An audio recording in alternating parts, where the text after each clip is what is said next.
She and Silas were, in reality, not on good terms. There was no point in offending two existences of laws for him. However, after taking one look at Lei Lin, her innate soul senses told her that he was extremely dangerous. It seemed like he would become a mortal foe. For this reason, the young girl had tested him out right after meeting him. He isn't afraid of my soul powder at all. And this doesn't even seem to be the limits of his abilities. The young girl bit at her lips, her delicate eyebrows furrowing and exuding a heartbreaking charm. It was because of this danger that she'd abandoned all intent to pursue them. Forget it.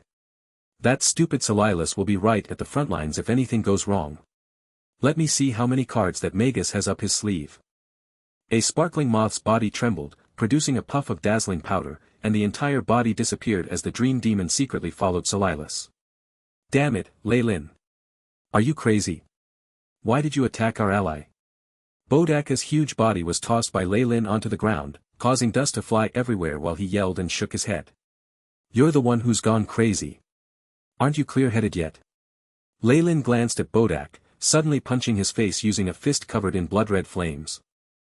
Bang! Bodak immediately fell backwards like an artillery shell, breaking through several tall and hard mountain peaks.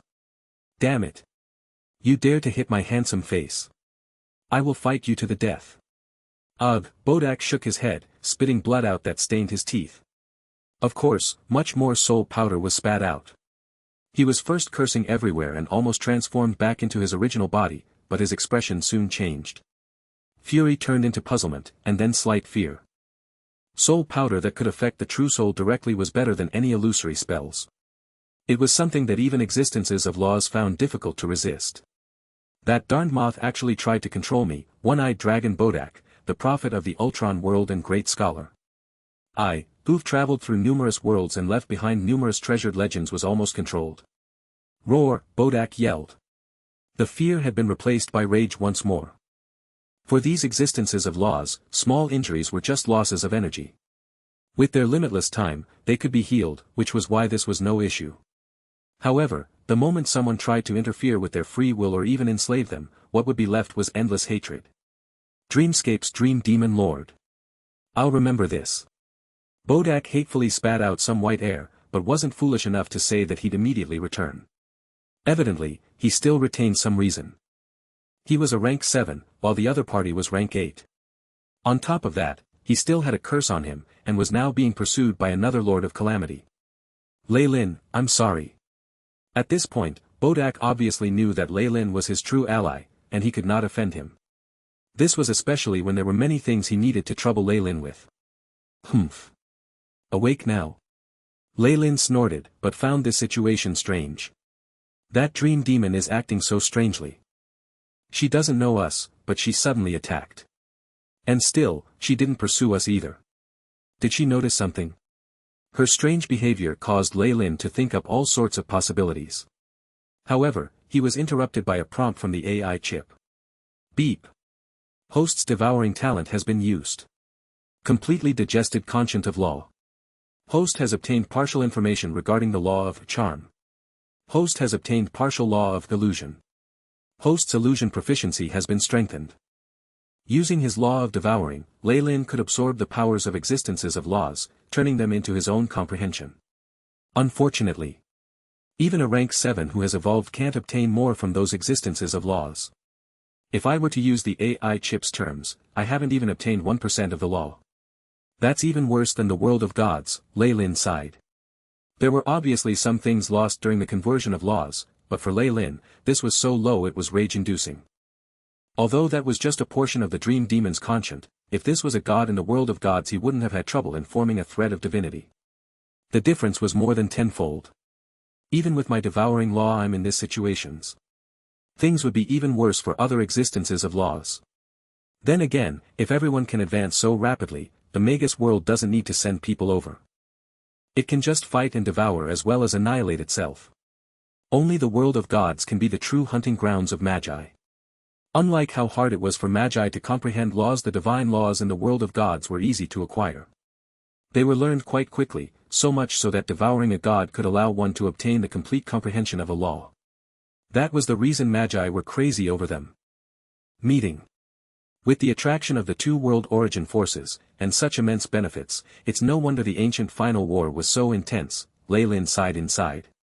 Had he been the one who'd found a world where he could absorb the comprehension of laws by killing deities, he'd have gone crazy as well.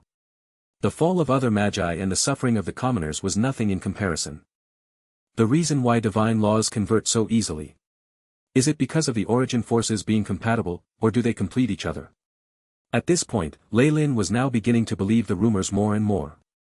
When victory was decided between the world of gods and the Magus world, the victor would devour the loser's path to power to open the path to eternity.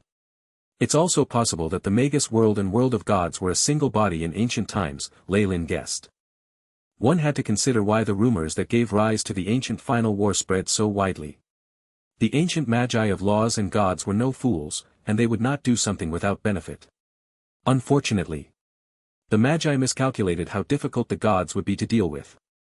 With the mysteriousness of divine realms, the result was that both sides suffered and there were no winners, and it brought about the end of the glamour of the ancient times. Lei Lin's eyes glinted as he clenched his fists, but the final war that I shall cause will not go down the same path. The road to eternity is mine and mine alone. Lei Lin had previously been ordinary, able to keep a low profile. But when this epic universe held a hope for immortality, no restraints and limitations would hinder his goal any longer. He would pay no heed to those who didn't block his path, but when conflict arose he would attack to destroy, regardless of who it was. Beep. Captured conscient of existence of laws. Similarity to dead body cells, 100%. Beginning revitalizing, the AI chip prompted at this moment. A living specimen of the dream demon? Lei Lin smiled slightly.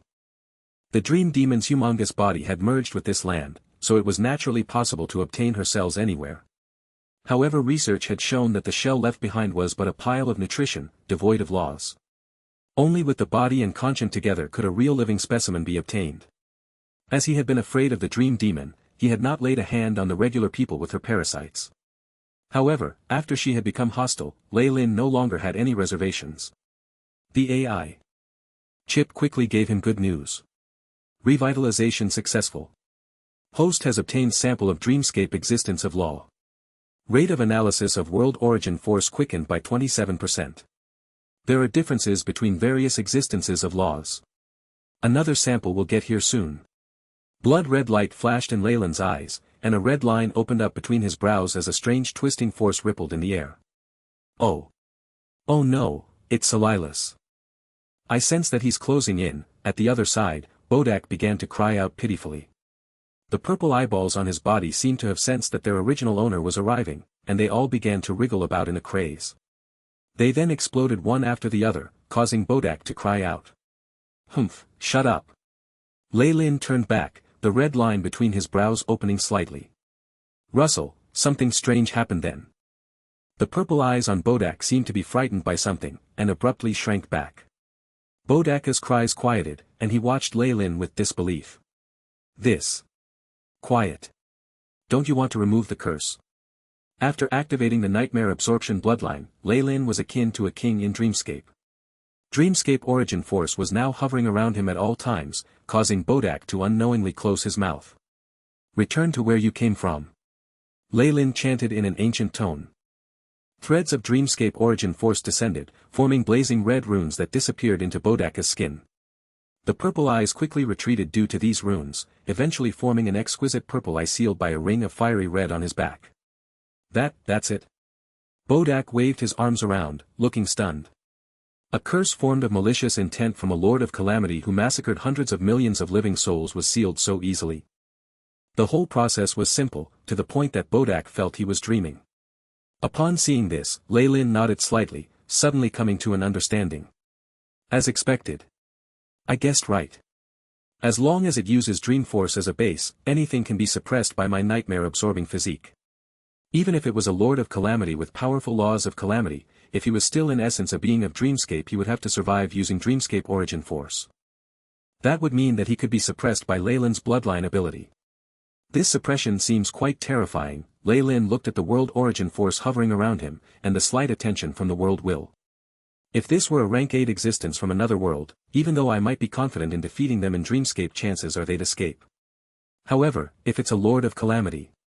They probably won't even get a chance to escape. It seems like this is the world's wish. Wait. Leyland's eyes went as wide as saucers, feeling like he had grasped something crucial in that moment. There was no hatred nor love without reason in the world. Giving birth to the nightmare-absorbing body must have been an act of dreamscape itself, which made the goal in doing this rather interesting. Inducing the formation of a bloodline and investing so much origin force and care required a huge amount of effort. At this every moment, a ravaging tornado appeared in the horizon, large amounts of destructive snow overhead as it hastened in their direction. Leylin. Sire. He's here. Bodak changed the way he addressed Leylin and placed himself below the warlock. Great timing. I just had a thought I need to confirm. Leylin nodded, while also very satisfied with how Bodak was acting. His actions seemed to have tamed the dragon a bit. But he's a rank 8 Lord of Calamity. Are you going to attack him? Bodak couldn't believe what Leylin implied. Of course. Do you have any objections? Intricate dark red patterns appeared on Leyland's body. Powerful bloodline energy surged forth, revealing a boundless aura that seemed to echo within the entirety of Dreamscape. After seeing this, Bodak shook his head like a rattledrum. He could sense that Leylin right now was more terrifying than that Lord of Calamity. Besides, he was the one who had provoked Silas, and Leylin was technically helping him. Most importantly, Bodak took a look at the seal on his back and the purple eyeball that had been torturing him. Leylin had merely made a seal but not completely removed it. While things did not seem troublesome now, Bodak did not dare believe Leylin had not done anything else to him. It was already terrifying enough to offend one Lord of Calamity, but another? This. Damn it. I'll go all out. Roar, having found determination, Bodak's body exploded into yellow smoke, forming a large one-eyed dragon. Leylin stood atop its head. With a draconic aura that far surpassed normal dragons, and a strength that could freeze time itself, Bodak spread out his wings that could span the heavens as he exhibited might that only beings of laws possessed. He bared sharp teeth at the attacking Lord of Calamity, Silas. 2 rank 7 existences from varying worlds, as well as a rank 8 Lord of Calamity from this world, quickly began an intense battle. Roar, Bodak raised his head, taking a deep breath through 2 nostrils. Whoosh, the sand on the ground abruptly floated into the sky, and all of a sudden it was as if 2 large black holes had appeared. When Bodak inhaled, practically half the air in the continent was absorbed by him, forming a gigantic vacuum. Boom. The air was compressed to the limits in the one-eyed dragon's lungs, turned into something like 2 white streams of air that penetrated through space and hurtled in Silas' direction. Not bad. As you are right now, you barely have the power of a rank 7 existence. Leylin nodded in praise. If this was in the Magus world, that breath would have consigned half the natives to death by suffocation. Even rank 1 or 2 magi would not be spared. Thankfully, this was Dreamscape, where the land was vast and boundless and in a still state. Besides the Dream Demon's territory, there weren't many living beings here, which was why things were not so disastrous. The air cannon that had been compressed to the extreme hit Silas straight on, while this Lord of Calamity immediately bellowed, "You thief! You dare attack me? I am the Master of Calamity." In the moment that the attack hit him, Silas exhibited the true strength of a Lord of Calamity. A boundless snowstorm formed a strange phantom centaur behind him, roaring quickly in the ancient Byron language. Powerful dream force gathered at his hands, forming a large black hatchet with a human face etched on the surface. Die! He struck down with the hatchet, and a black flash of light passed. Bang! Bang! The air clashed with the black lines, forming boundless distortions. Large areas of Dreamscape were destroyed, and terrifying explosions resounded soon after. Battle. Rumble, the air cracked, and the ground trembled. The very world tremored in the face of a battle between 2 existences of laws. HSSS. Tinkle. Chi, an energy undulation rippled out, and in that moment all the Lords of Calamity in Dreamscape awoke from their sealed slumbers. They emitted powerful radiation that protected their own territories. The Dream Demon Lord, in particular, had countless moths cover the sky in layer upon layer that quickly fell. Her armies paid great casualties to block most of the stray energy, multicolored lights mixing with the air and meteor fragments to stop everything else. Pooh. Pooh, all of a sudden, a thin black thread shot through the region and arrived in front of Bodak. The dragon scales that the one-eyed dragon prided himself on so much had no effect as they were pierced through, and dragon blood appeared. A layer of tiny black dots began to surround the injury, spreading outwards with the powerful might of calamity. Despicable thief, you will pay for your sins today. Salila's figure burst out from the smoke, his sparkling armor showing no damage. This already showed who was winning right now. As expected of a rank 8 Lord of Calamity. Lei Lin also made his move at this moment. He gathered Dream Force as well, forming a thin red layer that covered the dragon's wounds and suppressed the power of calamity. Salilas halted, glancing at the Magus on the one-eyed dragon's head with serious red eyes. Lei Lin's robes rustled in the wind from the stray rays of the explosion, and traces of Dream Force still lingered around him. The giant that was 100 meters tall had not noticed this tiny thing at all before, but once Lei Lin stood out, he seemed to have turned into the heart of everything. Salilas' gaze unconsciously focused on him. Magus, no. Bloodline Warlock. Salilas stopped moving, the large black hatchet in his hands appearing protectively in front of him. Your bloodline ability has unique characteristics of dreamscape. The dream force surging out of Lei Lin's body was making him feel unsettled, as if he had met a natural enemy. Memories from ancient times were sealed within his blood and genes, and now they were emerging. Yet, these memories were being covered by something, giving rise to a depression that made Salilas want to cough blood up in anger. A Lord of Calamity, a rank 8 existence. Lei Lin focused on his enemy. This could be the most powerful being he'd ever fought. When he'd fought the Snake Dowager and the rest in the Purgatory world, he'd had the advantage of being in the right place at the right time. Lei Lin currently did not have that luxury, he would have to rely on his own strength. Of course, my bloodline ability from the Nightmare King is a trump card. Without that as an insurance, Lei Lin would have prudently avoided making a move here. He currently needed a Lord of Calamity as a guinea pig so he could confirm some suspicions, if not he definitely wouldn't have stopped here and waited for Salilas to arrive. Good timing. Let me see the differences in a bloodline warlock after rank 7. The figure of a looped snake was reflected in Lei Lin's eyes. Purplish-red bloodline force surged out, and torrential strength seemed to make contact with several large worlds. The power of numerous blood descendants was transmitted over to him. Having broken away from the Snake Dowager, Lei Lin had become the progenitor of a new bloodline. He had a bunch of bloodline abilities he could use. HSS, boundless bloodline energy formed a phantom Targaryen that soared through the skies. The large winged serpent suddenly pounced forward, savage and dominant like a tyrant hunting for prey. It took a good bite out of the centaur, dragging it all the way to the astral river. The auric phantom forms of these two beings of laws began a huge war in the starry skies, causing great energy undulations that destroyed numerous planets. Have I been asleep for too long? Since when could mere rank 7s challenge me? Salilas roared, the black hatchet in his hands instantly turning into a streak of light aimed straight at Lei Lin.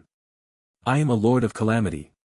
Numerous malicious spirits were pulled out of thin air, forming distorted figures that surrounded the incoming black light. These faces wailed, their eyes filled with tears of blood. A black mask in the shape of a crying face solidified in the air, forming a strange mark of calamity. The moment he brazenly releases all his might, this land is completely done for. Lei Lin noticed what Salilas was doing, rather surprised. Based on normal logic, rank 7 existences like them could cause immense damage to their environments with a single move. Battles would be avoided at all costs. However, this Lord of Calamity seemed to be having none of that. He had no qualms in his strikes, caring not for the consequences of his actions. If you do this, aren't you afraid of the world will interfering? Lei Lin berated. At the same time, numerous crimson shields spread in the skies, seemingly indestructible. Bloodline shield. Purplish-red light reflected off the metallic luster of these shields. Many vortices formed, like countless huge mouths waiting for their prey. The combination of rank 7 bloodline energy and the law of devouring created a powerful defense. When the devouring shield clashed with the blade, numerous vortices rapidly spun around to absorb the power of calamity from the hatchet. Horrifying crunches sounded out as the shield surrounded the hatchet, acting like a huge mouth doing all it could to digest the object.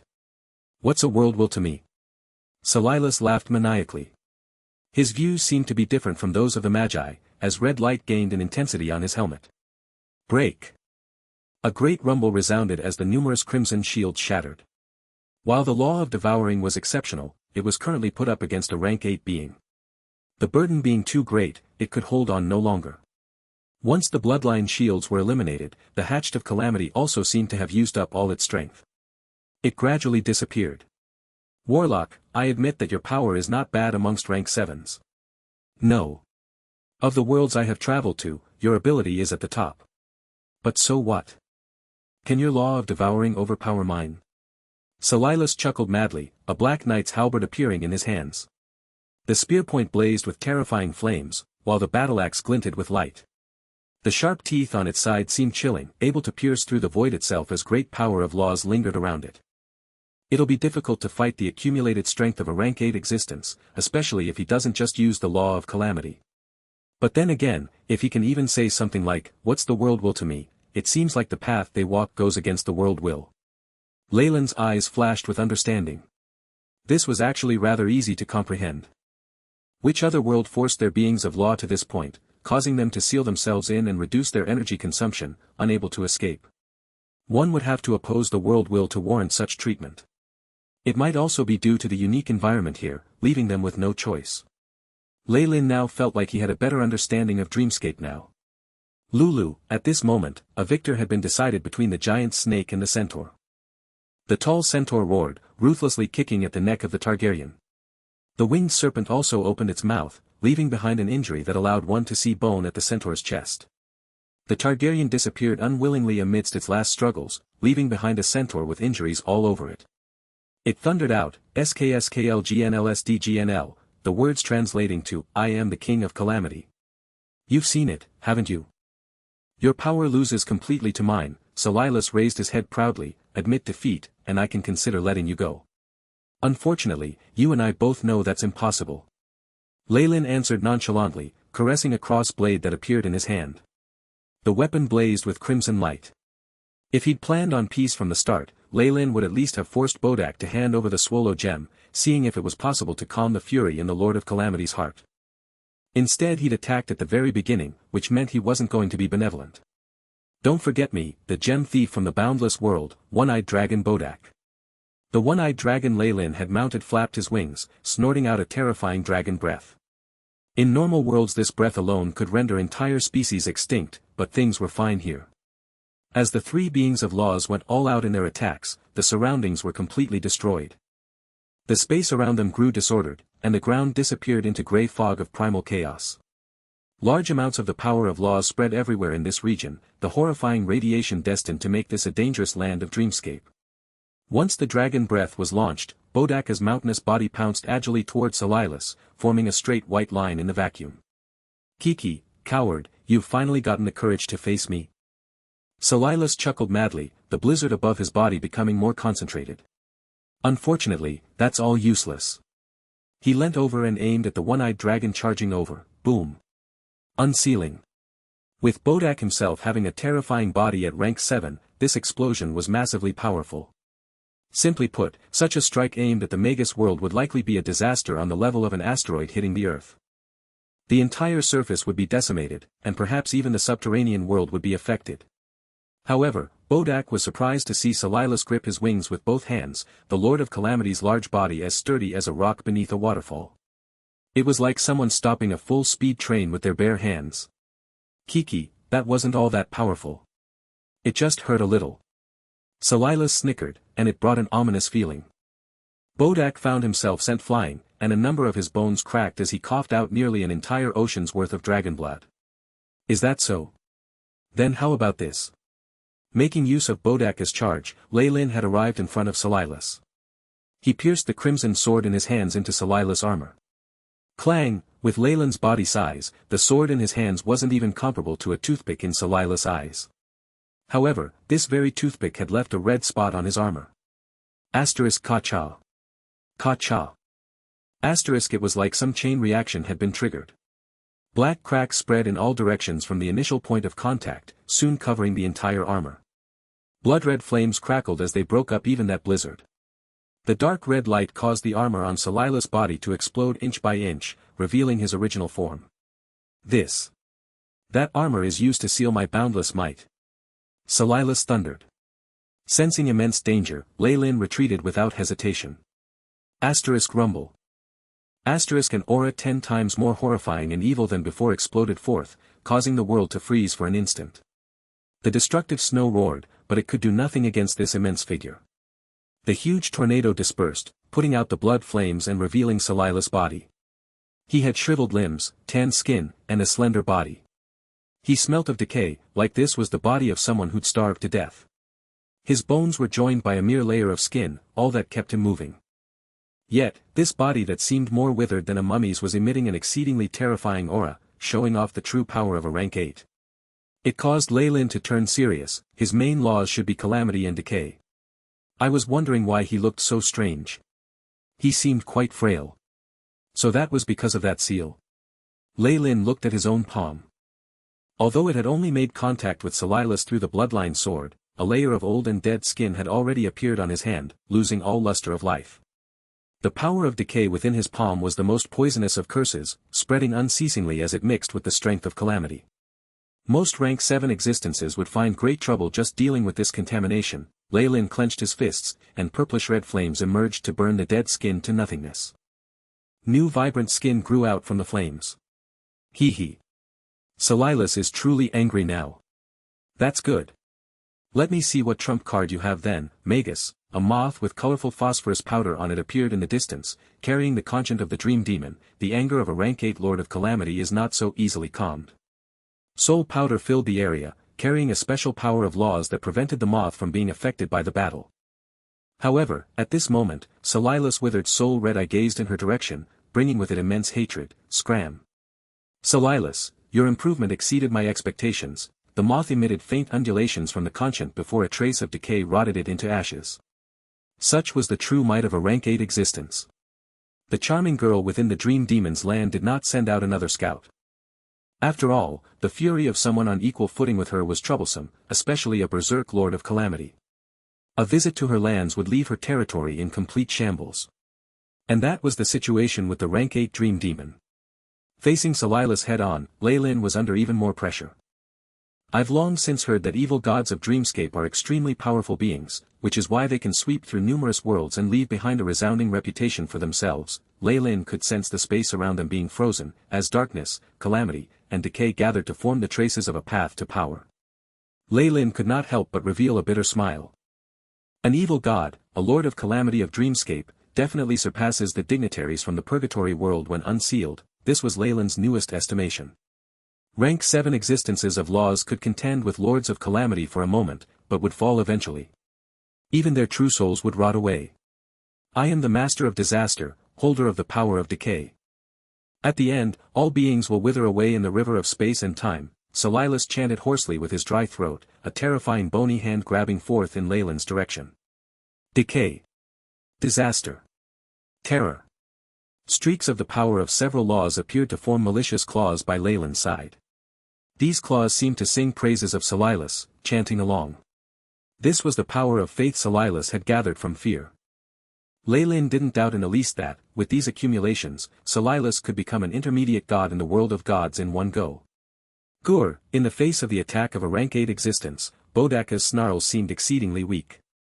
His opponent had no need to focus on him, a mere sweep of remnant power able to injure him seriously once more. The huge dragon was filled with traces of decay, not knowing where to go. Disaster. Decay. Two streaks of Salilas' most powerful laws formed a strength akin to primal chaos within those large claws, whittling away the law of devouring on Lei Lin's body. Once this final layer of protection had disappeared, Lei Lin would die in both body and soul. It was obvious that Salilas' hatred of Lei Lin in that moment exceeded that towards Bodak. As expected, as I am now it'll be too difficult to go against a rank 8 without any help, Lei Lin sighed. This test told him of the limits of his own strength. Although he was amongst the top of rank 7s, he was still lacking when compared to rank 8s. If I didn't have something to fall back on, I would only be able to escape, being grievously injured and finding it difficult to recuperate. Thankfully, Lei Lin rubbed at his forehead. A red line slowly cracked open there, revealing a dark red vertical eye. Damn it, it's this feeling again. It's this feeling full of mortal danger. Like I'm meeting a mortal foe. Who is it that can give a Lord of Calamity the premonition that they will bring death? Seeing Lei Lin being surrounded by the huge devilish claws, Salilas had no trace of elation on his expression.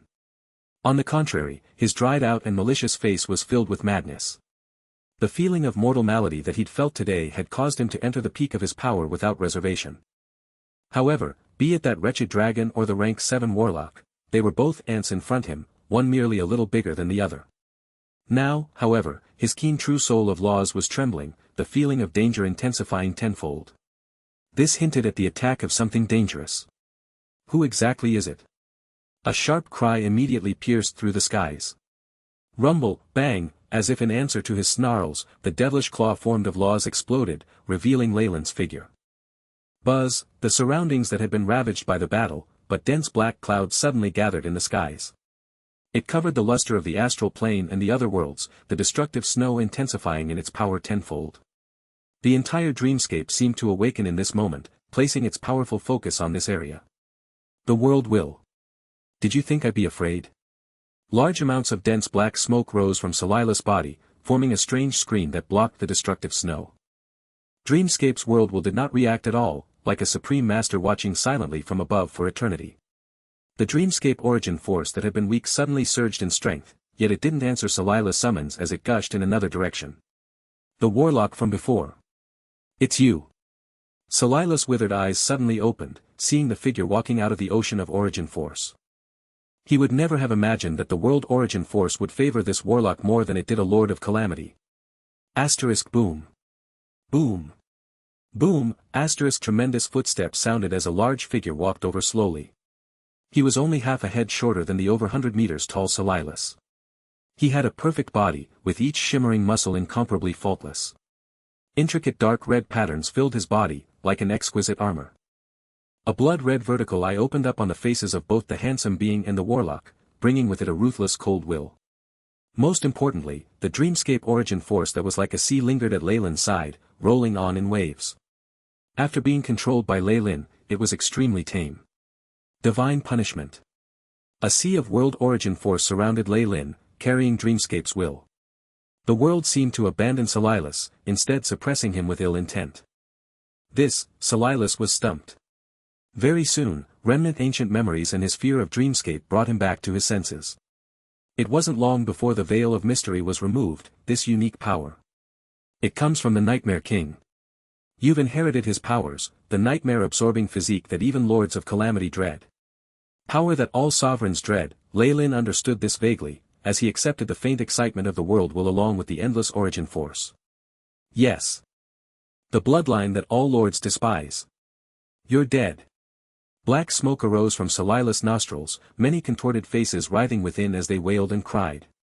The ancient Nightmare King is the fear of all the lords, nobody wishes for his return. You're dead. Salilas repeated deliriously, if this news spreads, all the lords of calamity will gang up on you. It's useless. The worlds will have sealed this area already, you can't transmit any information outside anymore, Leyland sighed, furthermore, I am not any weaker than you right now. With Dreamscape buffing his powers, the Leyland now was no different than he was back in the Purgatory world.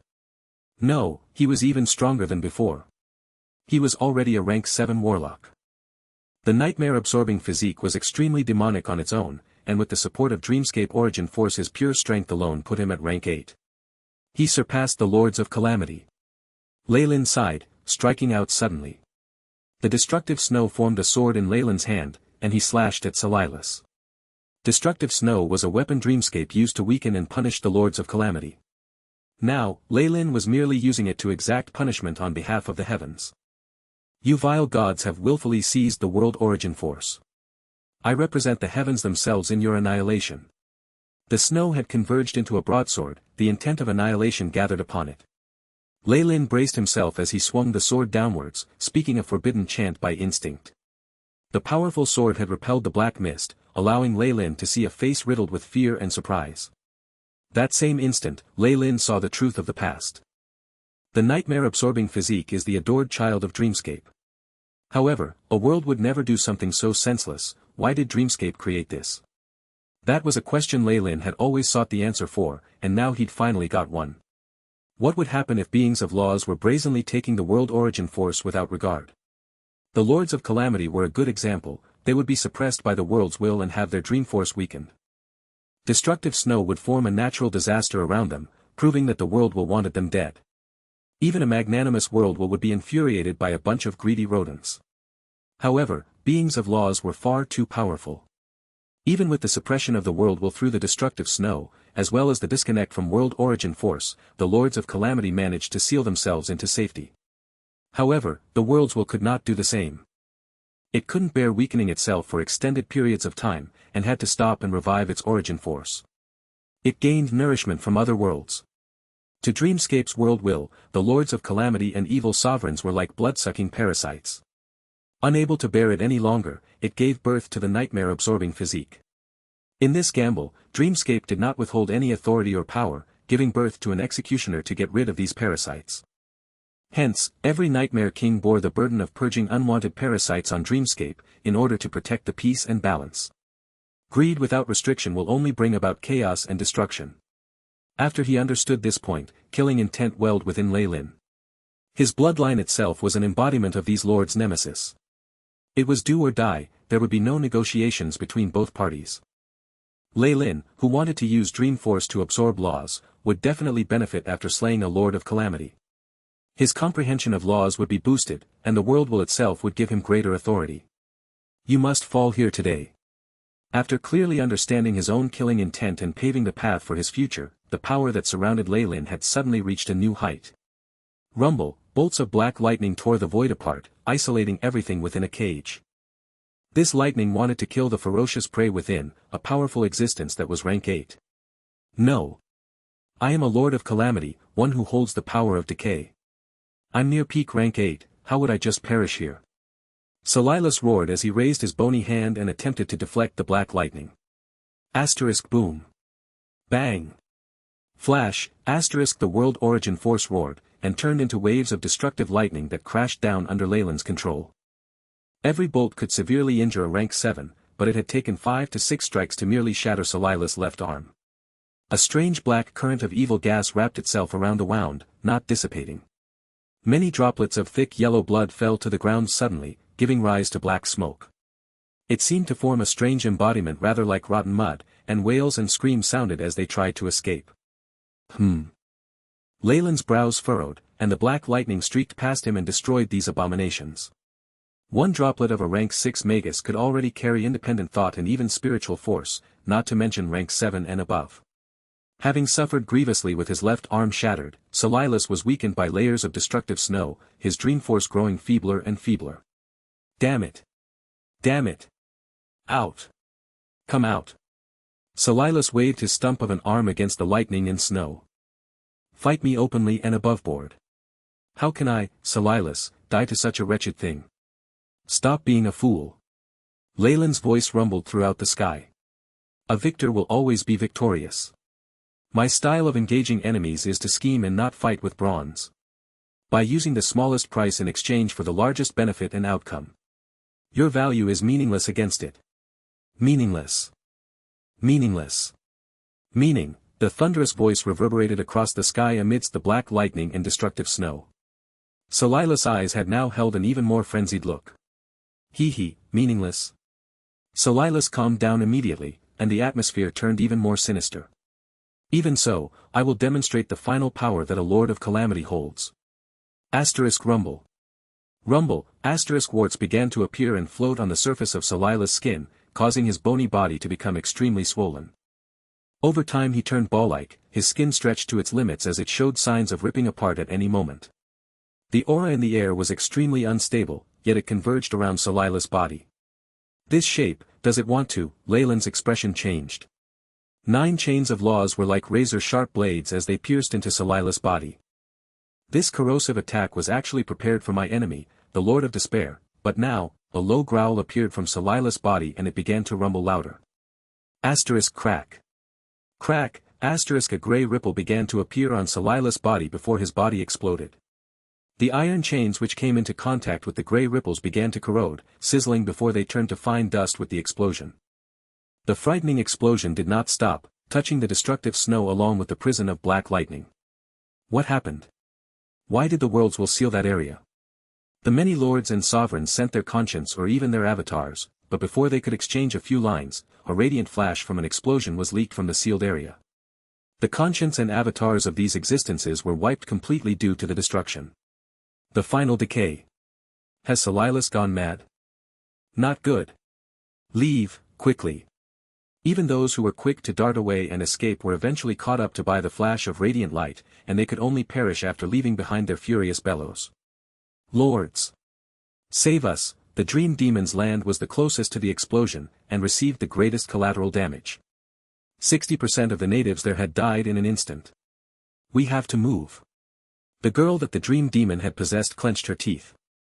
The ground began to rumble as a pair of grey wings manifested, taking her far away and deeper into the void. Opening up a certain distance, the Dream Demon girl looked in Silas' direction, her eyes filled with worry. These lords are not easy to deal with. I can't believe that I have to activate my own powers for the final bout.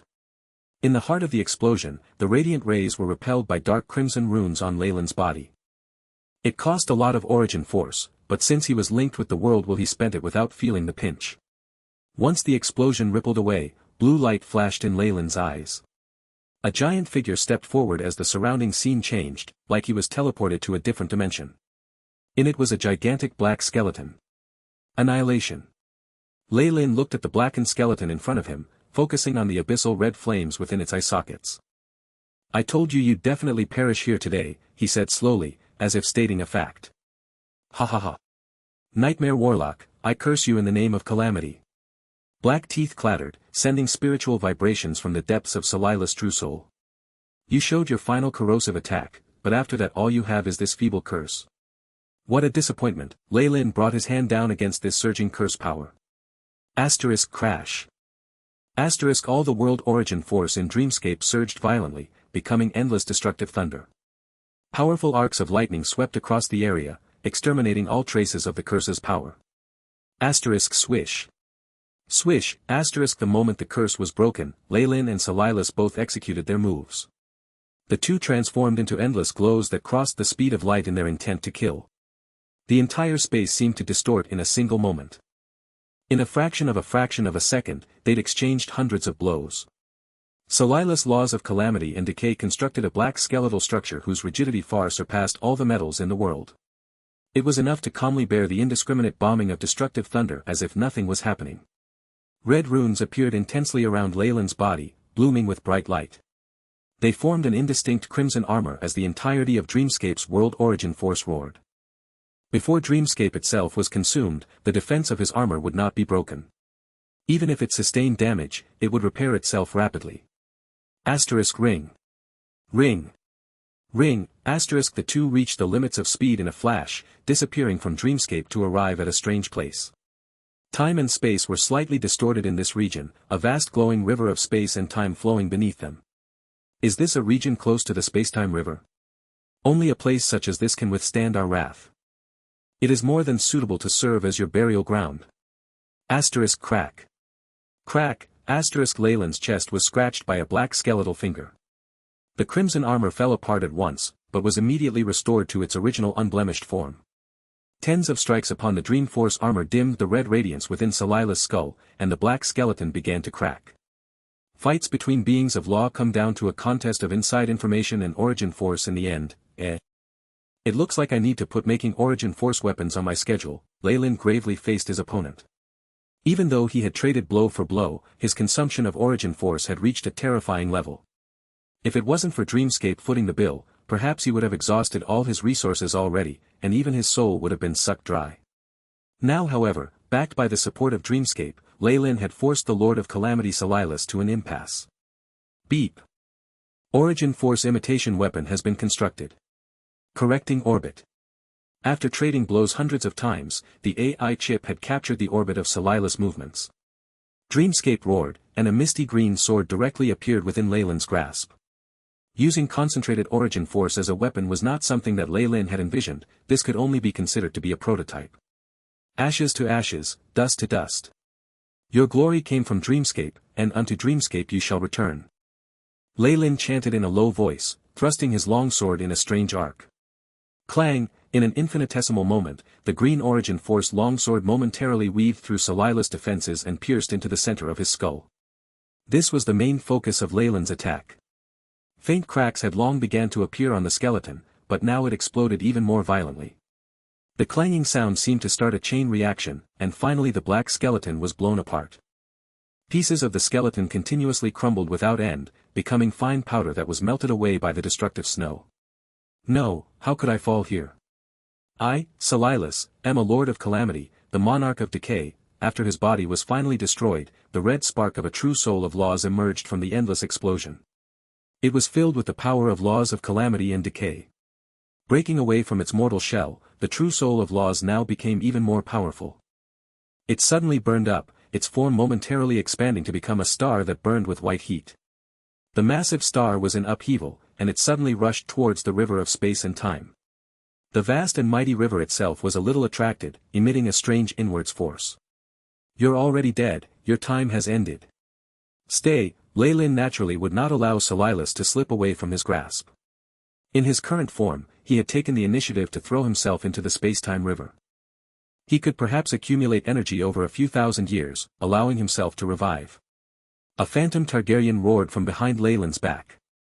Runes of the nightmare-absorbing physique appeared on the serpent's body, melding with the laws of devouring to become a powerful black hole that extended formless shackles toward Silas' true soul. This is the attraction of dream force. Damn, the enormous true soul star roared, numerous marks appearing within it. These were all scars left behind by using dream force, and all of a sudden they had broken out. As a native of Dreamscape, Silas fundamentally did not have the ability to resist the attraction of Leyland's ability. At the brink of the spacetime river, a strange scene appeared. An incandescent star unwillingly changed its marks, slowly retreating away. A roaring figure faintly appeared at its center. The powerful starlight was continuously swallowed up by the black hole, turning a tunnel of distorted light. In the end, that phantom of a true soul was swallowed whole by the black hole that was many times smaller than it, and not even one ray of light had escaped. Ah, the dark crimson runes on Leyland's body began to squirm, dripping off like melted metal. His skin split apart as his body grew larger. Beep. Host is absorbing extremely high energy matter, detected to be rank 8. Body of laws will not be able to endure it much longer. Time left, the AI chip alerted Ley-Lin with a red notification, and even the screen began to flicker. As expected. A rank 8 existence is not something that I can devour right now. If I were to forcefully shove this down my throat, I will be choked to death. Leyland's expression changed. If not for Dreamscape, he did not hesitate to use his bloodline powers, teleporting back into Dreamscape itself. Asterisk rumble. Asterisk the world will projected a feeling of joy, an imposing origin force surged forth to form a two-plated millstone that slowly removed the origin force Leyland's body was exuding. Ley-Lin stood within the center, in a mysterious state as he closed his eyes. His body had reached tens of meters in height, but now it began to shrink once more. The origin force mixed with Silas' powers escaped from his body, returning to nature in an extremely complex conversion. At this moment, Ley-Lin too had entered a strange dream. The owner of this dream was none other than Silas, but at this point only a creature who'd grasped a sliver of the power of laws. After a period of observation, the corners of Leyland's lips curled up. You've already fallen, but your will is still hoping for something more. What a pity. My bloodline ability is the bane of your last hope. Innate bloodline ability, Dream Eater. A red eye opened behind Leyland's back, swallowing everything within the dream. The sky broke apart and the earth crumbled. A crescent moon appeared within the endless void, a faint withered eye upon it. I found it. Ley-Lin roared, killing the memory of the high-energy creature that would turn into Silas in the future. He rose into the sky with a stomp. Annihilation.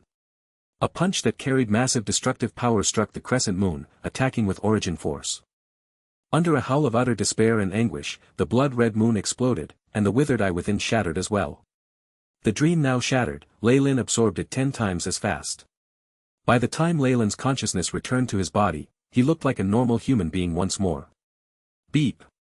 Energy dissipating, host's body returning to normal. Beep. Law of decay absorbed, host has obtained information. Stats changing. Very soon, the AI chip showed Ley-Lin his new stats. Ley-Lin Farlier, rank 7 Warlock, Bloodline, Targaryen Serpent, rank 7. Strength, 257.71, Agility, 200.01, Vitality, 350.98, Spiritual Force, 611.27, Body of Laws. Law Comprehension, devouring, 100%, massacre, 58%, calamity, 27%, decay, 15%, curses, 1%. Origin force saturation level, 27.99%. Calamity, decay and even curses. Lei Lin stroked his chin. He had garnered enough divinity back then with the first two laws. It seemed that Silas too had relied on them to enter rank 8. Although it is much better than swallowing the dream demons will back then, I've only received this much of a reward after devouring a rank 8 Lord of Calamity. The world of God seemed to reap a higher amount of benefits in that case. Lei Lin shook his head in exasperation. He knew for a fact that Dreamscape had expended even more powers than him, hence it had reaped the greatest amount of rewards this time. The origin force that aided him in battle was provided by it, so it absorbed the Lord of Calamity as well. As for himself, he had only managed to comprehend some laws. Of course, a portion of powers that Silas had not found in Dreamscape were also absorbed by him, hence the increase in his stats. Departure. Lei Lin had only used the origin force as a weapon during the battle, not absorbing it at all. This was why his origin force saturation hadn't increased. In the end, Dreamscape itself was the biggest beneficiary of the battle. However, calamity and decay. Lei Lin stroked his chin, they're not quite compatible with my path. While the law of calamity is extremely powerful, it has its own limitations.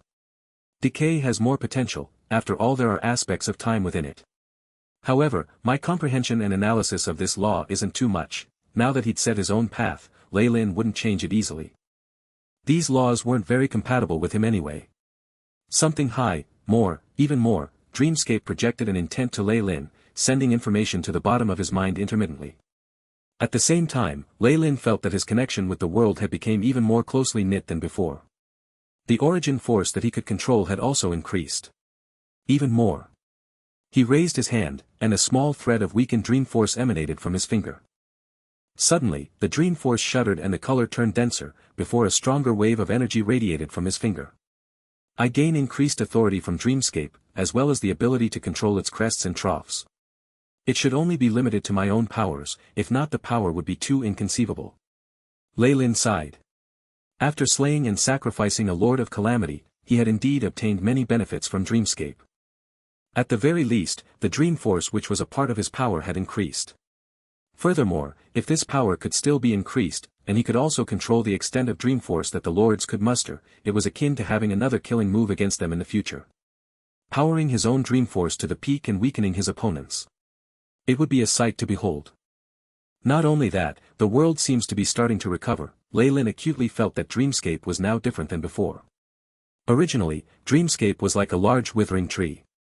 There were parasites around its roots, weeds sucking up its water and nutrients.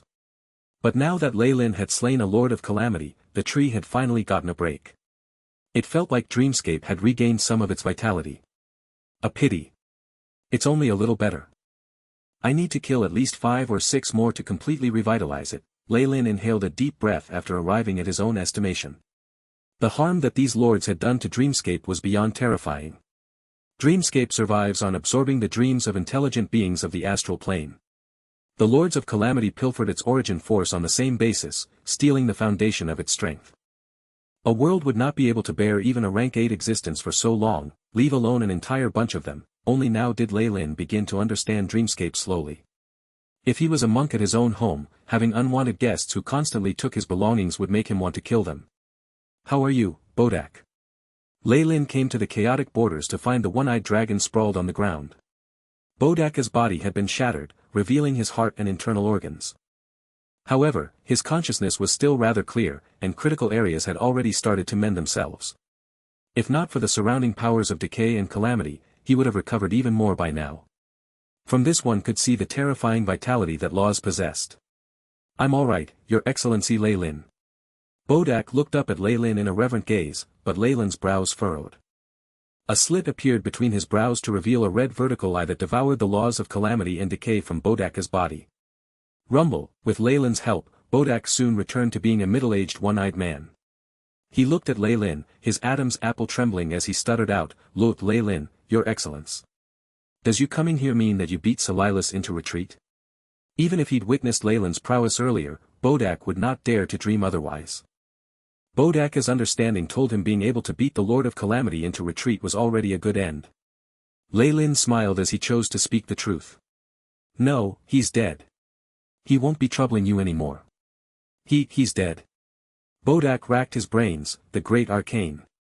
Am I hallucinating? Lei Lin, are you sure you did not use the wrong verb? Dead, and not repelled? Of course. Silas is no more. Lei Lin did not hesitate to state the truth. No, although I destroyed his true soul, the river of space and time will remember his aura during the ascension of a rank 8. He can still revive himself, but it'd be extremely hard to meet the requirements. It would need tens of thousands of years in preparation. Beings that could wield laws had already left their personal marks on the river of space and time. Even if they fell, they had a chance for revival. It was like the ancient conscience in the world of gods, only that it would be much more difficult. But that is a rank 8 lord. Oh my heavens! I have roamed around 57 worlds and hundreds of dimensions, but never before have I heard of anything like this. Even back in the final war, it was extremely rare for a rank 8 to be slain, not to mention the Lords of Calamity, which were known for their battle prowess, Bodak muttered, and his large eye did not give off any light, as if he had suffered a huge shock. It's not the time to discuss this. We have to leave now, or it'll be troublesome. Lei Lin pulled Bodak away with no intention of explaining. Leave? Where to? Bodak was still feeling lightheaded. Leave Dreamscape. No matter where is alright, let's find a small plane to hide in for now, unless you want a group of Lords of Calamity hunting you down. Lei Lin looked at the surrounding seals that were slowly lifted, and the departure of the world will. The reason he blatantly revealed his trump card before was that he'd had the help of the world will sealing the area, and he could kill the Lord of Calamity in a single blow. Now that the seal was lifted, Lei Lin didn't dare to be reckless anymore. After all, his nightmare bloodline put him on the opposing side to all the Lords of Calamity, and his secret couldn't be revealed. If he left now, the group of lords would only know that Silas had been slain by 2 rank 7 beings from a foreign world, unable to pinpoint the identity of the nightmare-absorbing physique. If they were to clash and Lei Lin revealed his powers, he would die surrounded by a group of rank 8s. Now that the battle had ended, the world will needed time to savor its spoils of war. Its willingness to help Lei Lin once more had to be put into question. This was why Lei Lin chose to flee decisively, leaving the Lords of Calamity perplexed. It was extremely difficult for these lords to leave Dreamscape, especially with Dreamforce weakened. The world itself had turned into a giant cage. And the only exception is Lei Lin, who owned the nightmare-absorbing physique, with the Nightmare King's bloodline and his own inheritances. He could enter and leave as he so willed. This is most likely a limitation Dreamscape said as well. With the Nightmare King able to leave immediately after killing a lord to regain his power, no matter how furious the other lords are, they can only look on. And when the Nightmare King amasses enough power to crush them, they will be faced with their doom. The more Lei Lin pondered, the more he felt that his deduction was right. Each time Dreamscape had sealed itself in and weakened its own power, it was in fact allowing the nightmare-absorbing physique to have a killing feast. It was a hit-and-run tactic, allowing the rank 7 Nightmare King to tire the Lords of Calamity out. After all, the Nightmare King had the help of the world itself. Once the seal on Dreamscape was lifted, the lords would enter a frenzy of infiltrating other worlds in a hope to discover the nightmare-absorbing physique. Failing that, they would gather more origin force and strengthen their true souls, preventing themselves from being the next prey. The stronger beings would have longer lives. Dreamscape was just that brutal. Understanding this logic, Lei Lin did not hesitate to leave. His deduction had been extremely accurate. Right after he left, the lords began to barge into the area the world will had sealed. Sigh. No remnants, no traces of aura. They carefully cleaned up the area. The lord who spoke was fat and round, his massive body topped by 3 heads. The head which spoke was that of a green viper, the other 2 being a black goat and a human. The lack of traces should be the greatest clue. Hiding it means he possesses a secret nobody should know. Another lord floated in midair. It was a giant chariot wheel which had numerous eyes around its body. Its rotations radiated abyssal flames. Speak of your conjecture, emissary. A female giant spoke last, her body crackling with the sound of thunder. The lords. Destructive snow spiraled powerfully. 3 Lords of Calamity had gathered here, the power they attracted clearly greater than usual. That white snow floated down slowly in great swathes, melting away everything it touched. However, these 3 lords did not seem to feel a thing as they discussed their own affairs. It's very difficult to determine, the enormous will blinked its many eyes, clearly hesitant. Few secret treasures can allow a rank 7 to withstand someone of our power, even from the ancient times of the Magi and the world of gods. I'm more inclined to think that it's a peak rank 8 faking their identity. Such an existence would find it very easy to hide from a dream demon's senses. It was absolutely unthinkable for a mere rank 7 being of laws, or even 2 for that matter, to get rid of a Lord of Calamity. Had a peak rank 8 wanted to conceal themselves, even the perception of the dream demons wouldn't allow them to distinguish the real from the fake. If that existence was truly disguising their form, then the previous information we received needs to be completely thrown out.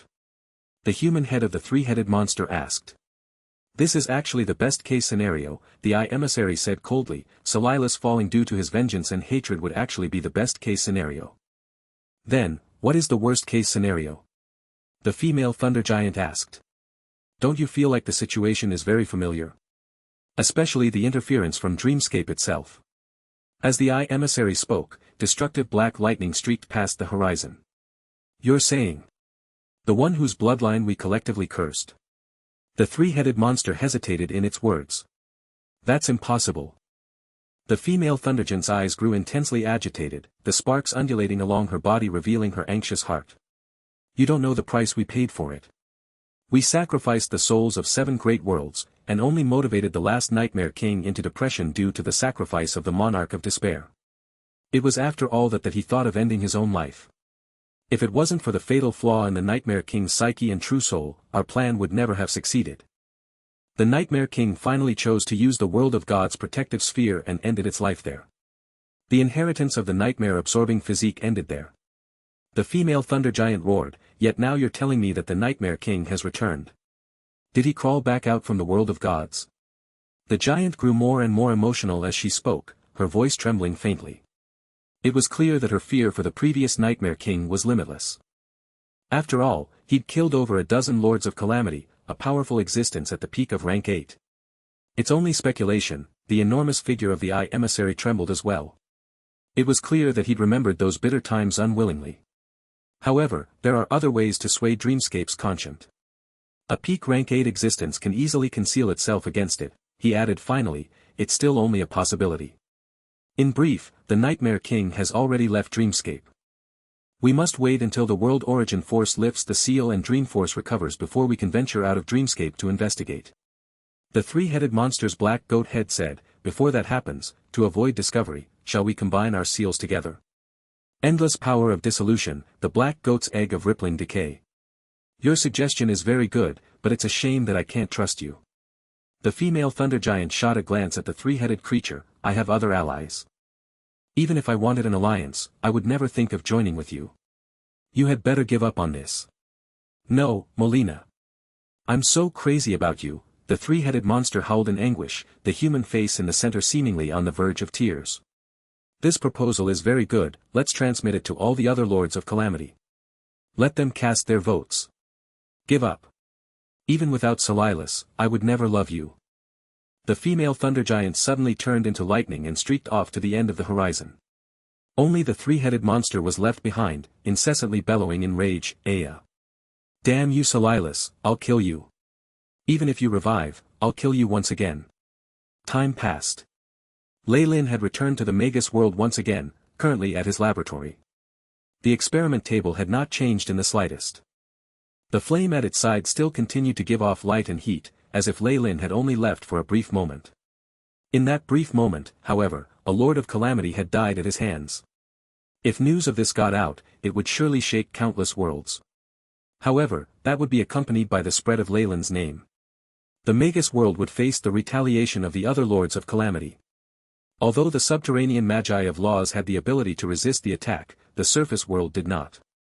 Ley-Lin did not feel that Mother Core would so generously make an enemy out of a whole group of Lords of Calamity to protect him, so it was better to keep a low profile. How long was I gone this time? Ley-Lin walked to the corner of the laboratory and looked at the black sculpture of a demi-snake. Asterisk crack. Crack, asterisk as soon as his voice was heard, the statue's eyes lit up with 2 red flames. Its smooth and perfect body began to move. With a rumble, the statue seemed to come to life within a short span of time. It became a demi-snake golem guard and respectfully bowed to Ley-Lin. You have been away for 7 days and 9 Magus hours, my lord. Lady Freya came to find you in this time, leaving a short message. I know, Lei Lin waved his hand, letting the statue resume its original position and form. A look of contemplation flashed across his eyes. I spent far longer in Dreamscape than a mere 7 days. The discrepancy in the flow of time between the two sides is too great. Is this the influence of my seal in Dreamscape? As he came to a bookshelf, Lei Lin flipped through information on Dreamscape's flow of time and recorded the content he discovered himself. The red ink left behind bright marks on the yellowed parchment, the complex ornate characters holding a strange power of law. Although Lei Lin could use the AI chip to record everything in a flash, he still persevered with making hard copies of some experimental data as a backup. These resources would be extremely precious to his family and subordinates. With some concept of laws left behind, they would become a treasure passed from generation to generation. Completing this, Lei Lin began to sort out the benefits he'd reaped from Dreamscape. First is this: a gold draconic ring appeared in Lei Lin's hand. There were 3 marks on its surface left by a dragon. This was an item left behind by the one-eyed dragon Bodak. After Lei Lin had removed his curse, the dragon had returned the favor with a pledge of eternal secrecy. He'd promised 3 favors for Lei Lin, the draconic ring being the proof of the same. Lei Lin didn't indulge in the fantasy of having a being of laws submit to him. Those at rank 7 and above had their own dignity, and this outcome was already excellent. However, a rank 7 one-eyed dragon's promise isn't worth much to me now. Perhaps I can only leave it for my family. Lei Lin sighed a little and put the dragon ring away. A rank 7 existence wasn't much to him anymore. However, this sort of existence would be a great boon to his family. The 3 favors were practically a meat pie from the heavens falling into their laps. It was rather ridiculous that Bodak and Salila's grievances were due to Bodaka's wrongdoing, but Lei Lin had entered and stirred up a strong change. Because of his bloodline, Lei Lin had become the arch-nemesis of all the Lords of Calamity. On top of that, Salilas himself had ended up falling. The cause was all due to a stolen Swolo gem. If Salilas still lived, wouldn't he feel that he had been treated unjustly? AI chip. Show the analysis map of Dreamscape's origin force. Beep. Mission established, currently transferring. The AI chip loyally implemented Lei Lin's order. An extensive library of stats was displayed before Lei Lin. With powerful calculations and analytical ability as its base, the AI chip shaped the data into an analysis of Dreamscape origin force and displayed it to Lei Lin. Lei Lin's body of laws had strong reasoning abilities. His previous life's work could now be more easily understood and accumulated. With conscience from Salilas and the Dream Demon, as well as authority from Dreamscape's own world will, his understanding of that world could not be surpassed. Once the origin force chart was completed, Lei Lin was quite certain of being able to use Dreamforce to refine his own laws. What belongs to others will still belong to them in the end. However, using Dreamscape's authority, I can now also manipulate Dreamforce to its peak, but once I lose this limit, Lei Lin had always been meticulous about his work. Before he considered victory, he first thought of defeat. How could he leave such a huge loophole to fall into? He'd always been analyzing and researching Dreamforce. Obtaining the chart of Dreamscape origin force, he would immediately undo many locks of mystery. His research would advance 1,000 miles in a single day. Before too long, I'll be able to control the pattern of Dreamforce exhausting itself without the world's support. Lei Lin's eyes burned with fervor. The path he would walk after he rose to rank 8 had been paved with its most important cornerstone. Origin Force Weapon. Lei Lin was now extremely clear on his path as a Magus. A rank 7 comprehended one complete law, and a rank 8 had to master many. A peak rank 8 then needed to infuse a law they created themselves into their body, representing it as a path of sorts. To advance to rank 9, this path needed to contain the power of spacetime itself. The foundational law that represents your path is the most important step. Lei Lin smiled. This power shouldn't just accommodate all the laws involved in forming your path, it also has to be strong enough to deal with spacetime, harnessing such powers to allow you to advance to rank 9. Dreamforce perfectly meets all these requirements, and it's more capable of infusing other laws than I thought. Many at rank 7 and above did not know the pros and cons of the path ahead, and deviated from the correct route. Pitifully they were stuck unable to change their path, forced into a dead end. Lei Lin had a strong suspicion that peak rank 8s like Mother Core and many others had suffered this pitfall, left unable to advance after such a long time. Compared to them, Lei Lin was extremely lucky. His AI chip could simulate the future results, allowing him to compare the pros and cons of different laws. In addition, he'd learnt of the secrets of many ancient magi, also being well-traveled amongst the many worlds. He was currently on the right track.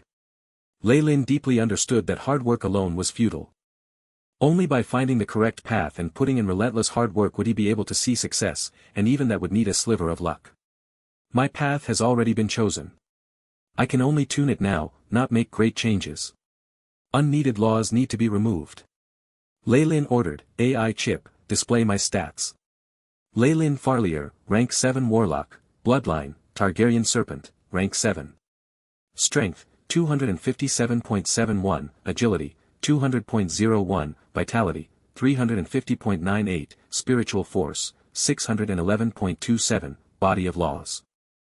Law Comprehension, Devouring, 100%, Massacre, 58%, Calamity, 27%, Decay, 15%, Curses, 1%. Origin Force Saturation, 27.99%, the AI chip intoned. Lei Lin looked at his stats and the comprehension of laws, his eyes turning into a dark abyss. Devouring and Massacre are set to take on important roles in my path. However, Calamity, Decay and Curses can be removed from my true soul. Fortunately, my comprehension of these laws is not too deep. With the construction of my soul and the AI chip's meticulous workings, I can remove them from my body without any harm.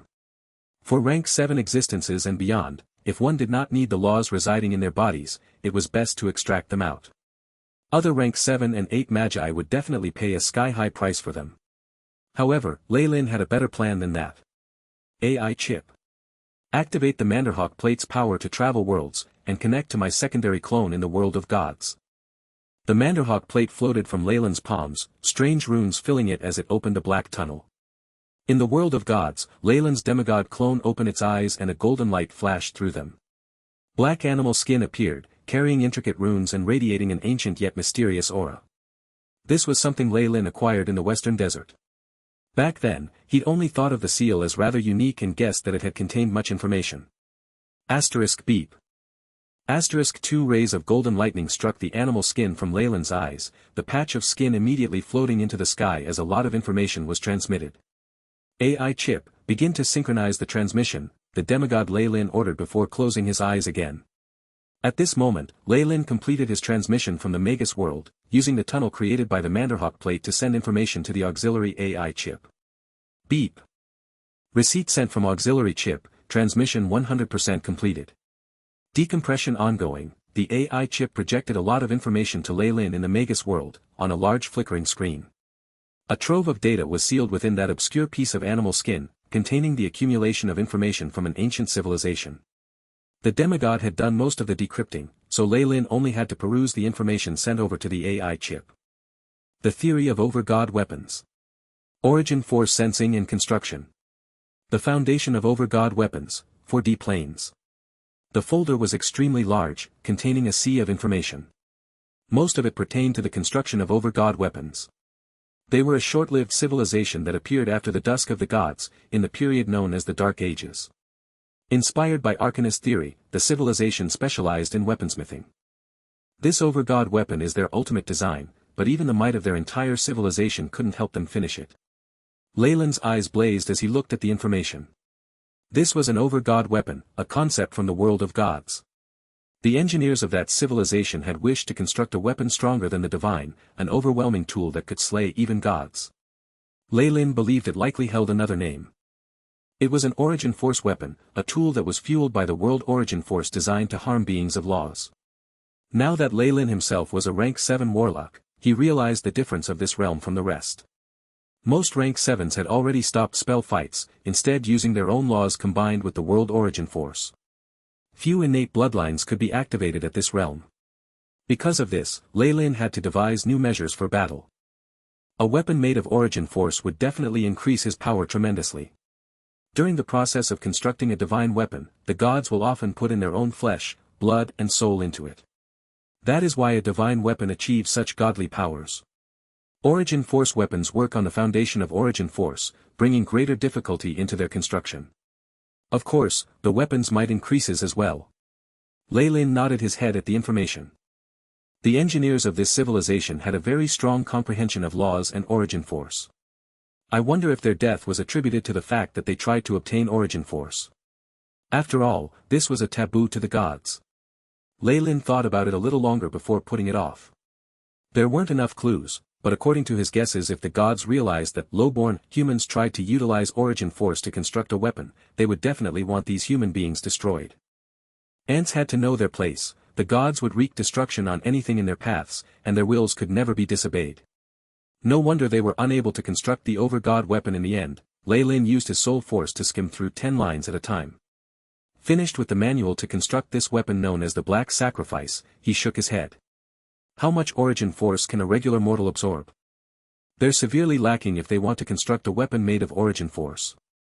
They wouldn't even be able to construct the core components. Forget that, origin force is such a sacred and rare resource for the gods. How could they waste it on weapons? The basic requirement to construct an origin force weapon is being equivalent to a rank 7 Magus. Lei Lin shook his head, no longer baffled by the failure of that civilization. However, this Black Sacrifice book is useful to me. It has given me a model for me to create an origin force weapon, which means I don't have to use as many processors of the AI chip on it anymore.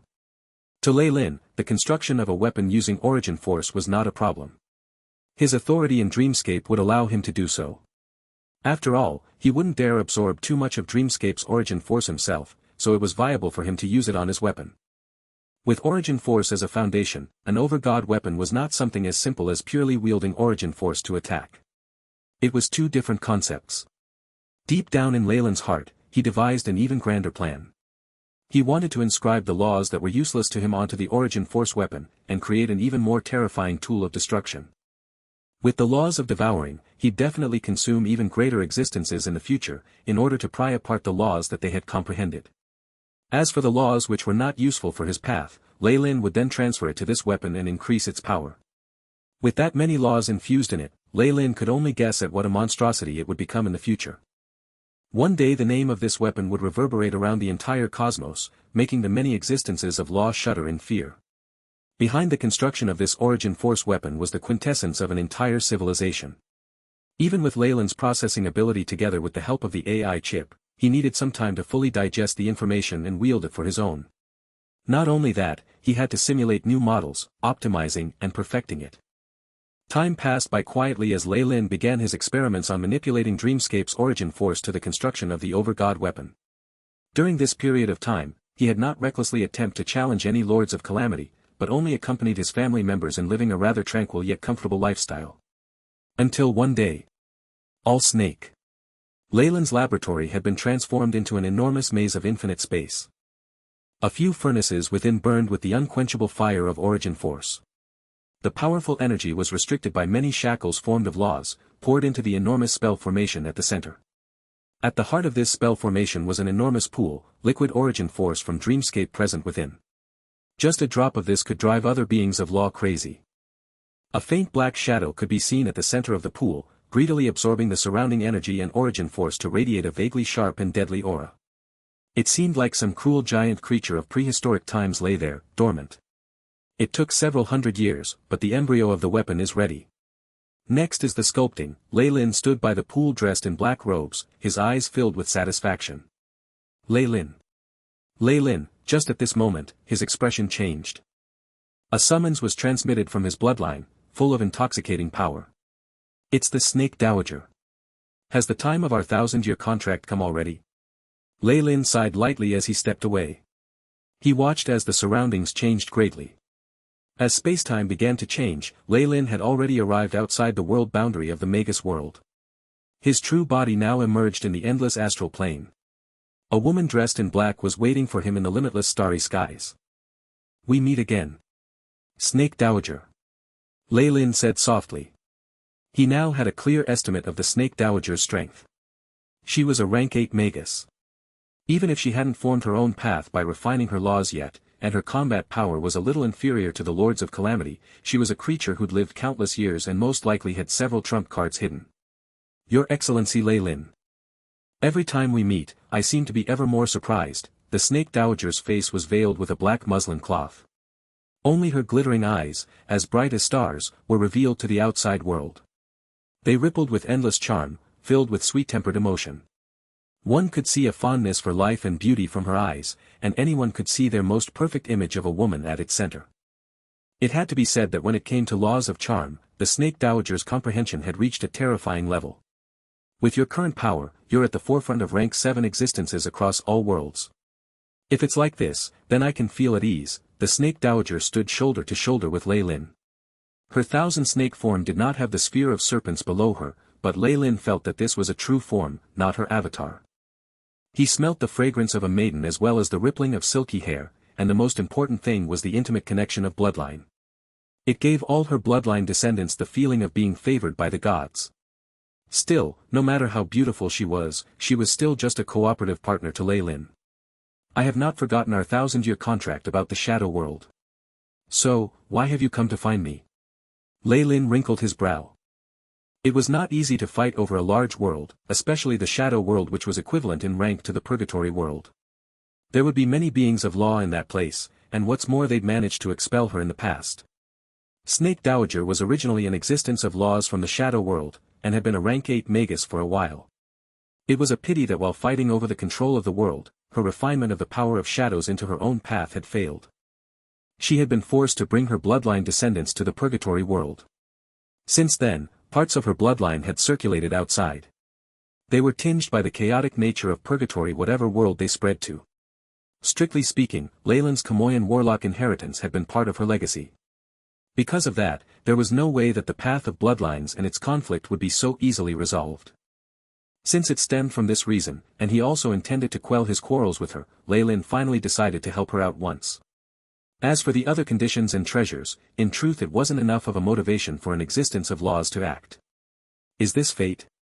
Lei Lin's eyes brightened. As if something had snapped, his aura began to come to a standstill. At this, the Snake Dowager's eyes glowed with extraordinary splendor. It was clear that her junior Lei Lin had surprised her. Of course not. I had an agreement with the Trials I as well as other Supremes to act at the most appropriate time, the Snake Dowager said in a nasal voice, her tone clear and silky. All who heard it unconsciously lost themselves. Have you completed your preparations, Your Excellency? I have, I'm ready to act at any time, Lei Lin replied. His origin force weapon was now mostly complete. He'd need time to pour laws in and sculpt it, something that could not be rushed. Still, his current battle might exceeded that of ordinary rank 8 existences, making it very possible for him to escape with his own life. Besides, if he was able to drag the Snake Dowager into Dreamscape, Lei Lin was sure that he would be able to teach her an unforgettable lesson. With his confidence in his own power, Lei Lin now dared to reveal his true self before the Snake Dowager. After all, his opponents were not limited to the existences of laws within the shadow world. In the depths of Lei Lin's heart, he had never trusted the Snake Dowager. This was so even if he'd signed a bloodline contract with Dreamscape as his witness. Very well, then. Let us depart now. We need to pass by 5 other worlds to reach the shadow world, passing through the cracks between worlds. A giant pitch-black serpent emerged from her dulcet tones, the all-snake symbol upon its head as it leapt into the endless astral river. This sort of ultra-long-distance world transformation was required to transport Lei Lin and other existences of laws like him. Astral gates were unable to bear such a burden, so it was necessary to use the most primitive form of travel. Lei Lin shrugged his shoulders and stepped onto the path paved by starlight, walking side by side with the Snake Dowager as they journeyed towards the shadow world. The astral plane, this was the concept that the ancient Magi had of the distant universe. It represented the limitlessness of space with its endless borders. The ancient Magi had all been fond of exploring and exploiting the astral plane. The astral plane was full of numerous dimensions and worlds, planes, demi-planes, and even special places where the remains of ancient Magi lay dead. It was filled with danger, and the chaotic flow of space there would make it difficult for even rank 5 and rank 6 Magi to survive. It was even more pointless to talk about the strange and savage creatures here. During ancient times, Magi below rank 7 used astral gates to explore the astral plane, danger omnipresent in their expeditions. However, for these two who were strolling through the astral river, the danger that was enough to annihilate a legion of great Magi was nothing more than some entertainment in their leisure time. The frantic space storms did not raise a single corner of the pair's clothes. The astral creatures all made a detour around them, the turbulent and berserk auras of their bloodlines causing all weaker creatures to flee. Currently, the Snake Dowager seemed to maintain a very low profile. When they encountered the aura of existences of laws, it had always been Lei Lin who had confronted them. She naturally wanted to preserve the surprise of their attack, but Lei Lin felt that this was a rather useless gesture. Lei Lin had not come unprepared. He'd already researched everything to do with the Shadow World, even if it was a shame that the final war and its distance from the Magus world had left the news near useless. Lei Lin only knew that the Snake Dowager's contest for the control of the Shadow World had failed, and she had been banished. However, he was completely in the dark about who her opponent had been. The Snake Dowager had not breathed a word about the matter to anyone. Lei Lin reckoned that it was only when they reached the Shadow World that she would honestly tell him everything. A Wu. A Wu, standing on the path of starlight, Lei Lin watched as a huge creature with an extremely long tail walked past them with interest.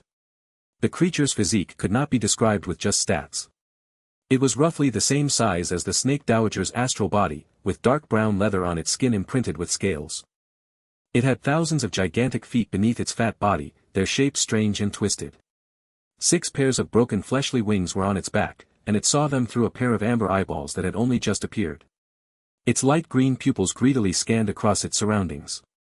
An enormous tongue occasionally pulled several floating creatures into this body, even the stronger astral creatures unable to escape this fate. After seeing Lei Lin and the Snake Dowager, the enormous monster snorted. 2 destructive pillars of smoke erupted from its nostrils. With a wave of its tail, it disappeared deeper into the astral plane. The Snake Dowager introduced the creature to Lei Lin. This was Merxiname, the astral plane's street sweeper. It feeds on the corrupted trash of the astral plane, and has a gentle temperament. I've seen its description before in books on the astral world, but this is the first time I've seen it in person. Lei Lin looked at the enormous body of the Merxiname, his eyes filled with a faint regret. The creature's body was almost as big as a plane, so it could only survive on the amount of food it would get in the astral plane. Also, the Merxiname has the ability to create astral wormholes. Follow it, perhaps we can save some time. This secret was just one of many in ancient existence like the Snake Dowager would know, such as the burial grounds of treasure from ancient magi. Even one bit of news could drive others crazy. Mistress of the Night. The astral plane devourer dragged its enormous body ahead on its path. Merxiname's 2 tails swayed without the slightest care. Devouring a broken fragment of a plane, this enormous street sweeper of the astral plane roared out like a tiger, causing the surroundings to tremble. The space in front of it cracked apart, causing a pitch-black tunnel to emerge. An astral wormhole. The Snake Dowager looked at the spatial tunnel with some excitement. I smell the unique aroma of the world's ridge at the end of the tunnel. It'll help us save 9 astral days on our journey. That's really lucky, given how random the Merxiname's wormholes are. Being able to find a useful one by coincidence, this is rather fortunate indeed. It seems to be an omen of good luck, Lei Lin echoed. Speaking of spatial techniques for the astral plane, the Magus world's astral gate is the most outstanding of them all. Pity it's not suitable for our ranks. It would require 10 years' worth of resources for a single trip. The Snake Dowager spread her fair and tender fingertips, her alluringly red nails bright and glittering. The world spring technique is probably the most suitable transportation method for those of our rank. With Merxiname's astral wormholes combined with a shortcut through Dreamscape. Such a pity, Dreamscape is currently exhausted of origin force. As she spoke of it, the Snake Dowager's bewitching eyes were pointedly fixed on Lei Lin. Oh. My lady's information truly is extensive. I'm ashamed of being so inferior to you. Lei Lin's skin was currently so thick that he posed with a modest expression. After I wrest back control of the Shadow World, I would be quite willing to spend some time with your excellency. I have many secrets from ancient times that are worth sharing with you. The Snake Dowager laughed in a silvery girlish tone. However, it was filled with the enchantment of a mature woman, able to drive all male creatures crazy. Lei Lin scratched his nose and did not say much in reply, instead diving directly into the astral wormhole. Having experienced the astral wormhole and the magnificent world ridge, Lei Lin and the Snake Dowager arrived near the boundary of an enormous world. I have returned. This time, no one will be able to banish me. The Snake Dowager looked at the enormous murky world in the distance, the shadow force surging above it causing her eyes to fill with determination and desire. My opponent is very good at concealment, and my enemies that are hidden in the shadows have a sharp perception. Follow me. The Snake Dowager took the initiative and led Lei Lin by hand, fleeing to a different location. The space here was empty, in a region a little smaller than a semi-plane. It seemed to be rooted outside the shadow world, yet strangely isolated from it. Without the snake dowager actively leading him here, Lei Lin would have spent a long time trying to find this place. He withdrew his hand, reflecting on the soft satin-like skin of the dowager as well as the connection of their bloodlines. However, he soon turned his attention elsewhere. Several existences had been waiting for them within this secret space. On the left was an enormous vertical eye wielding the power of trials and laws. It was the trials eye, someone Lei Lin was intimately familiar with. There were two other beings of law beside it, an old fellow dressed in luxurious black robes and a sphere of smoke. Let me introduce everyone. This is Lei Lin of the Magus world. The snake dowager took center stage and warmly introduced Lei Lin. You've met the trials eye before. This is Yuri, the conqueror of the thunderstorm world, and Lady Masa of the dark world. When her finger moved from the imperial old man to the sphere of smoke, the dowager added, my apologies, Lady Masa is a little shy in front of strangers. How did such an exotic flower bloom amongst the beings of laws? Lei Lin thought to himself. Still, he didn't show any of this on his face. The two expert strengths hadn't been disguised. Yuri looked at Lei Lin with an exacting glance before turning his attention to the snake dowager, a rank 7 warlock. I suppose he barely qualifies as this elder's ally. Only, snake dowager, you should tell us what happened since we are all here now. I don't want to cross swords with an enemy that I know nothing about. Ah, I wanted to discuss that now anyway. The dowager looked all around her with a rather bitter smile. My enemy is not a native of the shadow world. She's an outsider. An outsider. Lei Lin cried out in alarm. This had surpassed his imagination, and it was no wonder that the dowager had been so reluctant to loosen her lips on the matter. It was inconceivable that the world origin force would favor an outsider over an existence of laws that it had nurtured itself. Since it was an outsider, the information on this enemy was very sparse, especially since they grasped the laws of concealment. Yes. The enemy was like an incarnation of shadow, receiving the favor of the entire world, the dowager slowly stated. From her description, she had the advantage of having a soul native to the shadow world, which meant that she would easily obtain the favor of the world will.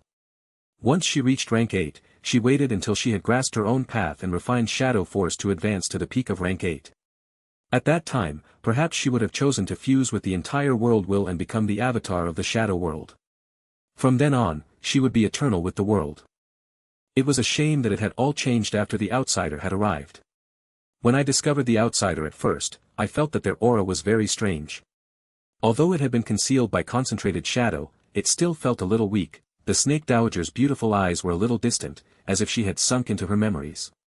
Once the outsider entered the shadow world, the entire world origin force seemed to cheer, as if it had found its true master. It was in such high spirits that no one could comprehend. I never thought that a world will could be so fond of a living creature. With world origin force pouring into the outsider, they seemed to recover quickly from their weakness. They advanced at unthinkable speed to rank 8.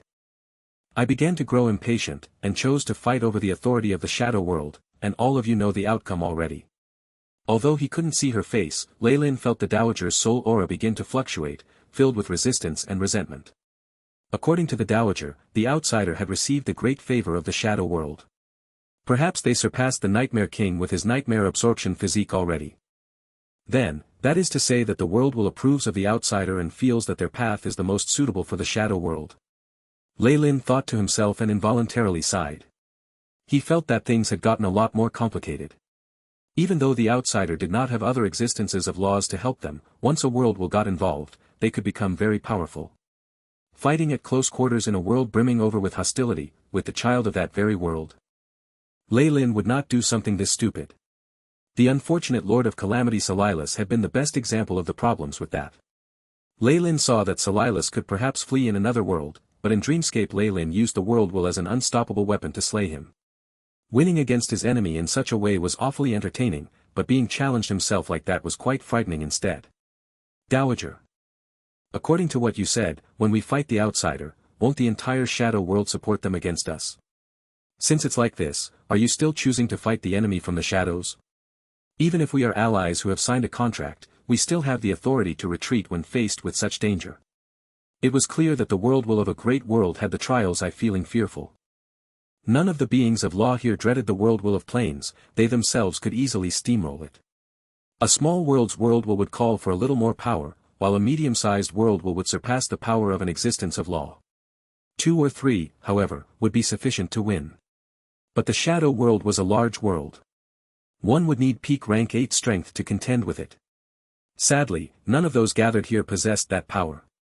In other words, if the Dowager used to have a helper of that rank, she wouldn't have been banished so easily. You can be rest assured on this point. I'm a native of the shadow world, my innate soul approved by the world will. The opponent, on the other hand, is an outsider. Their soul of laws has been branded differently, and cannot be changed. With the 100,000 years I lived here before, I still have some authority in this world. The Dowager stood there and tried to comfort the others, otherwise the group of members would immediately flee. It isn't possible for the shadow world's world will to give up on the outsider, but it's possible to force the other native beings of laws into a neutral position, which means that the shadow world won't especially target us. We still have a chance of success. My impatience was what originally led to the opponent gaining the upper hand. The snake Dowager gritted her teeth. Then it should be possible if this is the situation. Right, what is the name of your enemy? What form do they take? Lei Lin stroked his chin and soon asked. She enjoys hiding in the shadows and darkness, and no one has seen her true face. Her public form is that of a strange elven girl, so she's called the Mistress of the Night, the snake Dowager said softly. The darling of the shadows? The Mistress of the Night. Once Lei Lin heard of this description, he immediately reacted with thoughts of the world of gods. I remember very clearly that there was a Mistress of the Night who controlled shadows in the pantheon before the dusk of the gods. Shar disappeared mysteriously after the incident, so it can't be a coincidence. Sneaking in. Mistress of the Night, Shar. The goddess of the night, shadows, and magic. This was an intermediate god. Shar's power was equivalent to that of a rank 8 Magus. Rumors said that she used the form of an eccentric elven maiden dressed in black muslin, worshipped by many wizards who walked the path of darkness. If a god of such standing came to the shadow world, it was quite possible that she would obtain the favor of the world will and origin force. There seems to be an error in my previous thoughts. Lei Lin's brain quickly whirred into action. During the ancient final war, Magi arrived at the world of gods, but those gods could also come out. If they were willing to give up their godhood and divine realms. To a god, giving up their godhood and divine realm was like destroying the foundation of their entire being. It was equivalent to committing suicide. Besides, the world of gods was sealed, and gods could only face off against Magi due to their divine realms. In the astral plane they'd be heavily suppressed, so why would a god who'd almost been killed do such a thing as go there? Even the ancient Magi didn't think such a wonderful god would exist. Sadly they'd forgotten something due to the differences in their lines of thought. Luck was a very important factor in the birth of a god, maybe even the primary reason. This led to the existence of many wonderful and exotic gods. Besides, if a god had their followers slain and their divine realm destroyed, they'd be left with no burden. It'd make sense for one to give everything up. The more Lei Lin thought about the matter, the more certain he was that his hypothesis was possibly correct. As a result, when Shar entered the shadow world, she appeared rather weak. Only with the help of the shadow world did she very quickly recover her power and banish the snake Dowager. Without faith in their divine realms, gods basically had graves dug and waiting for them. However, Shar had effectively changed her class. It could be said that, after a painful process of abandoning her immortality as a deity, she'd become a Magus. As a result, she had successfully lived and hidden behind enemy lines and rooted herself beneath the eyes of the Magi. I smell the aftermath of the final war. Lei Lin began to feel horrified. How many in the astral plane were existences like Shar? If they burst out at the suitable moment, then what impact would they have on his own plans? Though they had never met, Lei Lin's heart was over 90% confident that the Mistress of the Night who had taken over the shadow world and banished the snake Dowager was none other than Shar of the world of gods. A surviving god, it's better for her to die. In his heart, he had unhesitatingly passed a death sentence on Shar. He was thinking a little logically. Lei Lin was a warlock, and since he was with the Magi he naturally wanted to quickly exterminate this remnant god. Of course, the benefits he'd gain with this were a whole other matter. What? Lei Lin, did you think of something related to the Mistress of the Night? The snake Dowager clearly discovered that Lei Lin had momentarily become absent-minded. Her beautiful eyes turned towards him, which also attracted the attention of the other existences of laws. Oh, it's nothing much. I just recalled the name of the Mistress of the Night, and I feel like it's a little familiar. Lei Lin thought and decided not to drop that bomb. After all, he wasn't certain that it would bring him any benefits at all. It wasn't just that. There were few records of the world of gods after the final war, and they were very messy. The name of the mistress of the night wasn't something these existences could connect things to. I'll go and have a look first, but even if we can't dispatch of the mistress, fleeing wouldn't be a problem. At the most crucial point, we can send communications to Mother Core and others of that rank to kill the god. We're just the front lines of the battle, Lei Lin thought irresponsibly. The name of Mistress of the Night has been used by many. I propose that we start with the identity of the enemy existence of laws. How could a rank 7 or above being not leave the slightest of traces across the astral plane, the old Emperor Yuri suggested. You found the direction, but there's still an issue. The enemy is not an existence from our astral plane, but has instead come from the sealed world of gods. The crystal sphere prevents all exchange of communications. Lei Lin sighed in his heart. It's no use, I went looking for Sage Anthony before this. Even someone who can listen to every piece of news in the astral plane didn't find a single record of a being of laws going by the name of Mistress of the Night. The Snake Dowager shook her head. Very well. The enemy's history isn't important. The most crucial point is your plan, Snake Dowager. Yuri waved his hand and looked at the Snake Dowager. He completely ignored the effect of her bewitching eyes and floating silky hair. Lei Lin and I share a bloodline that originates from the shadow world, so we won't be rejected by it. So this time, let me first go with him into the shadow world and see the latest news, while you all wait outside the world for our response. The Dowager unhurriedly spoke of her plans. She was a native of the shadow world, and Lei Lin had originally been of her bloodline. The Kamoyan bloodline would naturally not be rejected by the shadow world and could harmoniously enter. He would not suffer the attention and suppression of the world will. As for the other existences of laws, they could only unfortunately continue to stay here. After all, the entry of a foreign existence of laws into the world would certainly arouse the Mistress of the Night's attention. So you're sure that the outsider hasn't broken past the peak of rank 8 and fused with the world will? After all, according to what you just said, the Mistress is incomparably compatible with the shadow world. Lady Masa questioned from within the mist. I am very doubtful that this has happened. I previously left an imprint on the shadow world will, and if the Mistress fused with it I would know immediately. However, there has been no response until now, which implies that the Mistress was unsuccessful. The Snake Dowager frowned, obviously puzzled by this point as well. Even if she was an outsider, with the shadow world will's tolerant attitude, she should have been promoted to the peak of rank 8 already. The Snake Dowager could only give up and stay in Purgatory World. However, several thousands of years had already passed. The Mistress' strength had not grown greatly, and only recently had there been some change. This aroused certain feelings in the Snake Dowager's heart. It was Lei Lin who guessed the reason. Was it the influence of the god's brand? It's true, a rank 8 existence changing factions as she pleases, even if it is their character. What sort of joke is this? He estimated that Shar had spent thousands of years after she banished the Snake Dowager adjusting and adapting. Only after her innate self had been transformed completely could she fuse with the world will of the shadow world, advancing completely to the peak of rank 8. It was clear that the Mistress was about to succeed. The Snake Dowager could not sit still, initiated her final struggle to the death. Indeed, this was a struggle to the death. In Leyland's view, the Dowager was a native who'd grasped the right time and location, fulfilling all the essential criteria to fuse with the world will. It was a shame that Shar turned the tables on her, causing her to fail her first attempt. It was even more pointless to discuss the second attempt. Shar had now spent several thousand years recovering and adapting to the shadow world. The world will didn't hold back in terms of origin force, and she should have been close to peak rank 8, almost an existence like Mother Core. If the Snake Dowager attacks again, her only fate is defeat. Not only is Shar shockingly powerful, her shrewdness and schemes are similarly outstanding.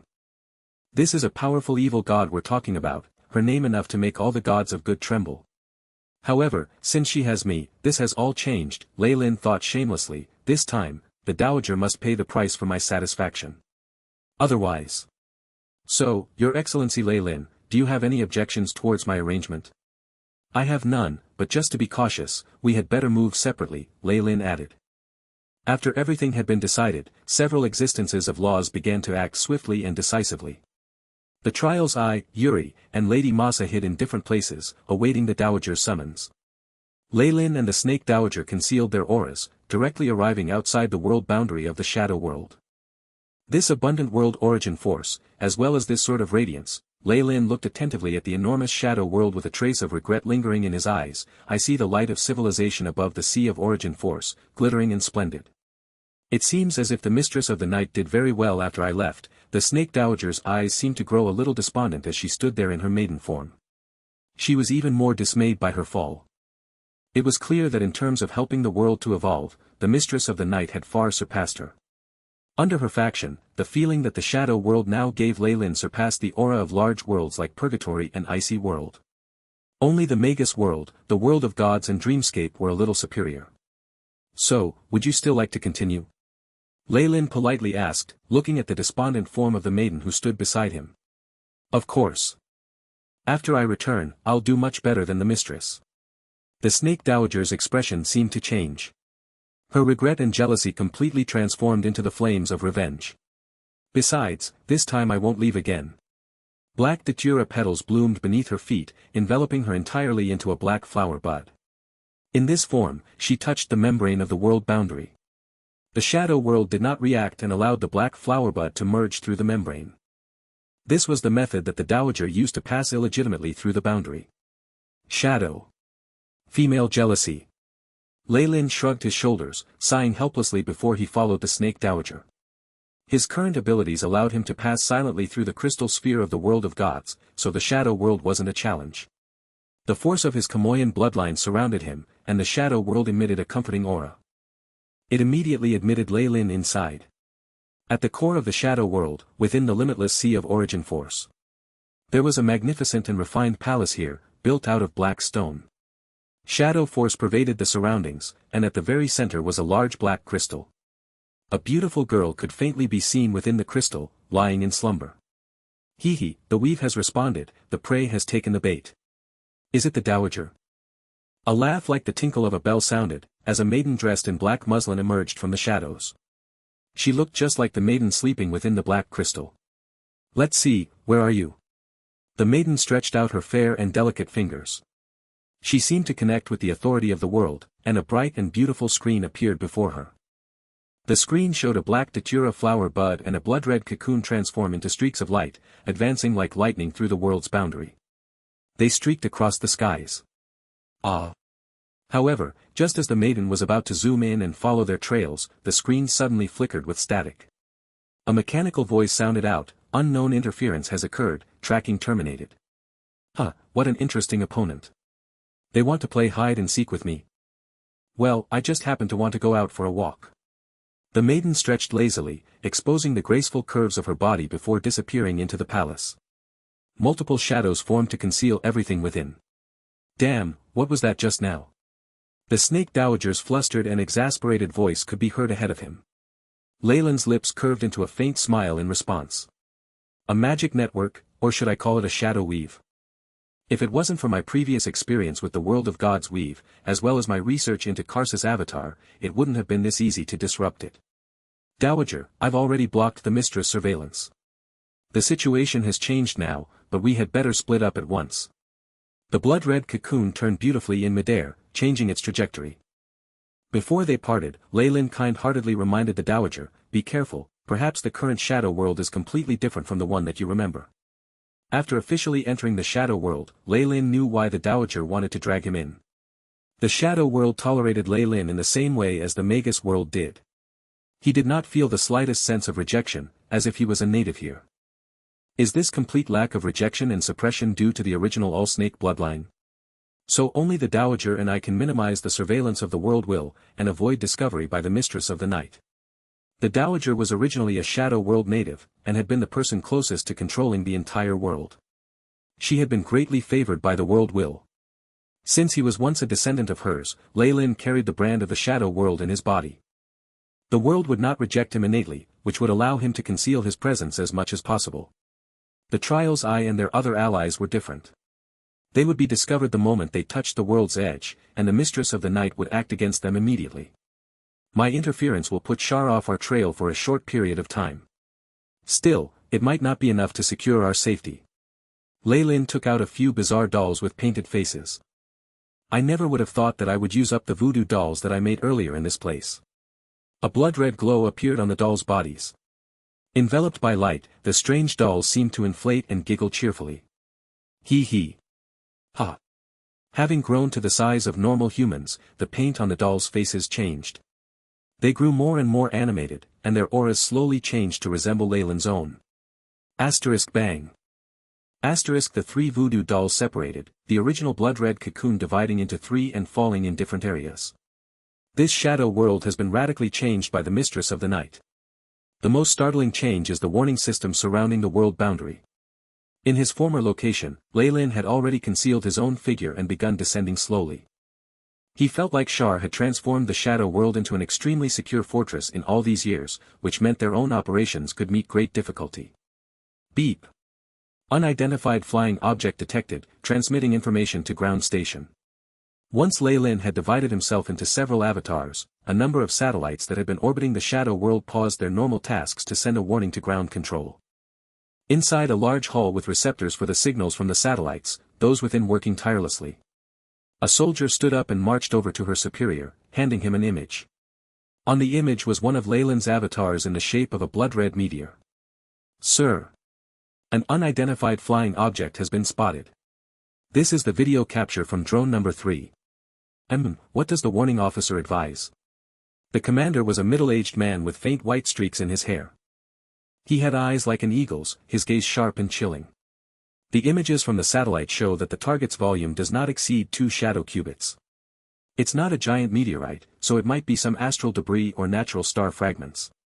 However, we haven't been able to deny the possibility that it's some astral creature, the soldier replied quickly. Those astral creatures have always been extremely dangerous. Those that bring disease or curses are the most dangerous. If it spreads far it might harm society greatly. The middle-aged man waved his hand. Exterminate it. Understood. Secondary space cannon prepared. Shadow weave fully charged, beginning countdown. T-3, 2. Having received the order, the control tower quickly leapt into action. A blue laser shot out of the ground, accurately targeting the blood-red meteorite. But just at this moment, the blood-red meteorite on the screen suddenly changed. A glaring scarlet flare flashed, and a sharp warning sound issued out. Target has issued a high-energy response. Current energy level surging rapidly. It's already reached a danger level of 5A. Sending automatic report to the Security Bureau of the Empire. A researcher looked at the twisting image on the screen and suddenly cried out, his voice filled with panic. On the screen in the main hall, the blood-red meteor seemed to have developed its own will, drawing out a bright trajectory and directly dodging the laser attack. Afterwards, the image of a doll emerged from the streak of light, its jet-black scaras suddenly flashing with light. The screen suddenly burst into a flurry of static. Drone number 3 has gone silent. The soldier from before cried out involuntarily, a stack of folders in her hands falling to the floor. Something malicious from another world. Has a powerful existence entered this place? The commanding officer, that middle-aged man, wrung his hands as he muttered under his breath, I never thought that I would run into another one. Everyone, the Security Bureau has issued the highest of orders. It is time, we must dedicate our lives and our loyalty to the Empire. The middle-aged officer stood up and tore his collar off. He began to shout himself hoarse with orders, fire all the guided missiles from the surface. Destroy the target at all costs. Cancel all vacations of the Surface Armored Vehicle Department, all members are to remain on standby. Also, connect me to the Empire, I need to obtain the highest authority in Ando City's Shadow Weave. Sir, yes sir. Multiple drills and the obedience training caused the soldier to bow and accept his order. Her heart was still at a loss, however, these preparations, doesn't it mean we're gearing up for a world war? Report. Just at this time, the control tower's communication device rang out. An alarming voice rang out, satellites number 4 and number 5 have encountered residual high energy, unable to capture the meteor. Crash, a tremendous vibration rattled the area. The floor and the ceiling trembled continuously as the new energy incandescent lights blinked on and off. A glaring red alarm flashed across the entire hall. After a long time, the voice of a communications officer could be heard, blank and frightened, target has launched an offensive. 2nd Division base has lost communications. The 5th attack, enough to destroy the Empire. Is it about to arrive? The middle-aged officer's glasses fell from his face, shattering into countless shards of glittering glass on the floor. He limply sat on his chair, seemingly losing all signs of energy. What was that satellite just now? It looks like this world's technology surpasses my expectations. Connected via his true soul, Lei Lin could see the satellite that the voodoo doll had attacked. Strictly speaking, it looked no different from the satellites from his previous life. However, it seemed to be powered by a different source of energy. Besides, they tried to attack the voodoo doll with laser weapons. I should try to attack and see their defense. Lei Lin gave the command with no hesitation, and later saw a scene that satisfied him. It seems like it is a branch base, their defense is on the level of Breaking Dawn Magi. Still, that base was being controlled by ordinary people. It was a pity that this sort of strength was nothing to Lei Lin. With a wave of his hand, his puppets could easily erase them. Xavier. Remain hidden as much as possible. Gather information and wait for further instructions. Giving commands to the rest of the puppets, Lei Lin descended into the atmosphere himself. Currently still in stealth mode, he was small enough a target to avoid the satellite's detection even if they were still here. After passing through a thick cloud full of radiation, Lei Lin saw a mysterious continent in front of his eyes. It was filled with the radiance of civilization. AI chip, begin preparing Plan 1, Lei Lin commanded. Beep. Plan 1 activated. Gathering data on gravity and atmosphere, remapping physical constants, the AI chip loyally carried out Lei Lin's orders, and then presented an analysis chart filled with information to him. The atmosphere here is suitable for the survival of large life forms. The other physical constants aren't much different either, just that the inertia of the elemental particles is greater. So I can only absorb them through specific channels. Lei Lin felt like the shadow world was rather interesting. Microscopic soul sensing allowed him to discover a huge and terrifyingly powerful weave here. In essence it's like the one in the world of gods, but there's some difference in its scope and ability. As well, it's mainly powered by shadow force. Should I call it the shadow weave? Now Lei Lin was left without doubt about the identity of this mistress of the night who'd taken the shadow world from the snake dowager. It was evidently the goddess of shadows from the world of gods, Shar. Rumors say that the faith of dark wizards allowed Shar to involve herself in the domain of magic. Seems like it's true, Lei Lin didn't connect to the shadow weave directly. After all, Shar may have implemented some special restrictions, and any misstep could cause him to be discovered. The most important thing now is to blend in and slowly get access to the shadow weave, obtaining enough power to control it. Lei Lin's eyes glinted. With his experience from the world of gods, it wouldn't take long for Lei Lin to analyze the shadow weave. Vroom, the sharp sound of a fast engine sounded out, and a large, foreign, yet also familiar body flew past Lei Lin's eyes. Its streamlined design could reduce air drag greatly, and the two wings at its side maintained its balance. The powerful engine drove it forward, allowing it to fly in the sky with several thousand people within. A plane. I never thought they'd be so advanced, Lei Lin sighed. He could see the numerous specks of light that represented souls within the flying vehicle. These souls were so tiny a mere ripple of power on his end would completely decimate them.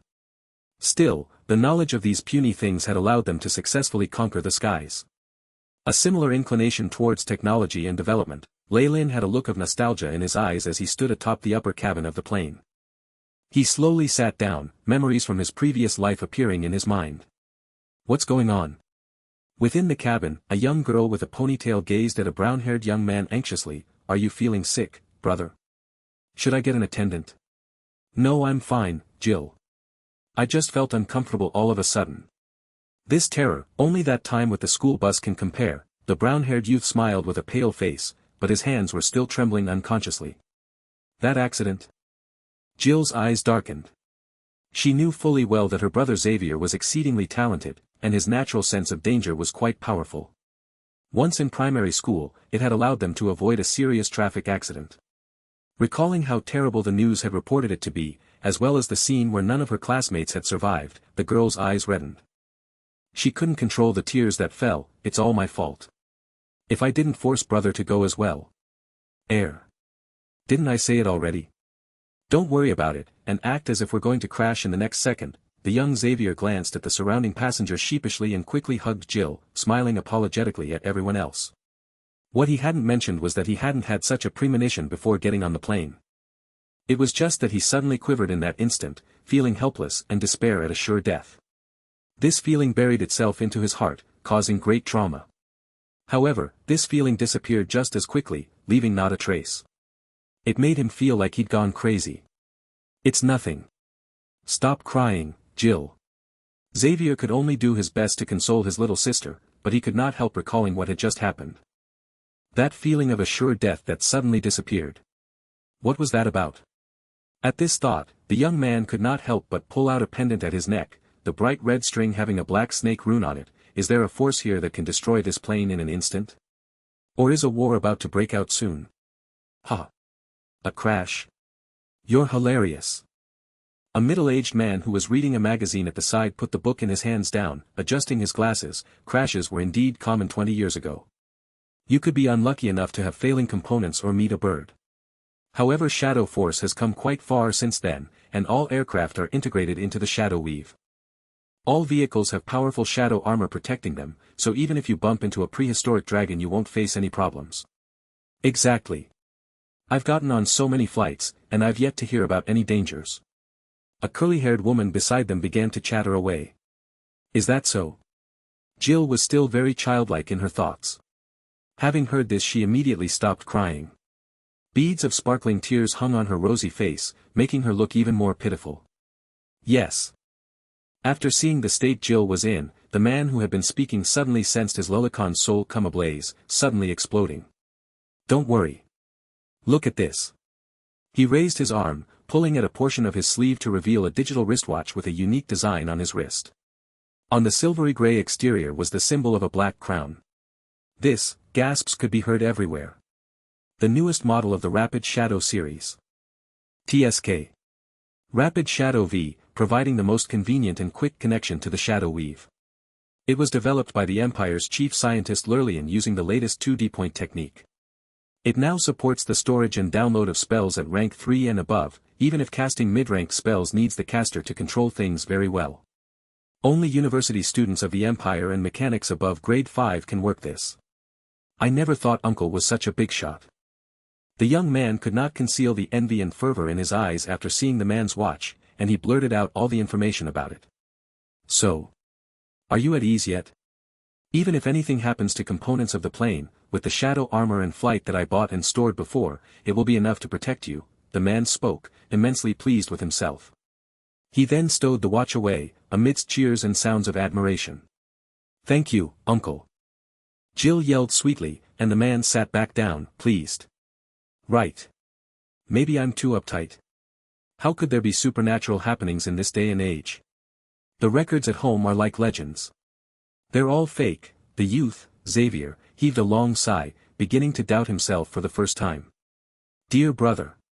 At this moment, a youth in a black suit and gold-rimmed glasses pulled at the safety belt, heading over with a grim look on his face. I think you're very right. Could you be? Xavier was now extremely excited. Even with the government forcefully getting involved and increasing shadow protection for all aviation vehicles, accidents are everywhere, the suited man said stiffly, causing Xavier to nod without end. This world is too dangerous. One could be struck down by a maglev just walking on the roads, much less when it comes to a flood of shadow weave connections allowing miners to use magic as they wish. There's other issues as well. The suited man's words were headed in a strange direction. Soon, he picked out a beautiful advertisement from his briefcase and placed it in front of Xavier.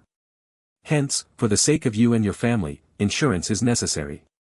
Our company is now launching the newest services that involve protection from shadow weave radiation as well as flight risks.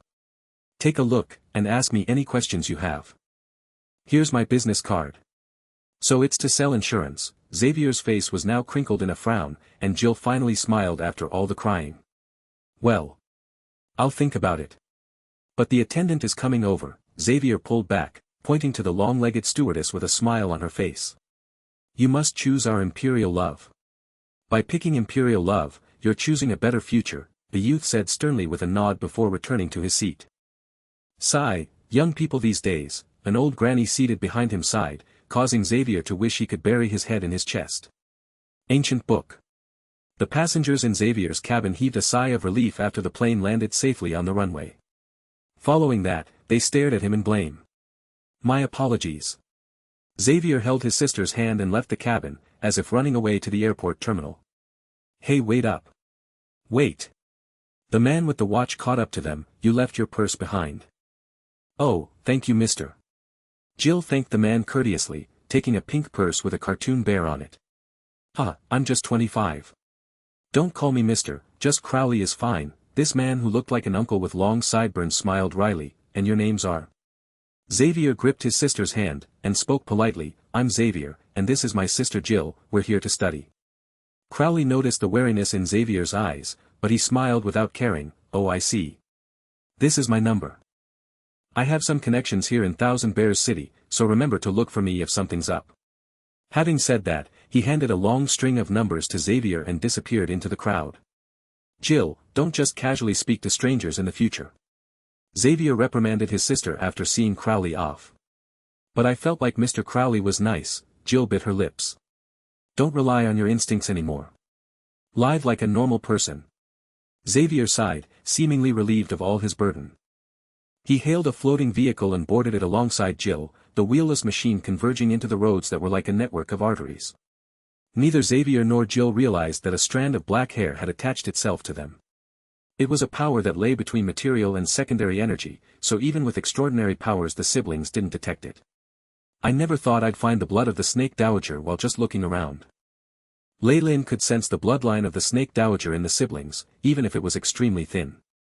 The siblings possessed extrasensory powers, able to foresee bits and pieces of the future. Although he hadn't been masking his presence, the ability to sense him was still somewhat remarkable. Because of that, Lei Lin made an exception and put some attention on this pair of siblings, attaching a tracking spell to them. Standing amidst the river of people, he observed his surroundings. The passers-by walking to and fro did not seem to see him. The high-rise buildings with over 100 floors, the apartments, massive billboards, maglev trains and transparent tubes that served as streets. Everything gave Lei Lin a sense of extreme nostalgia. It was like he'd returned to his previous life. No wonder I could see traces of civilization in the world's shadow force. Evidently they've undergone a few technological revolutions, and the population has grown to a frightening number. A rough estimate said the population of this Thousand Bears city was more than 10 million. The information he'd gathered on the plane told him this was but a middle-tier city of one empire, which meant the population of the entire world most likely fast approached that of the Magus world. And this was inclusive of the subterranean world. It's been proven that science and technology sustain the greatest growth of life for ordinary beings. Without any extraordinary abilities, living together as a species and with technology was the best option, especially when there was a mastermind behind the curtains pushing for this development. In relation to the population, the number of extraordinary beings seemed to be suppressed. Lei Lin thought of the wristwatch, Rapid Shadows. This device was commonly worn by ordinary citizens here. Extraordinary powers have been changed to devices. As long as one is able to fork out a little bit of money, even a child would be able to download a spell from the Shadow Weave. Lei Lin's eyes conveyed interest. This mistress of the night, Shar, what is she trying to do? He turned his gaze to a giant light screen in the sky. It was made of numerous points of light, currently showing an advertisement for some product. That changed as the time for news arrived. A mine containing a new energy source was discovered this morning, causing stock in the energy sector to drop drastically. The market is closed for the day. The Prime Minister's wife will appear at a charity even in the Shangri-La Hotel tonight, donating to the inhabitants of the 13 coastal cities devastated by hurricane darkness. Analysts say that the authorities have once again asserted their swift, resolute decision to clamp down on all illegal markets of Rapid Shadows 5.0. In a joint effort stretched across various parties, the target this time was the fabrication of false documentation, especially that specifically required to purchase Rapid Shadows. Emergency notice: Amdo City was hit by a meteorite 3 hours and 12 minutes ago, causing an infrastructure collapse. The surrounding tremors were extremely powerful, causing financial damages amounting to 37.85 million. The number of casualties is unknown at the time of this report. The local garrison troops have. The reporter who wore a work outfit explained the disaster in a stern voice, as images of troops entering Amdo City was seen. Their reaction is pretty fast, huh? Lei Lin shook his head and did not pay any further attention to it. A newly developed empire with a mysterious entity like the Mistress of the Night controlling it from behind the scenes could unleash extreme power if he stepped on it. The ancient Netherese were an example. The golden period of the Nether Empire allowed it to rival even the gods. Lei Lin had no doubts that, should Shar use some of her hidden cards, his very own voodoo dolls would be discovered sooner or later. However, they were only meant to distract her. He was already satisfied that they were able to last this long. Maybe I should watch the news more often, who knows if any news about the Snake Dowager may appear, Leyland grinned. According to his observations, the shadow world now was a completely different world from the one that she spoke of. Just like the differences between the Middle Ages and 21st century of his past life. An antique like her may not be tech-savvy, captured on some fellow's camera due to the technological advancement of this world. However, these were all minor details. Leyland believed that even if it were to happen, the Snake Dowager would sense the difference and conceal herself. To put it in other words, after those voodoo dolls, the Snake Dowager will be the one who will divert the attention away from me, Leyland's eyes flashed. Although he was invited here by the Snake Dowager, he had no intentions of playing the role of nanny. Intelligence is the current priority. I can't connect to the shadow weave recklessly, I need to find an opportunity. Leyland looked at the news that was being replayed, and suddenly got an idea. Outside of the city, at the second level of a small villa. Compared to the outside world which was so technologically advanced, this villa had a rather rustic and unadorned layout. Or in other words, it was old-fashioned. I never thought we'd be able to live at home even if it hasn't been maintained in so long. Jill wiped the sweat off her cheek, and her dusty hands left several black streaks on her face. She was like a kitten playing around. Xavier, wearing an apron, saw his sister and frowned. You're dirty. Hurry and wash up. This was their old home, one that had been abandoned for many years. If not for the fact that this place could allow them to come on to school, the siblings would never have stepped foot in this place. It took some dusting and cleaning up to make it fit for living. I wonder why Mom and Dad didn't sell this place off back then. Is what they say true, that this is our heritage from several hundreds of years of ancestry? Xavier did not believe much of it. Finishing dinner, he placed a video call to a gentle and smiling older couple. I have organized the things, Xavier nonchalantly said. All right. Little Xav, you have to bear the burden of an adult and take care of your sister, the middle-aged man said, before continuing after some hesitation. Also, in our old home, between the layer of the two bookshelves, there are some things that you can have a look at. Oh. That useless book. I have seen it several times since I was 3, Xavier said in an unperturbed manner. What? The voice on the other end was raised by a full octave. The man grasped at his heart as if unable to believe what he had just heard. Isn't it just a book written about some strange fantasies, magic and other nonsense? I can't believe you actually stowed it away like some treasure, and the main point is you did not do a very good job of hiding it. Xavier rolled his eyes, before exchanging a few more sentences with his parents in a pacifying manner and ended the call. That book, this brings back some memories. Through some sort of nostalgia, Xavier went to the study room in the upper level and found the book that was hidden between the two shelves.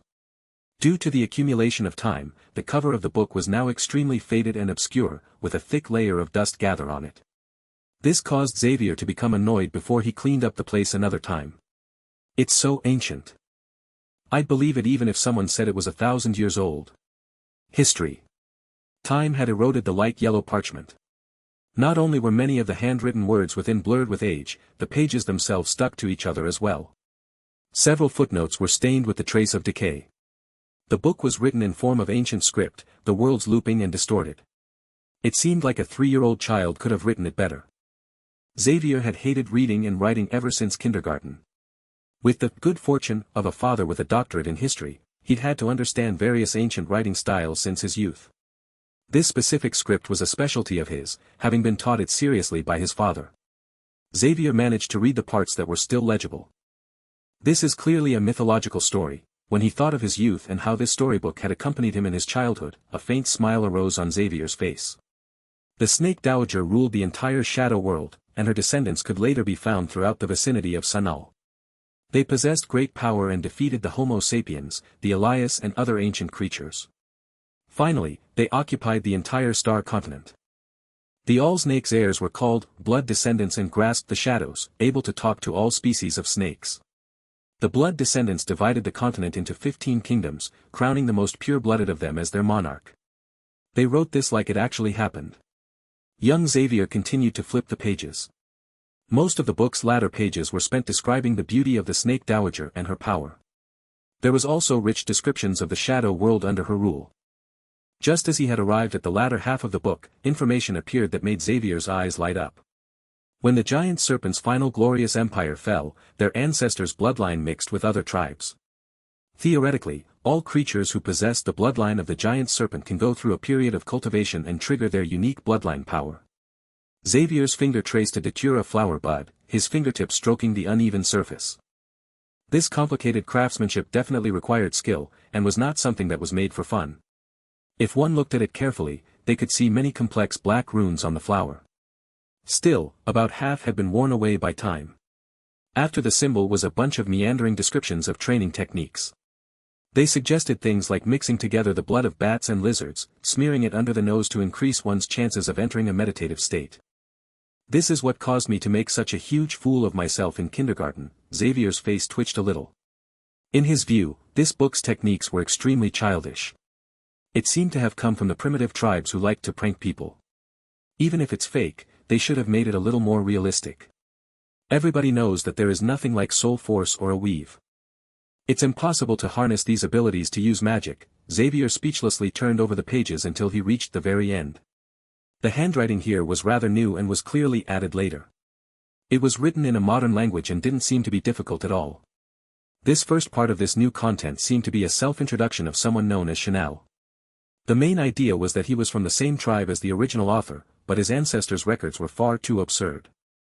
He did not believe in the descriptions of his world travel as well. However, at the very end, Chanel had added something else. Reportedly, it was a complete military technique from his own tribe.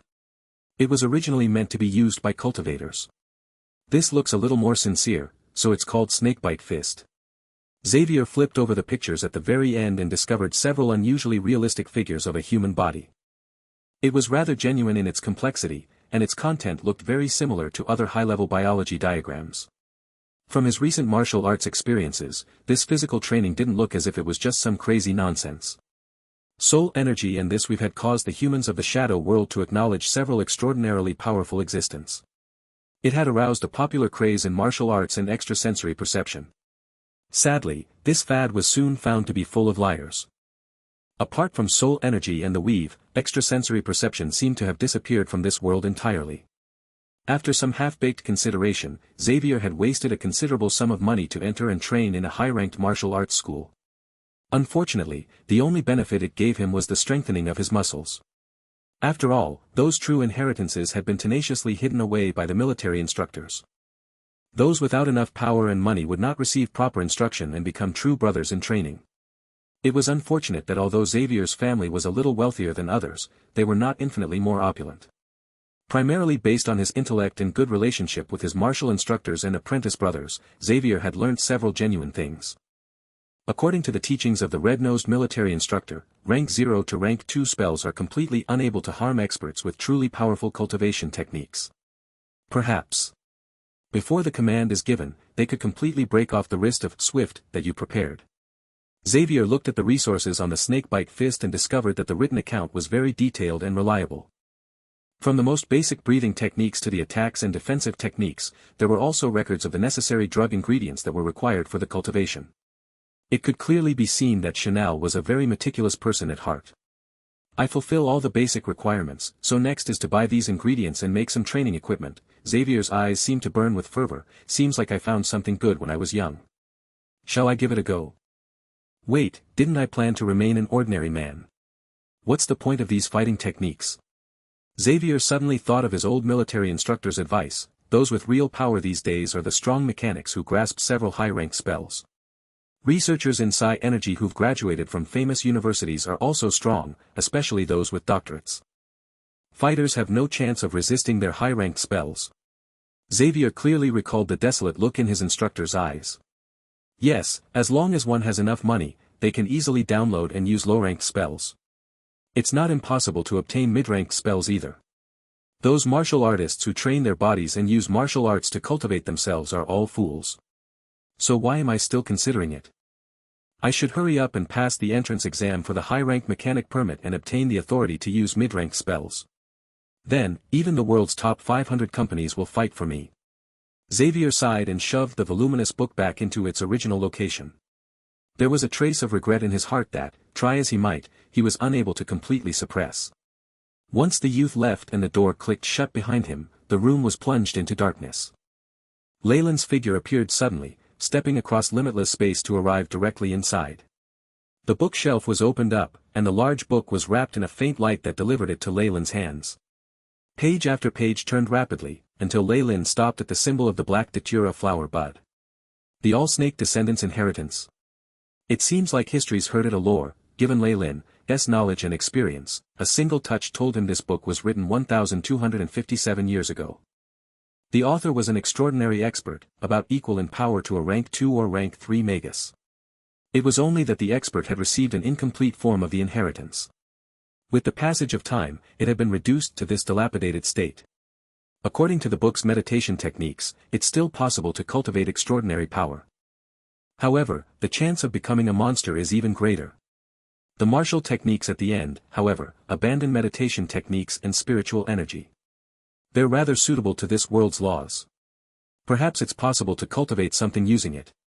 Leyland vaguely gave his opinion before tossing the book back to its place in the bookshelf. As he was now, he was far too lazy to read this sort of thing. He instead turned his attention to the spines of the many black books that looked like a wave. A historian's study. It should be enough for me to know how the world has changed. Leyland's eyes were fixed on the upper right-hand corner of the bookshelf, where a voluminous book lay. The AI chip's light scanned across it at lightning speed. It was most likely the history of this specific family. This scholar had preserved a great deal of his material books, which made Leyland feel pleasantly surprised. Although he could access many powerful safety nets and even the shadow weave itself to obtain all he needed, it was difficult to avoid leaving traces behind that way. If it was discovered by the mistress of the night, he would face a difficult situation. Compared to that, even if this primitive method of collecting information was more tedious, it could completely avoid Char's detection. The bookshelf showed that the teenager's father was quite meticulous. It was laid neatly in order, sorted by dates. The bottommost section contained ancient myths and stories of bards, which seemed like the owner did not care very much for. In the middle were a stack of history books. Some of them even had their pages threaded by strings, old enough to be sold as antiques. On the uppermost portion was modern history, and the brand new covers gave off a glossy look. It was evident that these books had been picked up the most by the owner. The history and changes of the shadow world soon lay bare for Leyland's perusal. Cleanup. The Snake Dowager ruled over the shadow world in ancient times. Then, this place had been largely similar to the Magus world, with extraordinary power granting high status and various empires at war with each other. Wars erupted every day, and it was a dark time for the commoners. It seemed like Xavier's father adopted a prudent stance against these descriptions of snake descendants and bloodline carriers, thinking they were just superstitions used by people of ancient times to control them through fear. History had changed when the Snake Dowager had lost her position about 30,000 years ago. The mistress of the night had taken control of the shadow world. Unknowing of the facts, the regular humans had met a pivotal point. Psi energy and the shadow weave had been established. With the Snake Dowager gone, humans took primary control of the shadow world, allowing science to flourish. The most crucial bit was the discovery of psi energy. Leyland's right index finger tapped on the cover of a history book as he pondered the subject deeply. Psi energy, the gift of the shadow world. Pure and effective, it has low contamination. Even more important is that a lot of it can be stored, and humans could make containers for it quite easily. Once it was discovered, it replaced all kinds of fuels, developing into many other fields as well. Now the maglev trains, aircraft, and even the high-tech armor used by their soldiers ran on psi energy. Leyland read on slowly. Psi energy did not exist during the reign of the Snake Dowager, instead coming right after the Mistress of the Night appeared. It is extensively used, connected to another new creation called the Shadow Weave. Once one read to this point, even a fool would realize it was a setup of the Mistress of the Night. Ever since then, humans have had near unlimited energy. Money allows them to cast spells from the Shadow Weave, letting them toss extraordinary ability into the trash and abandon all ancient training techniques.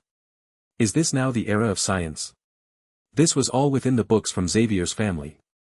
Several tens of thousands of years ago, there were countless myths and legends of heroes with superpowers, but by the era of Xavier's ancestor all small discoveries of such abilities had been carefully recorded. It was evident that history had changed greatly. Make them over-reliant on equipment, having them forego true strength and regress in their extraordinary abilities. It reduces the number of enemies, and allows you to use the weave to control the entire world. Leyland felt like he understood part of why Char had prepared all this. At the same time, a spirit force message traveled over, causing his face to change. Amdo City had now been surrounded by soldiers with powerful-looking cannons. Many of these soldiers had expensive equipment on, making for an extremely imposing sight that stilled the atmosphere. At the center was a large piece of land that had been hollowed out by a meteorite. The extreme heat had left behind traces of crystal within, but the meteorite itself had already disappeared. A command post had been erected here temporarily, with many troops analyzing data and conducting investigations within. They were all submitting their information to the middle-aged commander from before. The weave has been checked, no traces of psi energy found.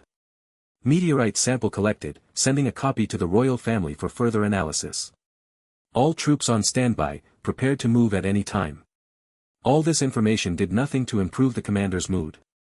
After all, he was facing an opponent that had obliterated a military base in an instant. What's more, there was more than one enemy. So the culprit within this meteorite hid himself inside Amdo City. What about the other two, where did they land? The officer rubbed his temples. The estimated trajectory puts the second landing point in the east of the empire, within 30 kilometers of Danube City. However, the base there was extremely quiet. The mission has been handed over to the local troops.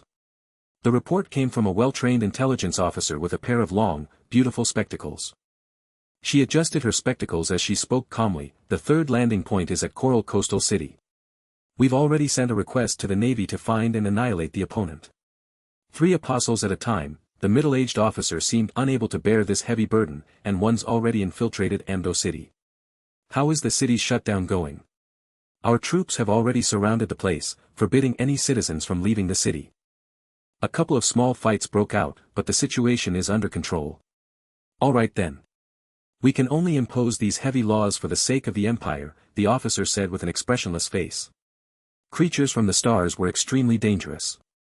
They could hide within the souls of ordinary citizens, beginning to spread contamination. They'd taken down entire empires in the past, so he had to prevent it at all costs.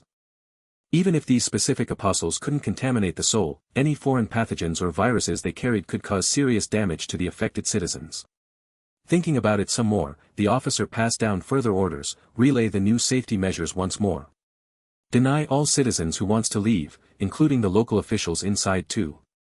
All who disobey must be killed immediately. Yes.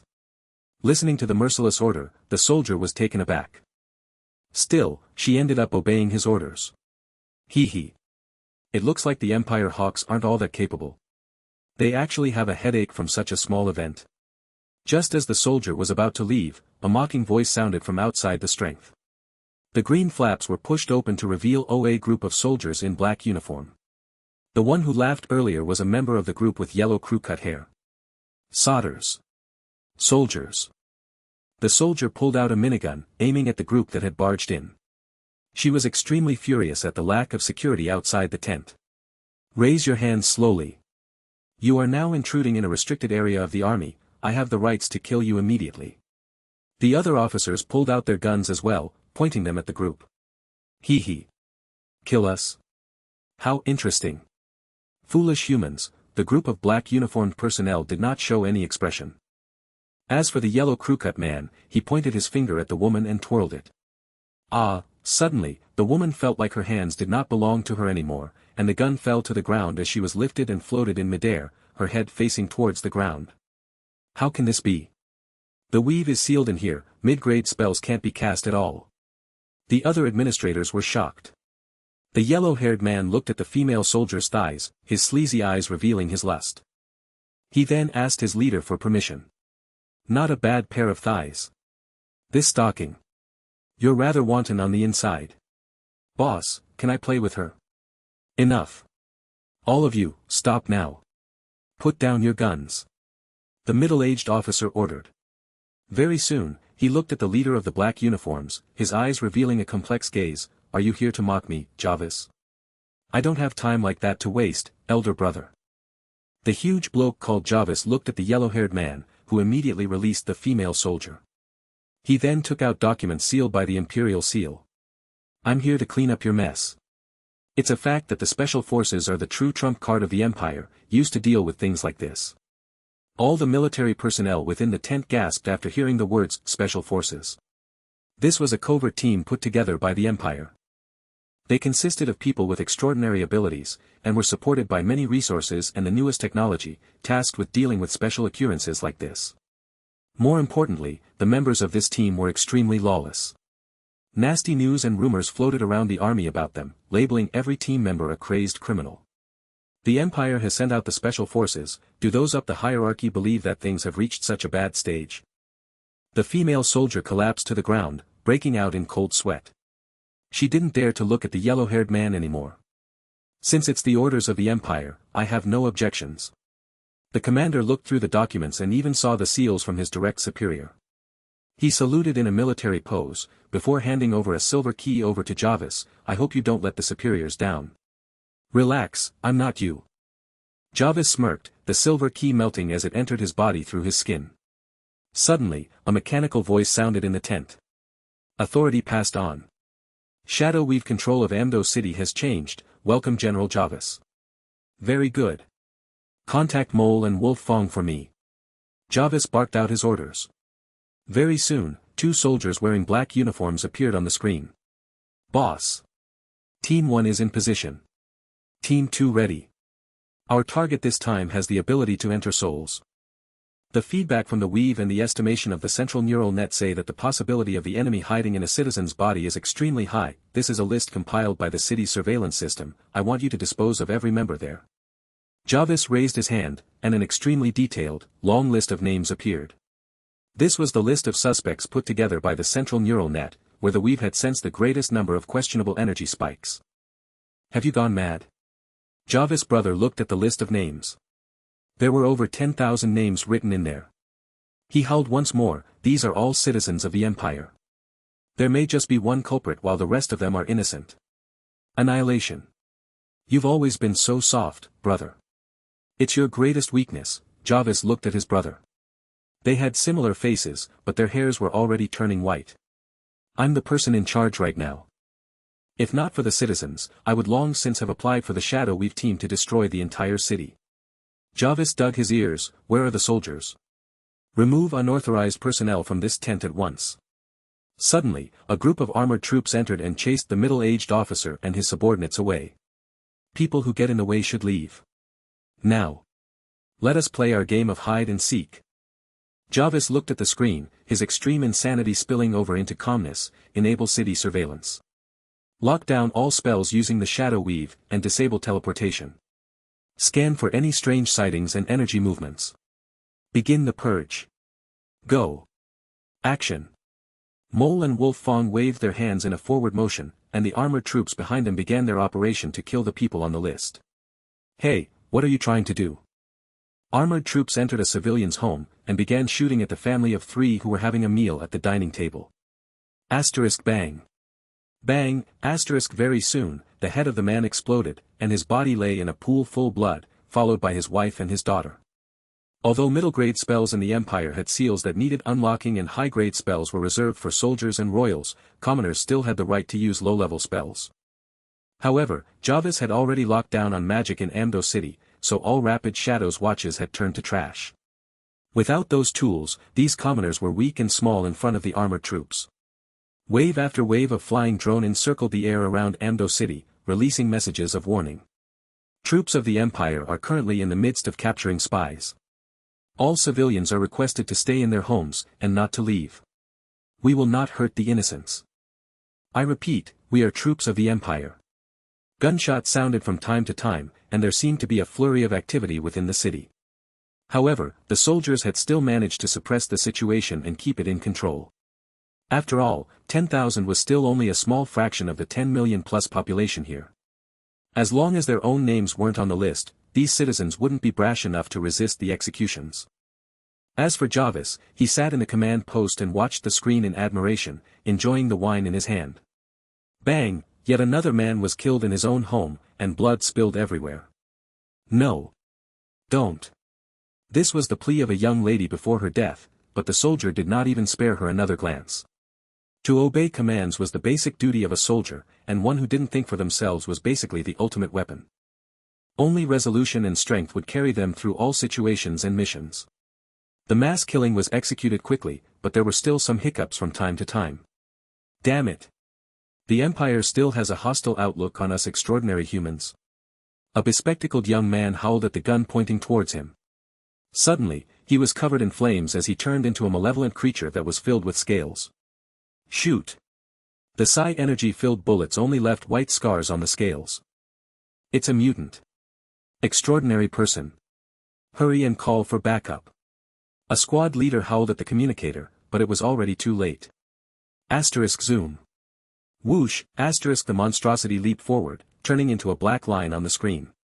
Crash, the armor that the troops wore was soon torn apart, spilling out broken white bones and blood. Huff. Want me to die? You first. A human voice sounded from the creature's mouth, as he ducked into the sewer quickly. Ding. Target's identity confirmed. Second-level civilian, Chunfei. Father. Mother, current home address. Beginning lock on. The central system screen revealed pieces of information on the target, and on the left side was the appearance of the young man before he transformed. Good. These mutants are hereditary. Mole, find a couple of men to get rid of him. As for the rest, look for his parents and blood-related kin. Jarvis ordered. Kiddo. You had a fun time earlier, huh? The sewer duct was shattered into pieces, reveal the underground pipe network and the creature's shocked expression. A black uniformed soldier stood in midair before the creature, looking down on him in mockery. Spawn of the witch. Meet your maker today. Before you die, I hope you can give me some fun. It's only a low-level bloodline carrier.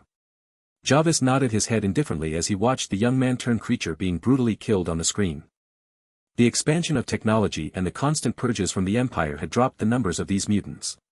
Some of the present generation didn't have strong powers. On the other hand, people who had obtained extraordinary strength through training rigorous techniques were still around. However, these two types of extraordinary humans were as weak as ants in front of the forces of the Empire and the Shadow Weave. As the killing in Amdo City continued, many innocent civilians who were caught in the crossfire ended up dead as well. There were also other unlucky ones like the mutant earlier, killed mercilessly without any proof or verification needed. These mutants formed the underground world of the Each City, but after this event they were completely purged from Amdo City. However, if Amdo City could survive this ordeal, they would instead reach a very high level of society. As the massacre continued, the several thousand names on the screen disappeared, finally showing only the last few hundred targets. All teams on alert. As the target area grew smaller, even Jarvis himself had turned more solemn. Whoosh. Whoosh, A woman wearing an office outfit rapidly ran down the streets, as if a predator that was searching actively for its prey. Suddenly, a metal net appeared from the side of her vision. She leapt upwards for a distance of more than 5 meters, passing through a wall to disappear from the scene. I have to avoid the surveillance cameras, and also throw away any high-tech equipments related to hidden energy and the weave. The office lady face changed as she crushed the rapid shadow on her wrist. About 10 minutes later, in an abandoned factory. Blood splattered on the walls like plum blossom in a dark corner. The office lady took off her coat, revealing a white blouse underneath. She had a hole on her hand. Ugh, however, she gritted her teeth and moved her muscles, forcing out a golden metal bullet out from her body.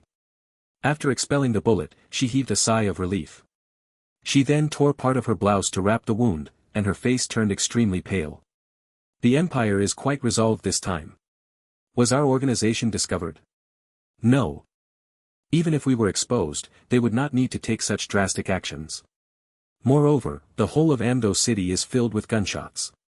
We were just unlucky to have been discovered. Were they after some powerful mutant organization? The office lady smiled wryly. Even if I learned a few body techniques and trained my plum blossom fingers to rank 5, I can only run in the face of the Empire. If not for the other mutants diverting the attention from me, I would have been captured or killed by now. After they narrow down the radius of their hunt, the situation will grow even more troublesome. I need to leave this place as quickly as I can. She did not realize that a strand of her hair had already turned crimson red, with a phantom voodoo doll faintly floating behind her back. Host command, gather intelligence and conceal as much as possible. Chances of current target being discovered is too great. Abandon current target immediately. Very soon, the phantom of the voodoo doll left the office lady's body and merged into the darkness. Current location is unsafe, attempting to leave. Traces of spatial lockdown discovered. Attempting to break through. Light flashed within the dim eyes of the voodoo doll. Found you. Jarvis howled from within the command post, gather up immediately. Attack! A dazzling white light flashed as the abandoned factory and the office lady within it disintegrated, turning into dark liquid before sizzling and evaporating into thin air, not leaving behind a trace. Beep! Whereabouts discovered, mode changed to breaking through. The smile on the voodoo doll's face turned even more sinister than before, as light flashed past its eyes once again. Boom! The incendiary bomb which contained a huge amount of energy caused a quarter of Amdo City to be completely destroyed. Jarvis and the other members of the special forces stood above the explosion in mid-air, surrounding the voodoo doll. First apostle found. Jarvis snapped his fingers, and powerful spells took form nearby. The energy waves they radiated were no less than that of legendary spells. Damn it! That crazy Jarvis. Jarvis' brother, that middle-aged commander, couldn't help but curse as more than a quarter of Amdo City was destroyed. I knew it. Handing over the weave to him was not a wise thing. Leylin was shocked for a moment as he received the news in Thousand Bear City. Although they have made a large sacrifice, they still managed to capture the doll and destroy it, huh? Snakebite Fist. Able to destroy my voodoo dolls. This empire is much stronger than the kingdoms on the surface of the Magus world. Leylin nodded his head from Xavier's old home in Thousand Bear City. His voodoo dolls were as strong as peak-breaking dawn magi, at the limits of rank 6. On the surface world this could afford one a throne, yet that strength was now obliterated by the special forces of a single empire. Put in other words, the monarch of the skies, the blazing flames monarch and the like would not meet with a good end if they came to this world.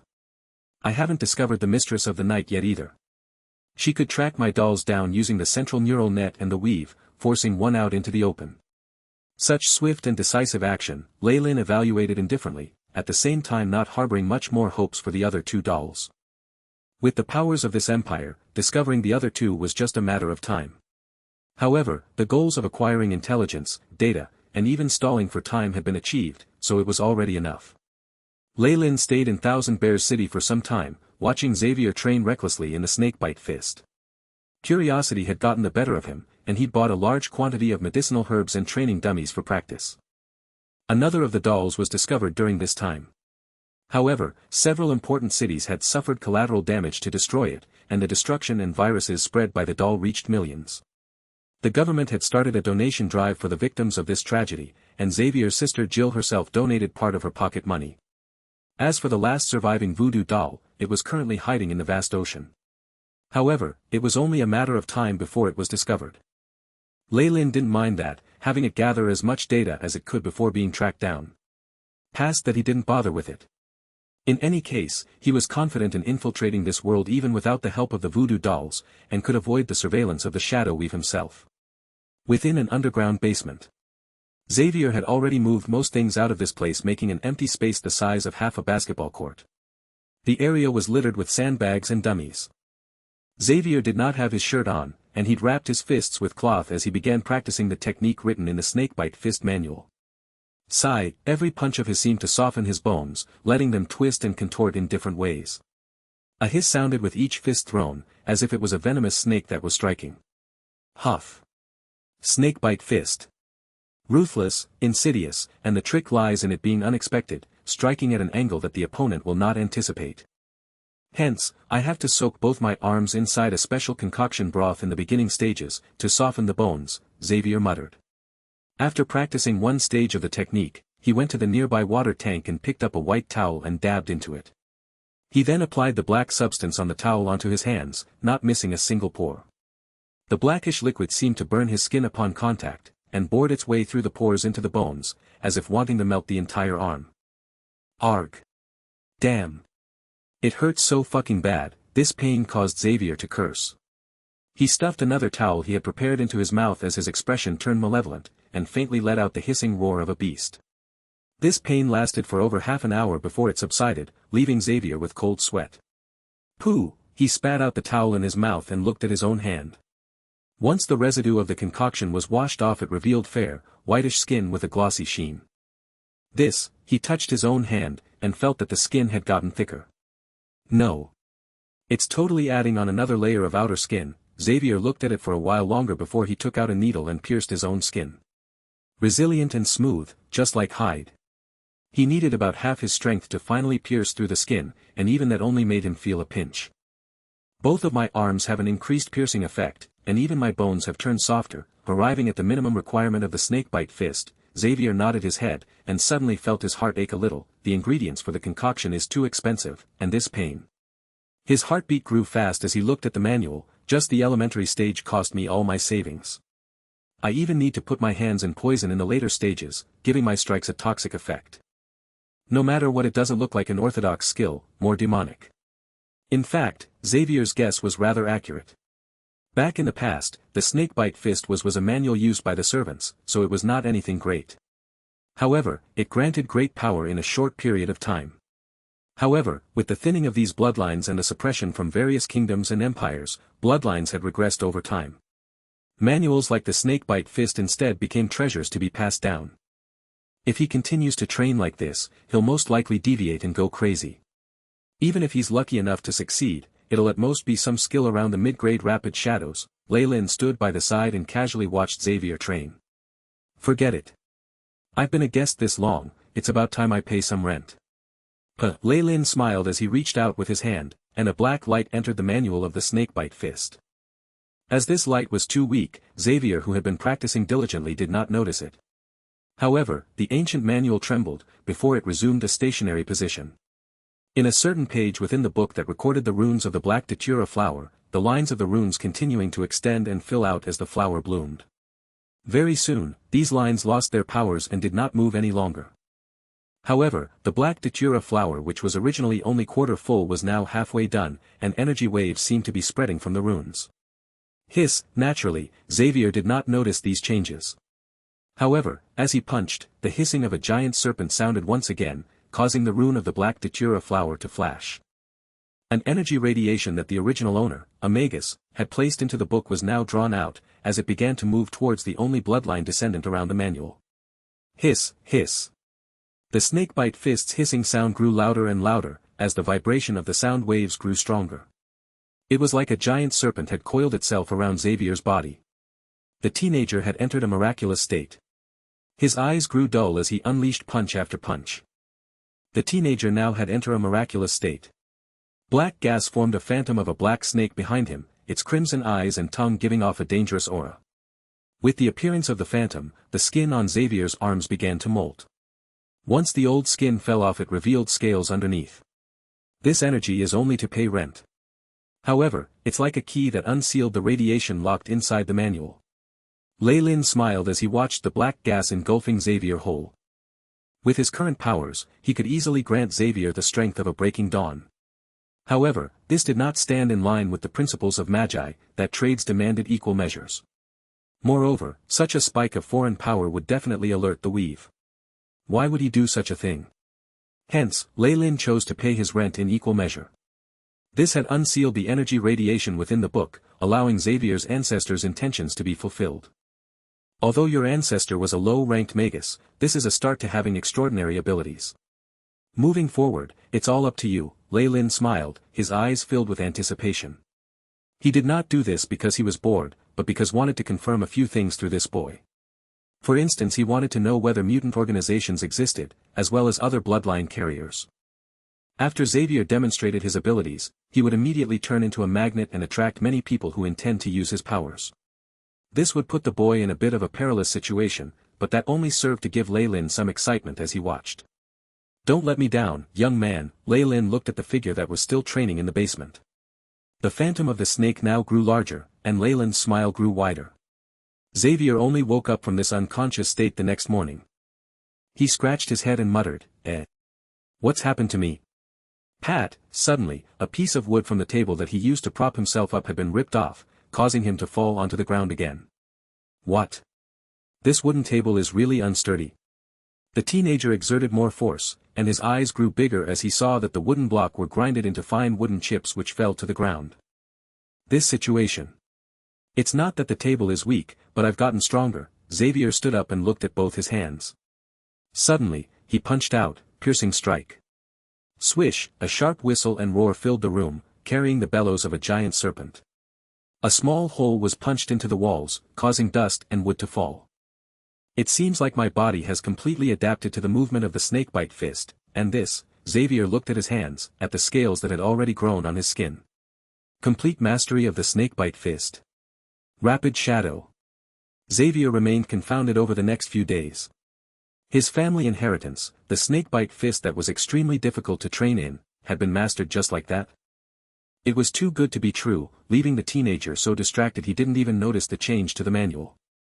In the end, he broke 7 to 8 more items in the house, being nagged by his little sister until he finally learned to control his own strength and stop crushing things.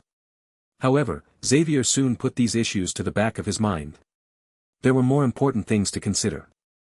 Greater skill proficiency test. Xavier clenched his fists as he looked at a date circled in red on the calendar. I need to pass no matter what.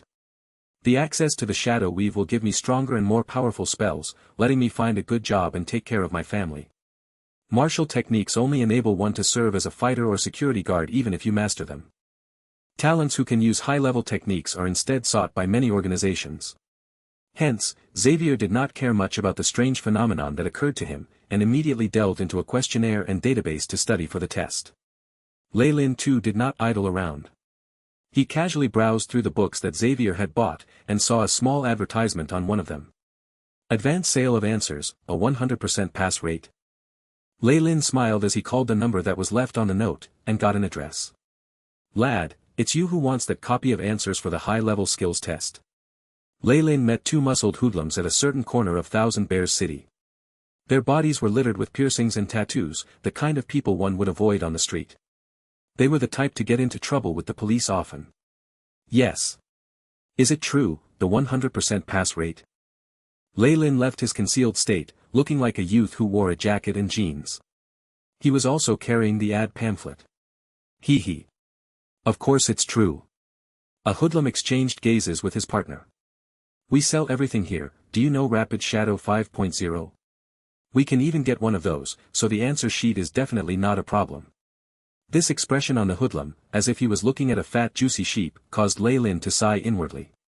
However, he still put on an expression of unease. Okay. But I want to see the item before we trade, and it has to be simultaneous.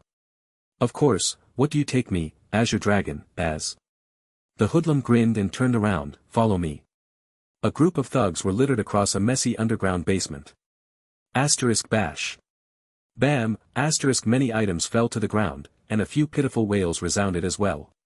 The 2 hoodlums which had led Lei Lin here were now lying on the floor, with blood splattered around them. The group's leader was here as well, one with the tattoo of a black rose on his face. Lei Lin proceeded to step on his head. You have guts, huh?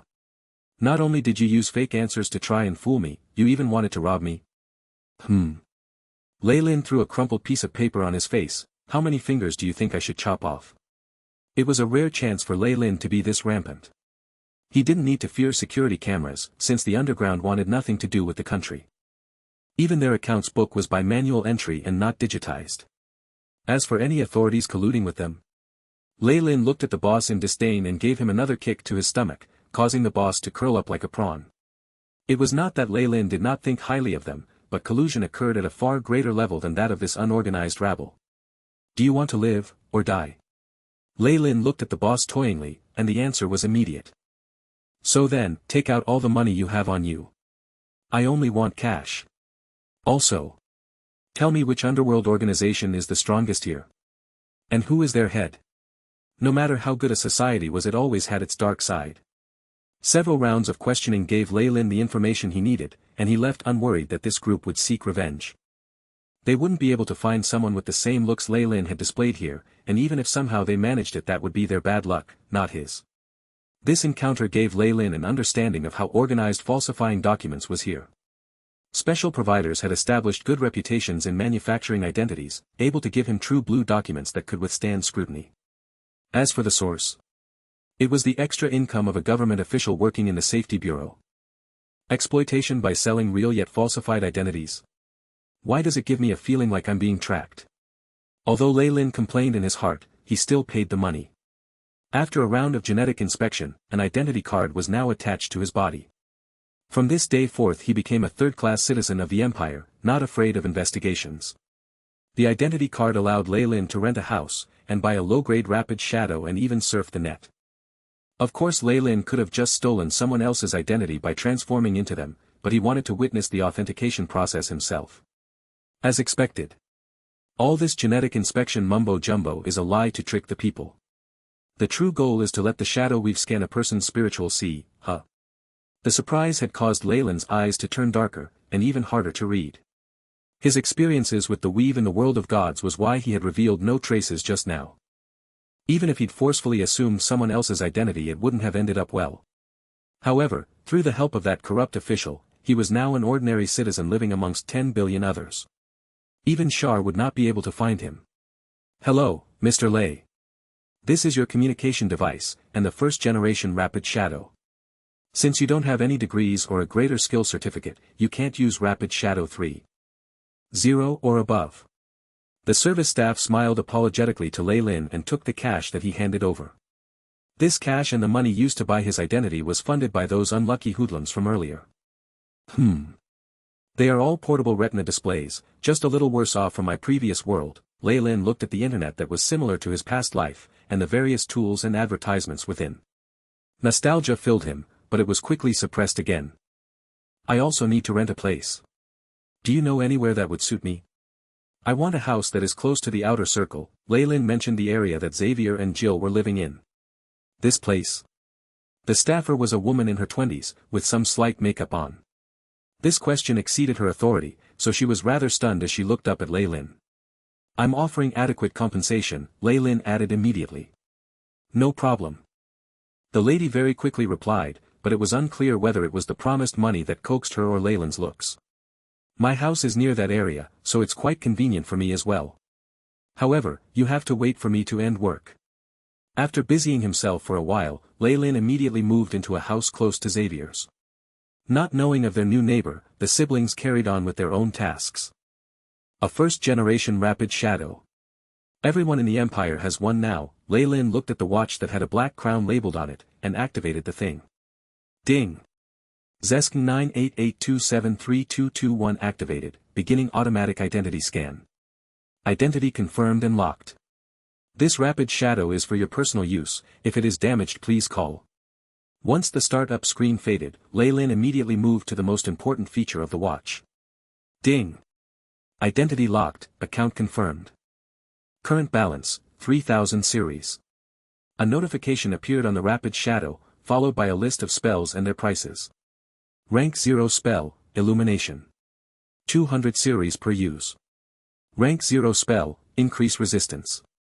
300 series per use. Rank 1 spell, Shield. 1000 series per use. Rank 2 spell, Shadow Ball. 3000 series per use. Ding! Authorization currently limited to Rank 2 Shadow spells. Please obtain increased authorization and buy a newer Rapid Shadow to upgrade. The wizards from the world of gods would definitely cry at this sight. They take painstaking effort to learn spells, but here people can just buy and download the same things. Lei Lin shook his head. All his money had been used to buy his identity and pay for his rent, so he didn't have much left. However, he had enough to buy a couple of rank 0 or 1 spells for fun. 3000 series was not even the salary for a normal office job. If the wizards came over here, they would definitely be devastated and cry. However, is it really that easy? Would the mistress of the night be so nice? Lei Lin rubbed his chin, purchase illumination. Ding! 200 series deducted. Current balance, 2800 series, the Rapid Shadow notified. Lei Lin felt like this device connected to the weave, leaving him with a ball of light in his hands. It's the same as wizard spells, but cannot be stored. If one can't control these, they'll land in trouble easily. Lei Lin very soon discovered the disadvantage of this system. Furthermore, although it is in minuscule amount, the weave steals spiritual energy from every person who makes a transaction. Examination. The weave and its spells cost a lot of energy to maintain. Even with the World Origin Force to support her, she wouldn't use it recklessly. This was why she'd adopted a system similar to the world of gods. Every cast of a spell extracted a small part of the caster's spiritual force. But this place takes much less from the caster. Lei Lin smirked in disdain. AI chip, begin analysis. Beep. Mission established, analyzing 3D structure of the shadow weave. A stream of data ran past Lei Lin's eyes. Compared to the world of gods, the analysis of the weave here was much faster and more accurate. Beep. ETA, 68 hours 23 minutes and 19 seconds. Beep. Level 3 spells and above sealed. 78.55% chance to break through without alerting anyone. Proceed. The AI chip voice intoned. Not necessary. I can just go and take a greater skill test. Lei Lin shook his head and denied the AI chip's prompt. After toying with the rapid shadow, Lei Lin immediately opened his computer and browsed the sea of information that was available on it. The entertainment and leisure section was skipped as he moved on to the Empire's map, governance, military news, and various related issues. With Lei Lin's processing abilities now, he managed to quickly browse through the information on the internet. Slowly, everything in the Empire was revealed to him. What's this? Lei Lin witnessed something strange amidst the sea of information. He opened a new page, entering a forum. Explosive news. Extreme beauty found in City A. I'm flabbergasted after looking. This thread attracted many fans, and even many had applied to follow it closely. However, many of the replies were, seeing is believing and the like. I wanted to take a picture too, but I did not bring my communicator device. I brought mine, but the communicator device was spoilt. I couldn't take any photos, but she was really gorgeous, even causing a few car accidents on the streets. Yeah. That woman mysteriously left soon after that. Many rich people in City A have been offering sky-high prices to catch a glimpse of her. Could it be a ghost? Lei Lin gave that post a downvote. Many of the posts on the thread were similar to comments like OP is trolling or absolute bait, until a cocky guy posted a new image. Haha. Those above me are retards. I happen to have the latest rapid shadow there, and I managed to take a photo. A rank 8 existence wouldn't leave behind an electronic image even if she suppressed her own aura and radiation. The force field around their body could contort the space around them, and even if a photo was actually captured or their true name discovered, it would come with unimaginable power or even curses. The person posted a blurry image on this thread, faintly revealing an extremely seductive figure. Even the corner of her dress left people wanting more. A photo from the front. I beg you, many online wolves were asking for more on the thread, but there was no more response from the person who posted the image. City A, huh? But the Snake Dowager should have moved quickly, not wanting to meet Shar. Lei Lin could only silently pray for the Snake Dowager. After all, Thousand Bears City was extremely far from City A, and required him to travel across half the empire. Furthermore, with the Snake Dowager drawing all the attention to herself, he would be less likely to be found by the Mistress of the Night. He only had a partnership with that woman, so only after his own safety was assured along with an equal exchange did he even consider helping her. As for now, the Snake Dowager used to live here in the shadow world. No matter how much it had changed, she could surely adapt to it quickly. Were she to fail at even that, Lei Lin would choose to walk away from the place right away. After all, lousy teammates were extremely scary creatures who could cause the party to be wiped. The Snake Dowager is a rank 8 existence after all. I should believe in her. Lei Lin shrugged his shoulders and began pulling the window curtains apart. From his position, he could clearly see Xavier's two-store at home. The study room's light was still on, which meant that Xavier was studying hard. The skill test begins in 3 days, huh? Lei Lin took out his communicator and also signed up for the test. He'd wanted to obtain greater authority with the Shadow Weave, as well as higher status. Once I get a mid-grade rapid shadow, even some extraordinary abilities won't attract attention from the central neural net. It'll let me do quite a bit. The 3 days passed very quickly, and the day for the greater skill test had arrived. Xavier exhaled loudly and looked at the mirror after packing his things. Ever since that mysterious change in him, he'd matured greatly in his looks. His skin had grown smooth and glossy as well, causing even his sister Jill to be jealous. Okay, I need to succeed this time. Xavier cheered himself on as he looked at his reflection, before walking out of the house. All the best, brother. Jill saw him out of the house, and prayed as Xavier's figure left. Her voice reverberated through the alley. Whoa. There's so many people in here. Even if he prepared himself mentally, Xavier was still taken aback at the sheer number of people at the examination venue.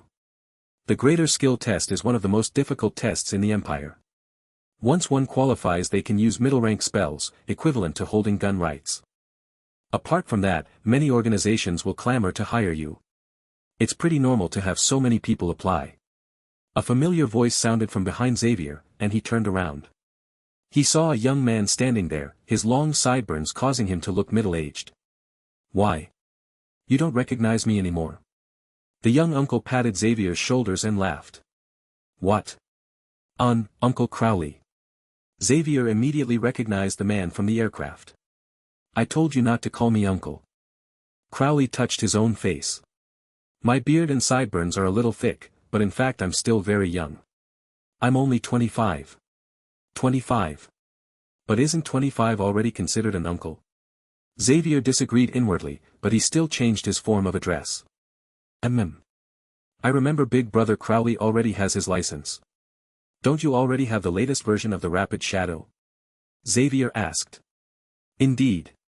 I'm not a candidate today, I'm exam staff. Crowley placed an exquisitely made license in front of his chest. Even if we know each other well, don't think that I'll go easy on you. Each and every test is invigilated by a computer system as well as the authentication of the shadow weave. There's no use in cheating. After speaking, Crowley swept his gaze at the surrounding candidates. Some of them held gazes of unease, restlessness, and jealousy. The authorization of middle-rank spells requires technical skills, and extremely strong concentration. People who don't meet these two criteria can go home now.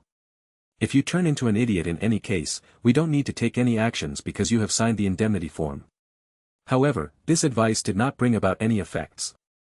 Crowley could only sigh as he bid Xavier farewell before entering the hall. Drats, after Crowley left, Xavier felt the fervent gazes concentrate around him, as if able to melt his body. His senses had been magnified by the snakebite fist, causing him to feel uneasy. So, sorry, he muttered, before running to the side where less people were gathered. There aren't as many candidates here, surely they didn't overhear my conversation with Crowley. Asterisk bang. Asterisk as he was looking down on the ground, Xavier knocked into someone, and the supple rebound force sent him falling backwards as his bottom hit the ice-cold floor. Are you alright? This was a black-haired youth with black pupils, more handsome than even superstars. That apologetic look on his face was so warm it seemed like spring had bloomed. He reached his hand out and pulled Xavier up. I'm fine, thank you. Xavier couldn't deny this man's looks, and they even aroused his ire. He refrained from punching that face.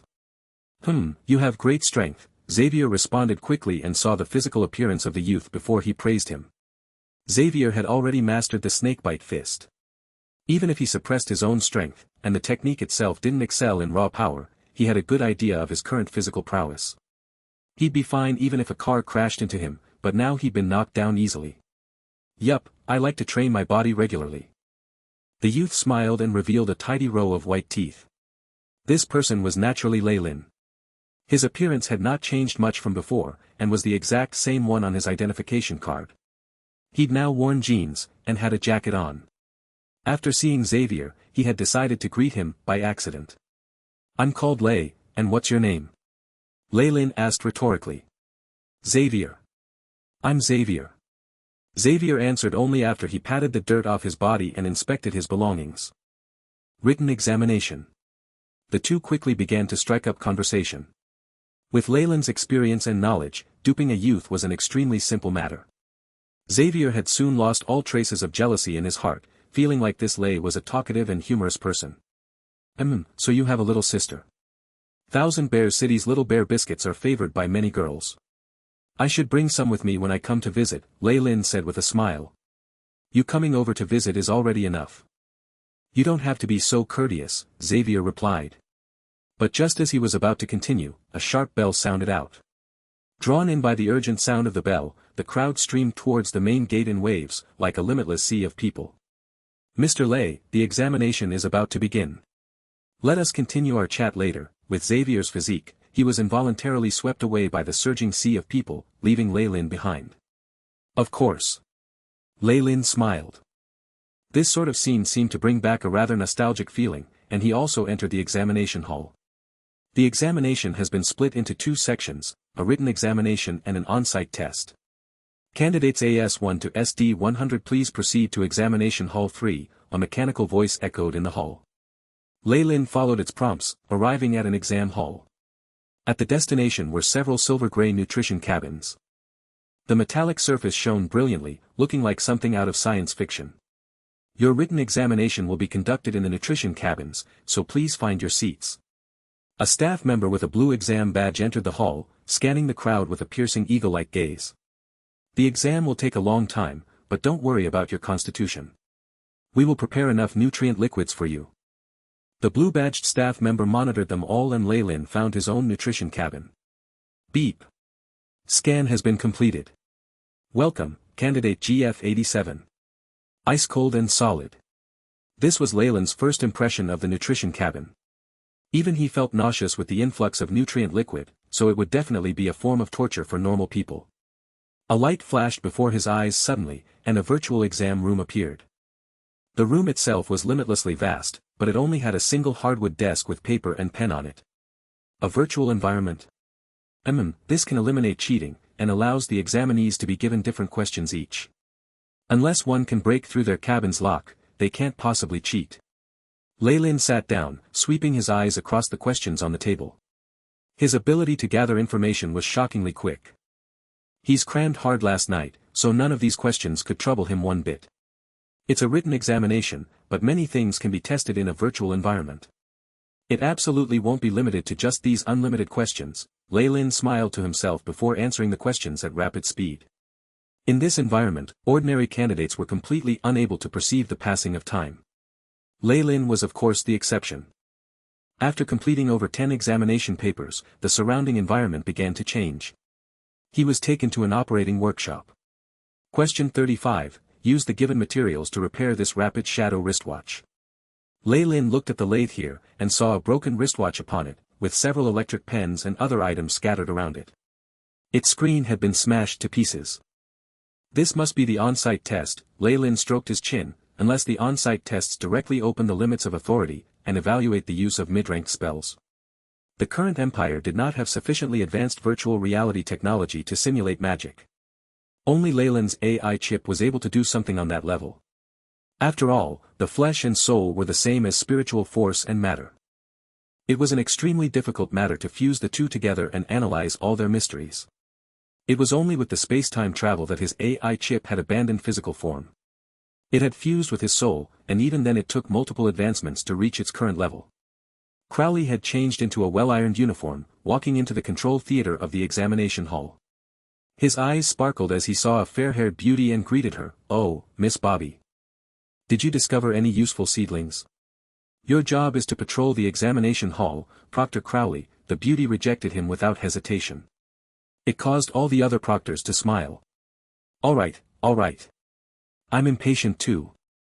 If we discover an outstanding mechanic, we'll get a reward as well. Crowley looked at Bobby with a pitiful look in his eyes. I think we need to discuss it. Bobby looked at the monitor screen and then at her wrist before she finally agreed. 5 minutes, then. The other exam proctors kept their calm in the face of something so unexpected. An amorous glint immediately appeared in Crowley's eyes, and he followed Bobby outside. Although on the surface it seemed as if there was melodrama here, with one person pursuing the other, their conversation was transmitted to the rest through secret means. Let's have dinner tonight. A new restaurant opened up recently in the Champs-Élysées. Crowley spoke non-stop, his performance making the other proctors knit their brows and turn away. In secret he'd sent a short message to the woman. I see that TY13 and the others are quite good. They're worth recruiting and nurturing. I don't have any time tonight. Bobby said with a cold expression on her face, replying using their secret code, pay attention to them and protect them. The best thing is to fail them in their written exams, or chase them out of the examination hall. Don't give them access to the on-site tests. Other than that, you seem to have missed one of them. I'll take responsibility for Xavier, don't interfere. Crowley's expression changed. I know, but the thing is. As long as you understand. Let's not say too much, the surveillance from Central Intelligence and the Weave is quite serious. Crowley finished his final message and then fell to the ground to release a heart-piercing cry. Oh, Bobby, my Bobby. The fair-haired beauty smiled coldly and returned to the control room under the surveillance of many guards and onlookers. What happened? She'd originally expected a lot of busybodies to circle her, but she was rather stunned to see all the proctors surrounding the screen. The melodrama from earlier did not attract any attention whatsoever. Did my acting skills fail? Or am I under suspicion? Bobby's heart twisted. She saw a proctor come over to her with an extremely solemn expression on his face, as well as a look of ecstasy. Bobby. Come and take a look. Bobby leaned against the wall with a curious look on her face. In her heart, she secretly sighed in relief, I wasn't discovered. Afterwards, she saw an examination paper with a perfect score broadcasted on the screen. Ah, so such an exceptionally intelligent seedling appeared. Bobby sucked in a breath of cold air. She looked at the candidate's information column. So his name is Lei. It seems like he answered everything correctly. This is really. Everything must be compared. Look at this, the proctor produced another record. That was Leyland's progress in repairing the rapid shadow wristwatch. Every movement flowed like the movement of clouds, filled with a unique sense of beauty. He does not hesitate in the slightest before committing to every action. This youth has already grasped the techniques of two-dimensional objects. His intuitive use of materials and his confidence are monstrous, Bobby bluntly put it, her words full of praise. Xavier and Rambo aren't much compared to him. Are you ready to directly recommend him to the Empire? Bobby asked. No, the written examination is the most basic part. What we need is a talented person with keen spiritual force, sufficient willpower, and tenacity to manipulate high-rank spells. The proctor's words were very reasonable. After all, there were many good examples of those with a good foundation but terrible spell execution. Then let's wait and see, Bobby said with a smile. There was some hesitation in her heart, however. This Lei. Nothing was strange about him before, and even Crowley didn't discover anything. He has this sort of intelligence, how abnormal. With a desperate round of eliminations, less than 100 candidates remained for the second. Xavier was amongst them, his face filled with curiosity and excitement as he looked all around him. Oh, Xavier. Lei Lin arrived by his side and clapped him on the shoulders. Mr. Lei has also passed. Xavier said with a smile. I just got lucky. Lei Lin scratched the back of his head and replied courteously. You're too modest. Just got lucky. You topped the entire examination. Crowley arrived, dressed in the official uniform of a proctor. The candidates made way for him. Brother Crowley. Let me introduce you. This is Lei. Wait, what did you just say? Xavier suddenly seemed to feel a little dizzy. I said that your friend isn't as simple as you thought. He placed first in the written examination. Crowley smiled as he shook hands with Lei Lin. His eyes, however, were filled with unconcealed warning. He feels rather nervous, and he has a similar bloodline aura. Lei Lin looked at Crowley then at Xavier, his smile deepening. Oh, this really is amazing, Xavier made a big fuss. Crowley had to quiet him down forcefully, take note of the exam hall's rules. You're the one who disrespects the rules the most, Xavier protested in his mind, but he lowered his voice a little in the end. Mastermind. This extraordinary strength, it's similar to a bloodline aura but also contains vicissitudes of the spirit. Lei Lin looked at Crowley and then back at Xavier, finding them both similar. Of course, without knowledge nobody would notice these similarities. Bloodline carrier, huh? Finally found one, and an organization suppressed by the Empire at that. Lei Lin felt somewhat delighted, and at the same time he observed Xavier's conversation with Crowley as the latter left something with the team. Interesting. Is he trying to protect Xavier or set him up? Lei Lin looked at Crowley, but Crowley walked away instead. All right everyone, the examinations will begin. Under the vigilant gazes of the officers, Lei Lin and the other candidates walked into a large field with a white jade floor. In the center of the field was a spell formation in the shape of a hexagon. The examinations requires you to connect with the weave, and also to accurately cast a middle-ranked spell. A well-trained military officer stood at the forefront, and his voice echoed throughout the entire field. I'll repeat myself. There is a certain level of danger in this examination. You may choose to give up now and walk away, we will not look down on you. Evidently, with success just one step away, none of the candidates chose to give up. Very well. If I call your name please step forward for your examination. Firstly, We-23, Dearie, a girl with freckles walked forward, her face filled with unease. Stand inside the formation, the weave will grant you temporary authority, the officer ordered with a voice that could not be disobeyed. After the candidate stood at the spot, he nodded his head and looked at his watch before saying, authorize middle-rank spells from the shadow weave. Asterisk buzz. Buzz, asterisk the white light in the spell formation began to shake, and the pressure from within caused the freckled girl to cry. Central neural net, pick a topic, the officer shouted from outside the formation. Many spells names begin to rotate quickly on a large overhead screen, and it finally rested on one. Rank 3 spell, Shadow Wings. The officer said as he looked at the girl. Connect to the shadow weave through the spell formation, and cast the spell to the best of your ability. Our judges and the central neural network will perform the scoring. Damn. Shadow Wings is a difficult spell to cast even amongst the rank 3 spells. She really is unlucky, Xavier sighed in pity, not noticing that Lei Lin was looking at him with an even more pitiable expression. Xavier concentrated on the spell formation, watching as the girl attempted to summon a pair of black wings. However, all that formed was 2 balls of black mist, not materializing into wings. The 2 were even uneven. Bang, a loud explosion sounded out at the end, and the balls exploded behind the girl's back. She was sent flying, with flesh and blood oozing out of her body. Final score, 0.2. Fail. The officer had an indifferent expression on his face as he waved his hands, indicating for the medical team to carry the girl away and treat her. How is it? Does anyone want to quit now? The officer surveyed his surroundings, and the candidates all bowed their heads. However, even now nobody chose to quit, each thinking that Lady Luck would stand by their side. Very well. Next. The officer resumed the examination, smiling icily. Final score, 0.4. Fail. Final score, 0.3. Fail. Final score, 0.6. Barely passed. Candidate after candidate was disqualified quickly. It took 50 candidates for a single plump candidate to pass. The unlucky ones had been carried out of the venue, causing the atmosphere to darken. If not for that candidate scoring a pass, most people would have given up by now. Next, Dinar. The officer called a name. Sir. The candidate called Dinar was a tall lanky man, looking to be in his 30s. However, his sideburns were white and his eyes spoke of a long past. Yes, you look promising. Enter. After seeing him, the officer's eyes brightened. Thanks. Dinar walked into the spell formation and took a deep breath. Begin. Your chosen spell is Phantom Fireball. The officer announced. What?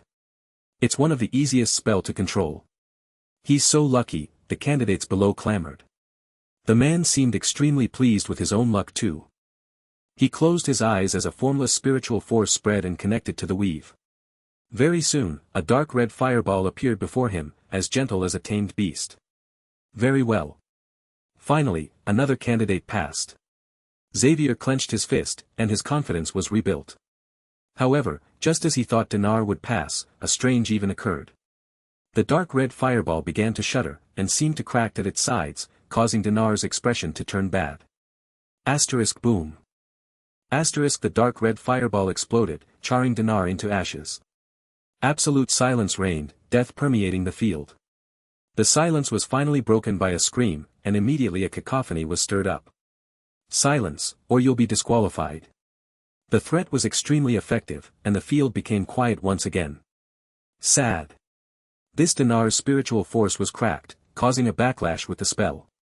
This is one of the 3 primary ways of suicide in the books, you should all be wary of it. The officer lectured them and waved his hands as he inspected the spell formation.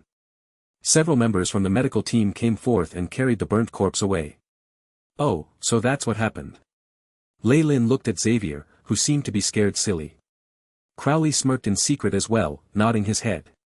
Although the Shadow Weave's requirements are lower than Mistra's, regular humans can only control low-ranked spells. Middle-ranked spells and above need thorough examination.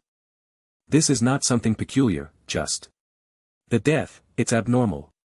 These officers can all use the Shadow Weave, but they didn't manage to save an amateur. It has to be deliberate. So then, the only difference with Dinar was he had mild traces of extraordinary abilities. Leyland's eyes brightened. So there's a secondary purpose to this screening. Apart from choosing those qualified to cast middle-ranked spells, it serves to differentiate true humans from mutants of bloodline carriers. Since they have better talent in the first place, it's quite likely that they'll take these examinations. By tweaking some things in the dark and under the disguise of accidents, the Empire can purge and massacre these impure humans. No wonder I found it strange that even with Psi energy and the weave the number of extraordinary humans has been dwindling too quickly. There was this screening, Lei Lin nodded his head, not disagreeing with what they had done. Any centralized government would abhor those people who could form their own forces and become a threat. Those like Magi that could not be controlled by the shadow weave were better off purged in order to maintain peace and public security. Moreover, if one could even stamp on the seal in the name of justice, it would be even better. Had Lei Lin been the ruler, he would most likely have made the same decision. So regular humans who apply for the exams will only pass or fail, suffering some injury at most. However, extraordinary humans, Lei Lin looked at the headless corpse, which was a good example. After constant repeats of this scenario, with the development of science, extraordinary humans would then become a myth and legend of the distant past. So, Crowley was in fact protecting Xavier earlier? Are there any now who want to leave? Evidently, the death earlier scared several candidates, and some chose to withdraw. The officer did not stop them, and allowed their departure by waving his hands. After all, if they had to force every candidate to go up and attempt the test, then it would be too obvious. This plan was set for the long term. As long as there were a huge numbers of bloodline carriers dying each year, the seeds would eventually be eliminated. Next, Xavier. It's my turn.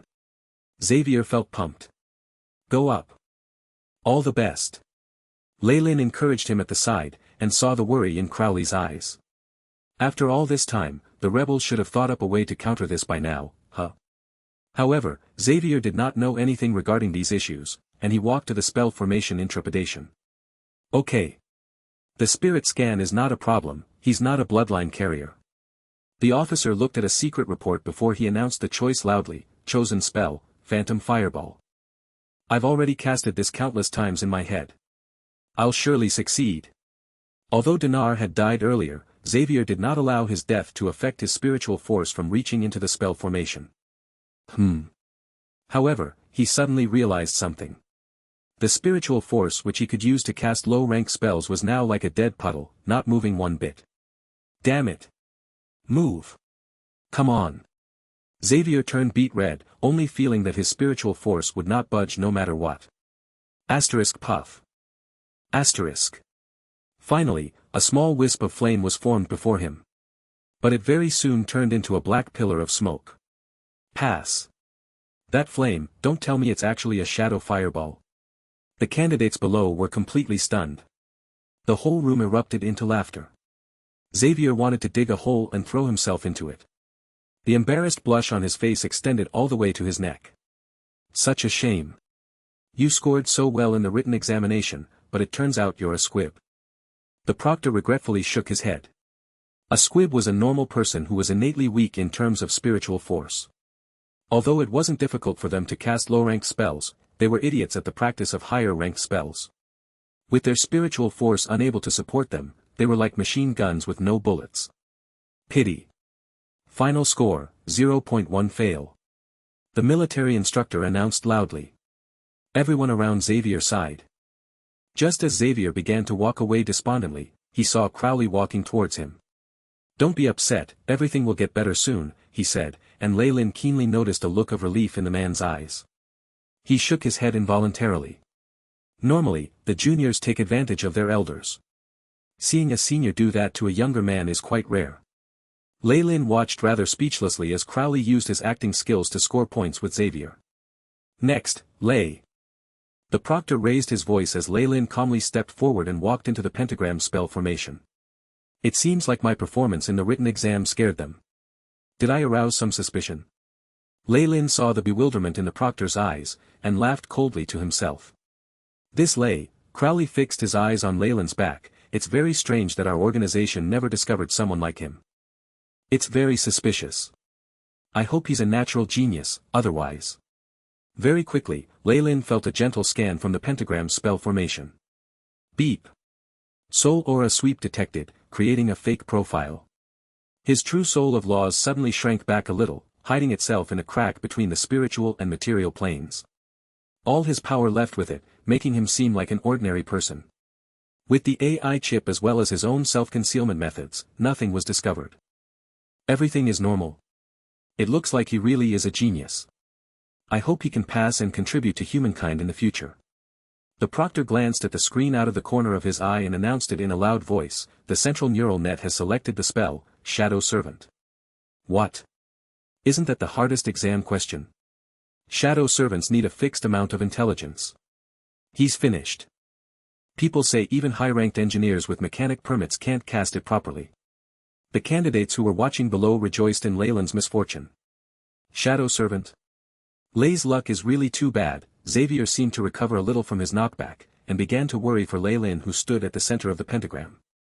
Begin authorization of the shadow weave, the proctor nodded. The pentagram suddenly let out a faint white light, and the shadow weave rumbled as the restriction on the middle level was lifted. Beep. Authority to use mid-ranked shadow weave acquired. Injecting background virus, beginning analysis. The middle layer of the weave has been opened to its limits. There should be a small crack for me to exploit to get to the higher ranks. AI chip, attempt analysis of the high-ranked weave. Beep. Mission established. Initiating task, the AI. Chip loyally answered. What's the matter? At this moment, the main proctor was suddenly enveloped in fear. But when he came back to consciousness, nothing seemed to have happened. The AI chip had used that moment of unconsciousness to use a backdoor into the upper levels of the shadow weave, completely concealed from the man himself. As expected, the shadow weave is quite imperfect. Although it's like Mystra's weave on the surface, it's severely lacking. Leyland's eyes glowed. After all, this is something Shar built alone, and not even as a god. If it's like this. A sudden unbidden thought revealed itself within Leyland's heart. If I use the rank 12 arcane spell here, Karsa's avatar, what would happen? The world of gods was far too powerful, with quite a few gods at the peak of rank 8. He couldn't imagine their response if he broke the weave apart. Here, though, it was different.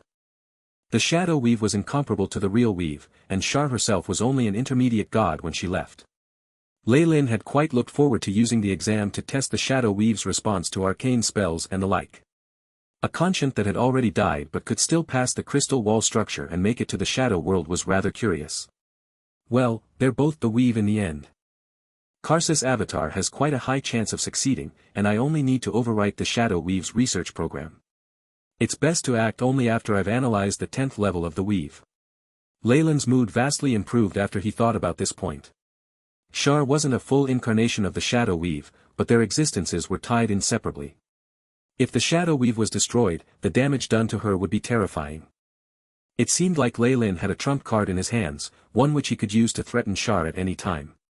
It said, "Don't come over here, or I'll let you have it." However, how do I let Shar know about this deterrent? That is the true problem. Even nuclear weapons were at their strongest before they were fired. Leylin naturally wouldn't just act without a prior warning.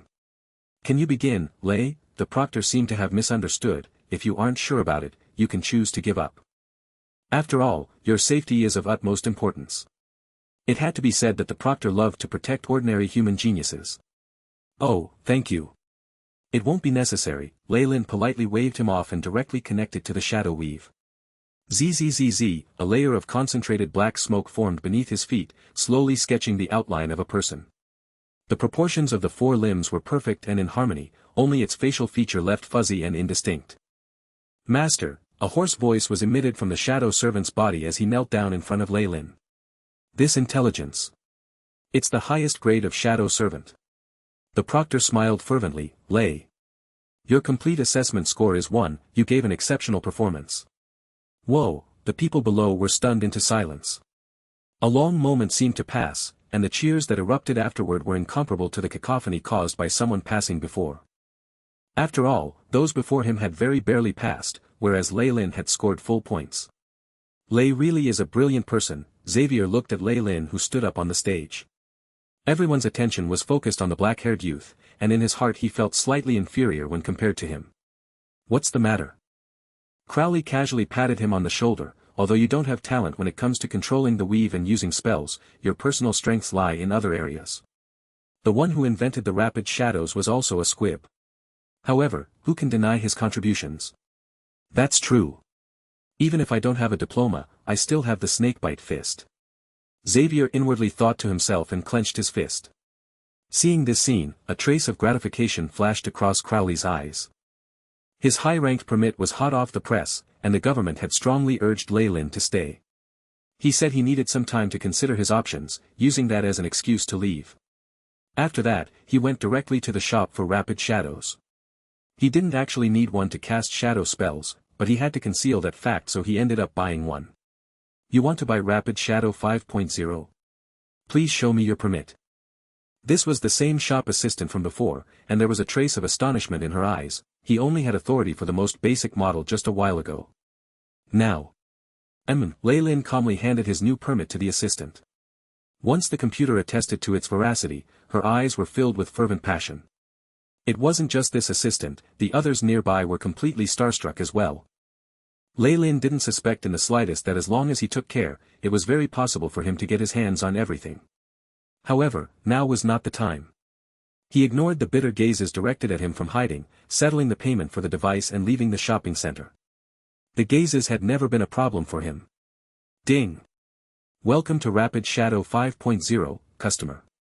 Your account balance is currently 23,000 series. His communication device flashed immediately after he equipped the wristwatch, receiving several messages in succession. Hello, Mr. Lei. Thousand Bears Market is honored to have served you your title. ID data and authorization refreshed, citizen class changed to first rank. You can enjoy public facilities for free, overdraft on the Shadow Weave, and receive beneficial treatment when it comes to immigration visas. Please send an inquiry for further details. The messages of several private firms followed, offering sky-high salaries of hundreds of thousands of series a month. No wonder those attendants all became like this. So high-rank mechanics are equivalent to nobles here. After seeing this, Lei Lin involuntarily sighed. No matter how science and technology progressed, humans in the end were still divided into different ranks. Sadly, he himself didn't have the slightest of interest in these things. He was too lazy to even send a reply. Shar. On his way back to his villa, Lei Lin went to Xavier's house to greet the siblings, especially making an appearance in front of Jill. Agreeing to visit them again, he returned to his room and closed the doors and windows. Woman of the shadows. Mistress of the night, it's time I greet you. Lei Lin closed his eyes slightly, his conscience traversing boundless space in an instant as it arrived at the seas. An eerie smile emerged on the oily face of the voodoo doll as it emerged from the blue depths. Target discovered. Attack. Many warships and aircraft carriers equipped with psi energy generators surrounded it, numerous powered submarines gathering around it like sharks. Spells gathered at the malicious mouths of the cannons, causing a great sense of danger. Hee, the smile on the voodoo doll widened, and the glint in its two black eyes dimmed before beginning to flicker even more vigorously than before. This slight change resulted in an extreme transformation of the aura of the doll. From a brutal, robotic puppet hunter, it had now turned into a bundle of unfathomable darkness. Asterisk crack. Crack, asterisk the voodoo doll turned its neck and scanned the huge warships with terrifying artillery, as well as the dense crowd of powerful spellcasters atop. You've done the best you possibly can in terms of technology. Unfortunately, your personal evolution has been stagnant. Lei Lin shook his head, and then made a sound. Kai, piercing sound waves swept the area, and large batches of the Navy collapsed with blood spurting out of their orifices. Infrasonic attack. Quick, activate shadow protection. The surrounding warships entered a frenzy. Guided by powerful mutants and the Empire's special forces, they formed multicolor shields one by one. Unfortunately, these shields had no effect at all. The normal people were mowed down like grass, and only the mutants with exceptional mental power were spared alongside a few powerful spellcasters. Your weak mental force makes it difficult to counter attacks on the soul. Lei Lin believed this to be deliberate on the part Shar. In this scenario, no matter how far human civilization advanced, it would always remain in her grasp. Things were harder with mutants and those with ancient bloodlines. While the chances were low, some beings of laws could still appear among their ranks. This was why they had to be exterminated. Take rank 1 and 2 Magi, for example. They wouldn't be able to fight my old world's military head-on, only turning to dust under their laser cannons. However, if they were to keep a low profile, they could bewitch and hypnotize people in a bid to set up terrifying organizations, and to devastating effect. Asterisk rumble. Rumble. Asterisk having lost most of their crews, the warships and aircraft carriers sank into the sea. Those workers had been normal humans, and there was little they could do to withstand the might of Lei Lin's soul when he intentionally attacked them. Some aircrafts even began to smoke and spark, exploding violently. This was the disadvantage of using external tools. All sorts of accidents could occur without a controller. What do we do, Captain? The survivors gathered on the few warships left, staring at the figure that was like a devil in the sky. We attack. The captain, who looked wise and had a scar on his face, gritted his teeth. This person's attacks are only effective against normal humans. There's little effect on us extraordinary beings, so we can take him on. Do what you can, and have the rest retreat. Get the Empire to draw up other methods to annihilate them. We should prepare an elite team formed entirely of extraordinary beings, which will definitely be enough to dispose of the enemy. Light flickered on the wristwatches of those present, and shadow wings formed on their backs as large numbers rose to encircle Lei Lin in the air. I see. Lei Lin took a look around and smiled slightly. Besides high-leveled spellcasters, the special operatives of the Empire also have a batch of extraordinary beings and bloodline carriers. This policy of having some pulling the rest forward really seems to be instinct for large countries. Quick! Notify the naval headquarters. Apostle 3 has special offensive abilities and no ordinary being can get close to him. Only the special forces can do anything to him. Call them in. The surviving ships were started at this moment, and some jumped onto lifeboats as they all left the area quickly. It was like there was a great ferocious beast watching them from behind. Lei Lin paid no mind to them leaving. It was like a normal being stepping on a group of ants in their way, and then continuing on while paying no heed to the ants lucky enough to survive. A rank 6 blood carrier, and other ability users. On the contrary, Lei Lin was slightly interested in this wave of elite surrounding him. The burly man at the lead was almost equivalent to rank 6 in the Magus world, and he also had the inheritance of an ancient bloodline. The Empire even managed to buy over someone like him. It looks like Char's plans aren't so simple. What the hell are you? The captain eyed the voodoo doll in front of him, astutely sensing the wisdom and intelligence in it. A single look from the doll had made him feel transparent, causing a chill up his spine. Unfortunately, Lei Lin had no intentions of communicating with beings like this. Under his control, the voodoo doll's smile widened and became more eerie. Light glinted in its eyes. Rumble. Rumble, the survivors who had managed to escape now found that the ocean behind them began to roar, the waves surging to over 100 meters tall and swallowing them. Drip. Drip, crimson blood fell from the voodoo doll's straw arm as it held onto the head of the scarred captain. His wide, terrified eyes had lost all signs of life. The voodoo doll stood silently in the sky, and only after a long while did it turn back, looking towards a certain area. I imagined you would do something, Mistress of the Night. A layer of light appeared from the voodoo doll, revealing Lei Lin's figure. Those are just some pawns. If you like it, what does it matter if you killed a few more? The shadow weave flashed, and a young girl dressed in black walked over leisurely. She had a pair of beautiful and long eyes, and a face that was just exquisite. There was a hint of a mischievous smile on the corner of her lips, and she seemed like a little sister you'd find living next door who loved playing tricks. If the snake dowager's beauty was that of maturity and charm, Char was like an orchid that was very approachable.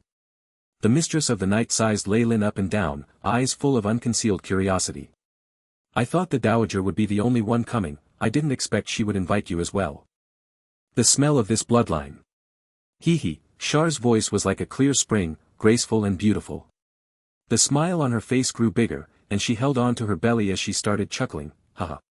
I never thought that woman would actually face such a disadvantage as to have a portion of her bloodline ripped out. There's nothing more delightful in the world. The grace of shadow force evidently allowed Char to see through Lei Lin's bloodline with a glance. The fact that Lei Lin was not feeling the pressure from the world was enough proof of his identity. While I may have separated from her bloodline, we are currently allies, Lei Lin said with a steely expression. That's true, you are her ally now. The smile on Char's face froze, and turned austere. In the world of gods, she wasn't exactly one who was benevolent or loved peace. Gods lost their immortality and part of their personality in the astral plane, but some things would still remain the same. So, you came here just to see me? Char asked, and Lei Lin suddenly felt a huge pressure applied on him. Part of it came from the world itself. Large amounts of origin force surged forth, seemingly able to destroy his puppet in an instant as it tried to search for his main body. It isn't quite convenient here, shall we go somewhere else? Lei Lin looked exceptionally calm in the face of this threat, motioning for Char to go first. Then, with his 5 fingers stroking lightly, the space seemed to open like a curtain, revealing spatial cracks and turbulence. With a challenge like this, Char naturally felt no fear. She was all smiles as she took the first step, and the surrounding space immediately changed as they reached the boundary of the world. The great origin force of the shadow world gushed and tumbled, glimmering with a hint of civility. The huge shadow weave revealed itself, acting like a backbone that controlled everything. Lei Lin watched this magnificent scene and looked back at the black-veiled girl. Is this your goal? Using the weave to control everything, and then becoming the world itself. If you invited me here to say that, then you can die now. Powerful shadow force twined around the former goddess, the power of multiple laws signifying her power as a rank 8. Lei Lin merely laughed in answer, asking, should I call you the mistress of the night, or Shar? With this sentence, the earth seemed to shatter. Her secret having been seen through, Shar's expression changed.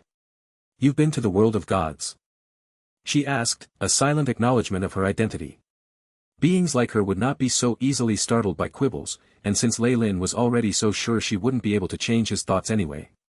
Seen through. I've been there. The world makes one wish for a leisurely life, and it's filled with all sorts of interesting laws. Lei Lin chuckled, and then looked at the weird girl. I'd never have thought that the shadow girl didn't actually fall, instead coming to the astral plane. Faith is powerful, but it's also a cage for us gods. Shar grew dazed, seemingly recalling past memories. When we were on the verge of falling in the dusk of the gods, I actually managed to see through some things. No matter how great it is, restricted power is worth nothing. In comparison, the Magi's approach to the truth. Even so, you were the only one able to make a real change. Lei Lin's eyes glinted as he inquired subtly. You don't need to try sounding me out. I was the only one who crossed the crystal sphere to come to the astral plane. Devoid of faith, we gods are like fish out of water, and things become dangerous for us. Passing through the crystal sphere in the face of imminent death requires a great amount of courage and luck. I was the only one fortunate enough to succeed. Shar's lips quirked up in a smile. I've answered your questions. Now, you can fall at ease. In the next moment, she suddenly attacked. Rumble, the entire shadow world seemed to come to life. Great origin force descended through the shadow weave, somehow boosting her strength past its limits as she seemed to reach the peak of rank 8. Beep. Target has locked onto host's aura, is tracking. Countdown, the AI chip warned in blood red. Lei Lin understood that she'd be able to find his main body sooner or later if he didn't do anything, such was the terror of a peak rank 8 Magus. With his clone here, Shar could connect to his main body, injuring it grievously or even killing him along with it. The shadow weave allows you to completely wield extraordinary strength. It can even amplify world origin force. As expected of the mistress of the night, your wisdom is as dazzling as the stars. Lei Lin was also one of those beings of laws that did not have to worry about the world origin force. This method was like a breath of fresh air for him. Shar's usage of it wasn't something simple, instead optimized, boosted, and altered slightly. If world origin force was crude oil, then the shadow weave allowed her to process it, separating it into diesel, gasoline, and asphalt at different times, making it more usable. Lei Lin's own origin force weapon was similar, though it held a few more advantages. Although the shadow weave gave Shar power, it restricted her movements. On the other hand, the origin force weapon could adapt to various worlds. Palala. The raging shadow weave emerged from different areas, like a powerful electric grid that trapped Lei Lin within. If these are your last words, then I humbly accept your praise, Shar's sweet voice sounded, with no bloodlust whatsoever. However, at this moment, she had already issued a death penalty to this being of law under her. Before she reached the peak of rank 8 and completely fused with the shadow world, Shar still had a weak point. She wouldn't be able to break out of a siege of peak rank 8s, which was why she couldn't let the Magus who knew her secret leave. With her foresight, she naturally knew that Lei Lin's main body was at most a rank 7 Magus, and could likely be heavily injured or killed by her. Her killing intent multiplied, and under her control the shadow weave swept towards him. With the support of a large world's origin force, even one with the power of a rank 8 Magus would definitely be in trouble under this one move. It's been a pity, Miss Shar. We could have discussed more possibilities. The AI chip's rays glinted in Lei Lin's eyes, and he suddenly sighed. Rumble, all of a sudden, a streak of green flames blazed on the voodoo doll's body, and quickly spread all over its body. Are you trying to break all connections? Dream on. Shar snorted, and with a wave of her hands, powerful restrictive force descended. You overestimate yourself. So, amidst the green waves, Lei Lin's figure suddenly turned into a meteor. As if he was committing suicide, he crashed into the weave that was closing in on him. Boom, all of a sudden, a feeling of extreme danger struck Shar's soul. It was a warning of failure, instantly reminding her of the danger she felt during the dusk of the gods. In fact, this sensation was even worse than what she'd felt back then. What's going on?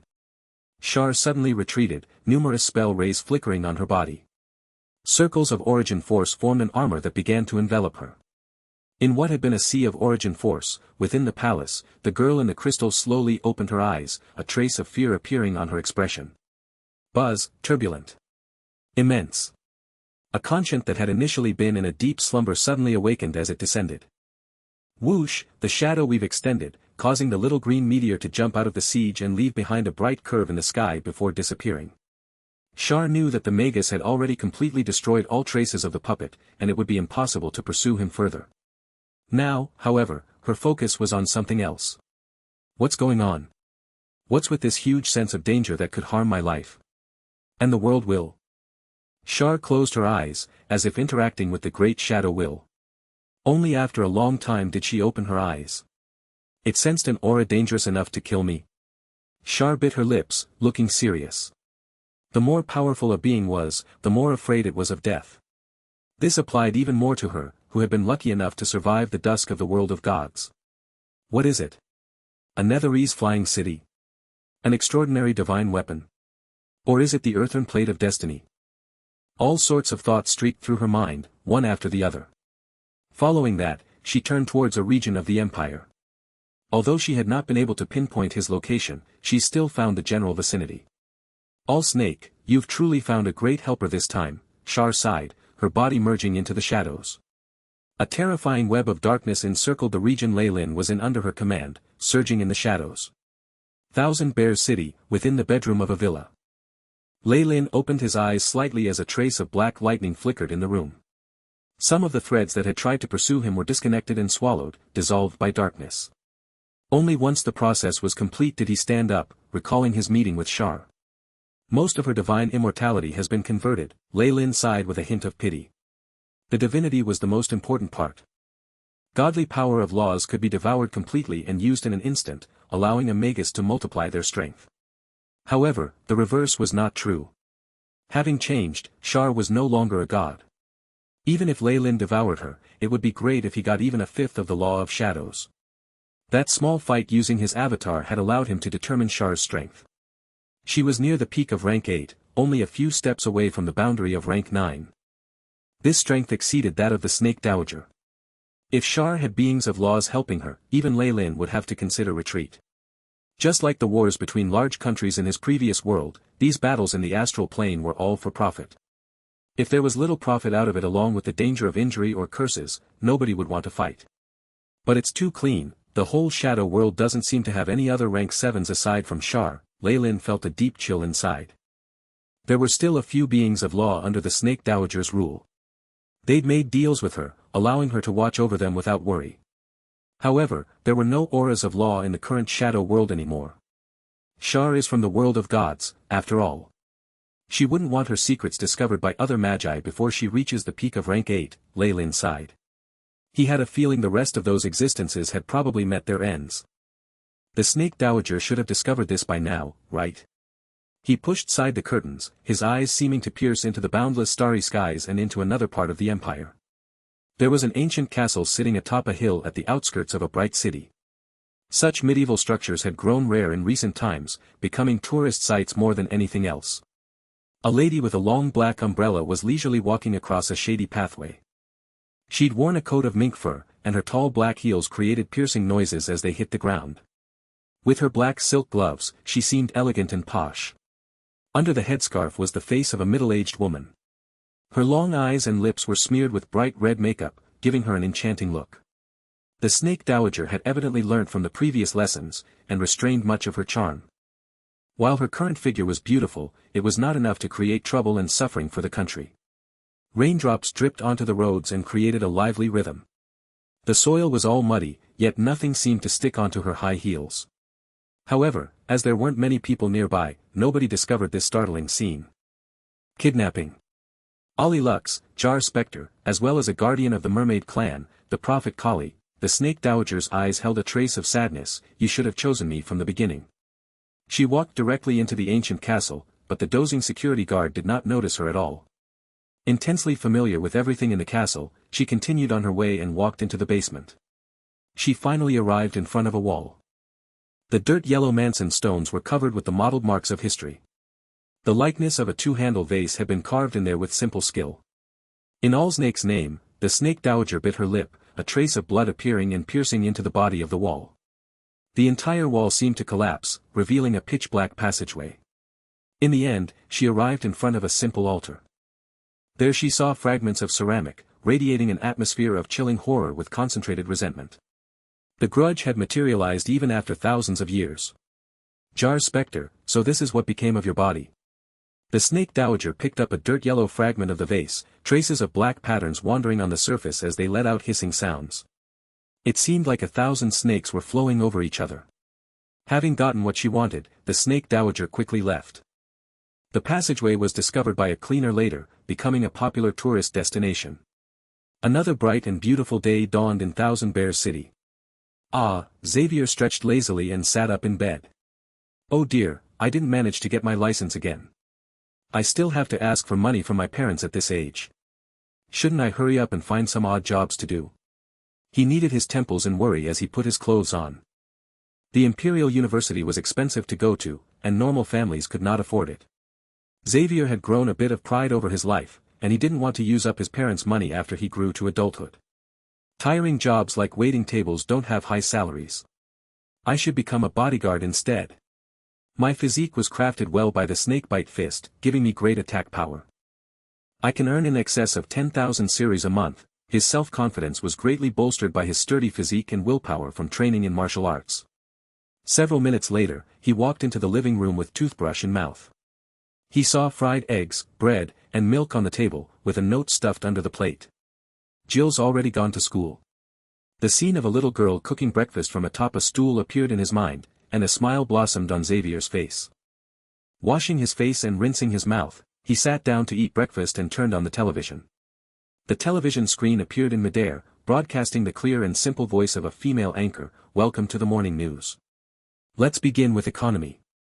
A few days ago the Imperial Corporation declared that. Suddenly, the expression of the female anchor changed. Breaking news. Thousand Bears City's Golden Flower Primary School was attacked by an unknown party this morning. The casualties are currently unknown, and the police department and firefighters have hurried to the scene. 5 different organizations have presently taken responsibility for this attack. A sudden scene of dense fireworks appeared behind the anchor, showing a primary school. The police had erected a perimeter of warning tape, and faint weeping sounds could be heard from within. Bang! Xavier's expression turned blank, the cup of milk in his hand shattering on the floor. That's Jill's school.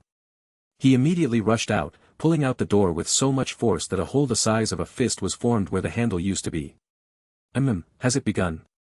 Next door to Xavier, Lei-Lin also walked out from his residence. He saw Xavier rushing hot-bloodedly to Golden Flower Primary School, strolling behind him calmly with his own breakfast in hand. Jill! Jill! You must be all right. Xavier looked into the distant horizon. He could already see the dense black smoke over the school building, an ominous sign. Sirens could be heard in the distance. The closer he got, the worse the traffic jam became. There seemed to be a long queue of maglev trains on the tracks, with numerous traffic policemen maintaining order. Damn! Xavier ferociously slammed his taxi's door open and fled. In a few moments, he had disappeared to the end of the street, with money left carelessly on the seat. The driver's mouth gaped as if he had seen a ghost. With his agility and the fact that he was not all that far from the primary school in the first place, Xavier very quickly reached the location. Stop! What are you doing? An armored policeman blocked him from going ahead, examining him closely. I'm the brother of a student here, her name's Jill. How is she? Xavier asked in a panicked voice. The robbers have taken hostages, we are currently working hard to rescue them. The policeman's gaze turned into a pity. I promise you that we will do our absolute best to rescue them. Now please, go over there to register and wait. He pointed at an empty space where a group of parents had gathered. Many mothers were weeping openly. Damn! I want to go in. Xavier's face flushed with rage. I'm sorry, that is impossible. The policeman's expression changed. Don't make things difficult for us. Seeing a gun's black muzzle, Xavier rolled his eyes. Fine, I'll leave. I'm leaving, as he slowly left and walked around the school, he arrived outside an enclosed wall. There were policemen here as well, but it wasn't as densely protected as the last area. Okay, now. Xavier deeply breathed in and emitted a serpent's hiss, suddenly becoming a shadow which rushed forward. Stand still. Shoot. A cacophony of voices could be heard, as well as dangerous gunshots. However, Xavier had displayed his extraordinary power here, bending into an S as if he was a snake to dodge all the gunshots. He barely flipped over the wall into the campus, and exasperated howls sounded behind him. Jill! Jill! Xavier was extremely panicked in his heart, but his thoughts were eerily calm. He began to stealthily make his way towards Jill's classroom. The once happy campus had now become hell. The corpses of several students and teachers littered the hallway, the fresh red blood unpleasant to the eyes.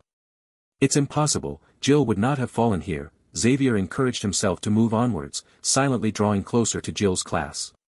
The robbers had evidently based themselves here, congregating together. However, their attire was extremely strange. They were wearing black wind jackets with sunglasses. They don't look like robbers, a faint thought arose in Xavier's heart. However, at this point he already had no choice. After seeing the crowded figures and their firepower, he began to feel a little anxious. Right, the ventilation ducts. If I can restrain my life undulations, I can hide. Xavier's eyes brightened. He used snakebite fist to control his entire body's muscles and blood flow. Under the mysterious force, his blood slowly grew cold. His life undulations also became increasingly weak, until he resembled a rock on the ground. Asterisk bang. Asterisk a ventilation duct was kicked open, and Xavier slowly climbed towards the school building. Why do we have to act like robbers, boss? Can't we just act directly? Nobody was alerted to Xavier's presence, exchanging words which made his heart beat faster. It's the mayor's fault, he said it would be bad influence. Well, someone else will take his position after this, that's the price for provoking the Special Forces. The Empire's Special Forces Division. Xavier's heart turned cold. He felt like he had interfered with some disastrous affair. Just at this moment, the sound of a girl crying out in alarm could be heard. Xavier's eyes widened in response, it's Jill's voice. He crawled across at lightning speed. Looking through the opening in the ventilation shaft, his eyes almost popped out of their sockets at the scene he witnessed. Within the classroom, a teacher's body had slumped over the desk. Many little girls were crouched on the ground crying, with a huge man dragging Jill up. So annoying. He pinched a nerve behind Jill's head, which made her immediately faint. Let go of my sister. Seeing this scene, Xavier couldn't hold back anymore.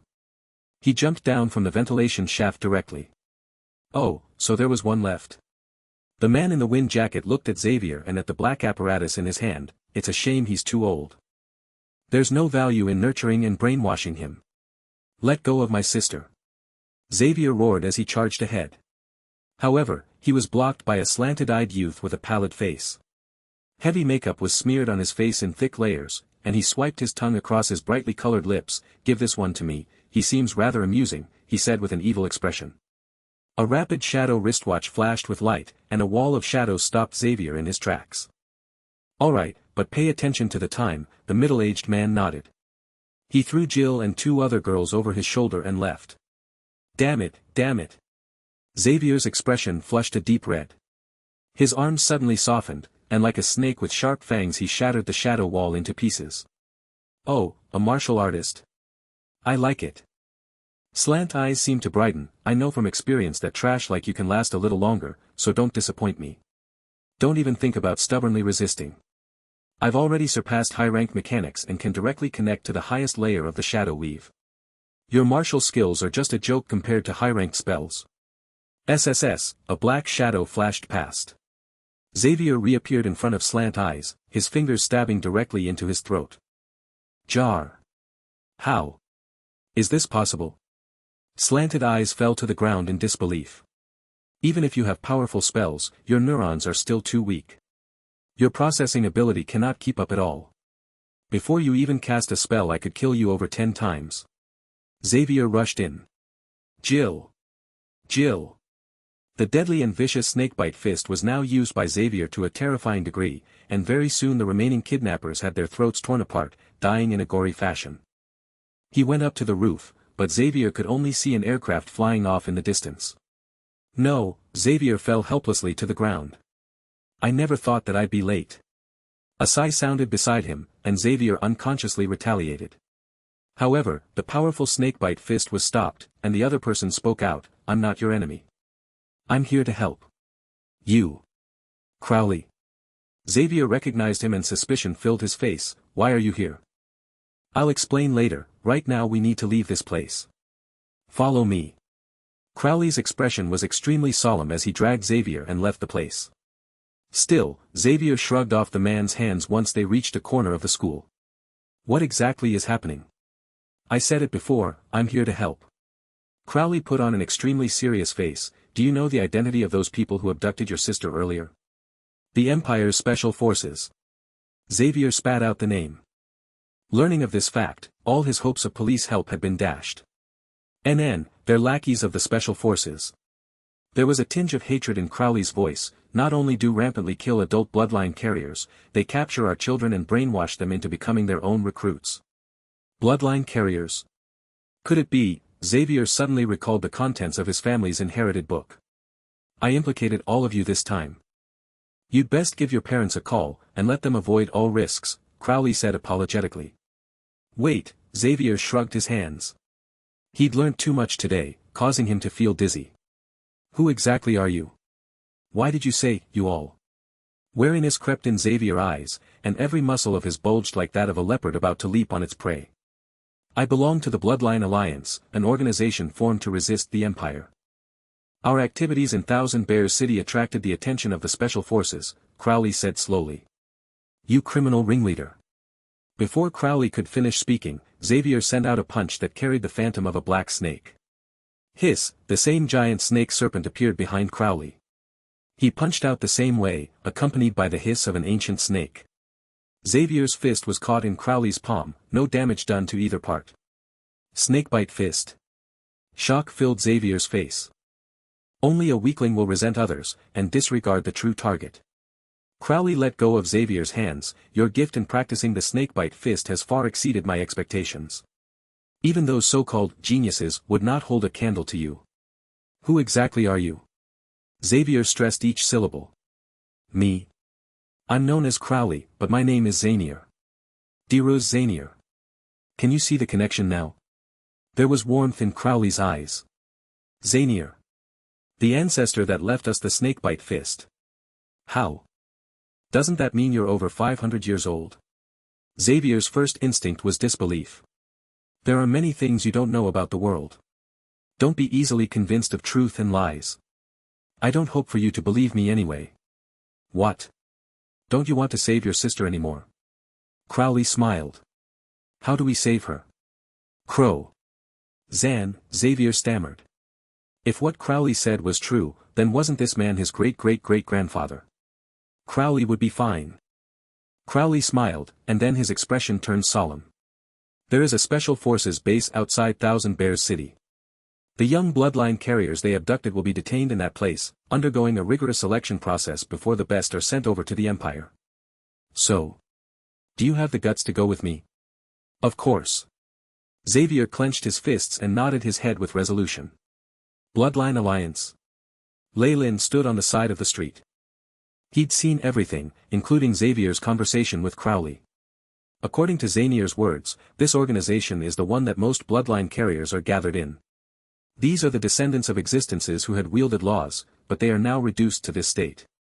It's rather sad, Lei Lin shook his head. Hey handsome, do you want to chat? A melodious voice sounded by the side of the street.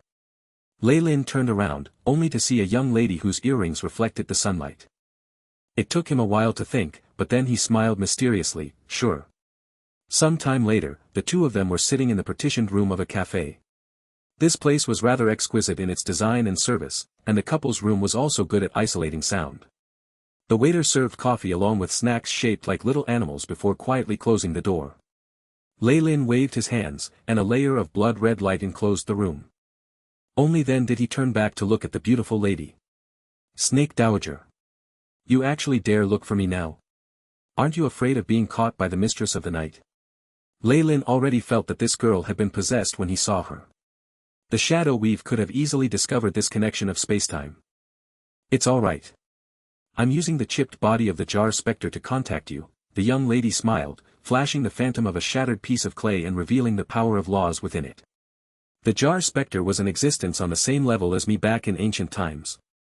It possessed the law of stealth, and its pristine waters could immediately travel to any part of the shadow world. However, it's now been reduced to this broken piece. Complex emotions whirled across the snake dowager's face. It seems like you've discovered it as well. The mistress of the night is the only being of law remaining alive in this world. Leyland spoke solemnly, so then. Why take the risk to contact me? An exchange of information, and a plan moving forward. This girl before him was rather beautiful originally. However, the snake dowager's possession had elevated her aura, and her wry smile seemed to hold a hint of coquettishness to it. She's already gotten rid of all beings of law in the shadow world, and has it under tight surveillance using the shadow weave. This psi energy of hers has replaced all sorts of fuel in the world as well. I have no doubt that she could will the civilization of the entire world destroyed as long as she wants it. The snake dowager was a native of the shadow world, after all. Since she wanted to seize control of the place, she'd ideally want it intact. Even then, in a crucial moment she most probably wouldn't care about the destruction of an entire civilization. This was a common trait amongst beings of law. Leyland thought over it for a while. She was his ally right now after all, so he decided to chip in with some information. Here's some more. My voodoo doll already met the mistress of the night. What? A nervous expression appeared on the snake dowager's face. Relax, she didn't manage to lure me over. I didn't suffer any serious injury either. Leyland's retort had been immediate. He'd known what she was thinking of. My apologies. The mistress of the night is someone who excels at convincing people. The jar spectre had been lured by her, the snake dowager said apologetically. That's all right, Leyland nodded his head and continued. From what I can see, I didn't meet her true body. It was just an avatar. An avatar. Then where is her true body at? This information was rather important, and could determine the victory and ownership of a world. Hence the snake dowager pressed on. I don't know, Leyland shook his head and saw the snake dowager turning silent. He then asked, Your Excellency, what plans do you have now?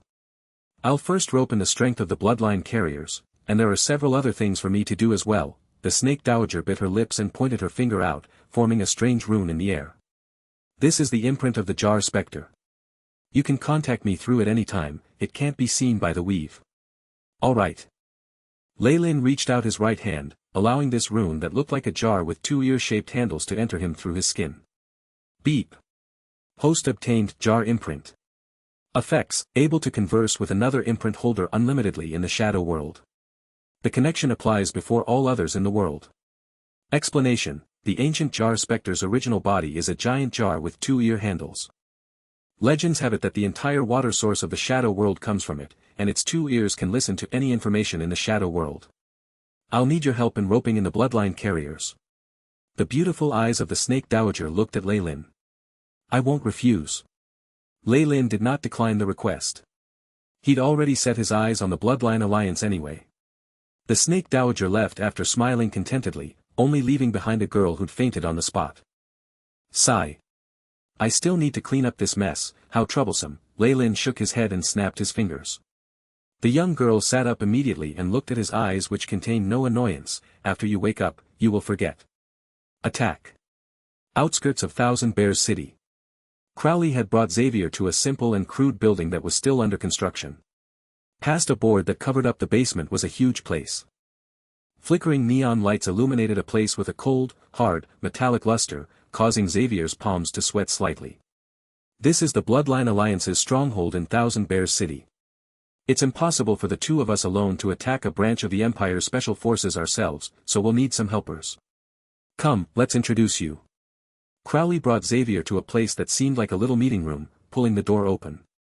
Instantly, many judging and distrustful or threatening gazes fixed onto him, causing him to stiffen up. All right. Don't get too overboard with your greetings. Amidst this perilous situation, Crowley was like a huge reef. His words caused a large amount of the pressure to dissipate. Only then did Xavier get the strength to raise his head and size up the people in the meeting room. Everybody here had a grim aura about them, causing the team to feel extremely uncomfortable. However, there was one person amongst them he recognized. Is that Invigilator Bobby? He focused on one of the many females. Ha! You should have seen her at your greater skill test. Let me introduce you once more.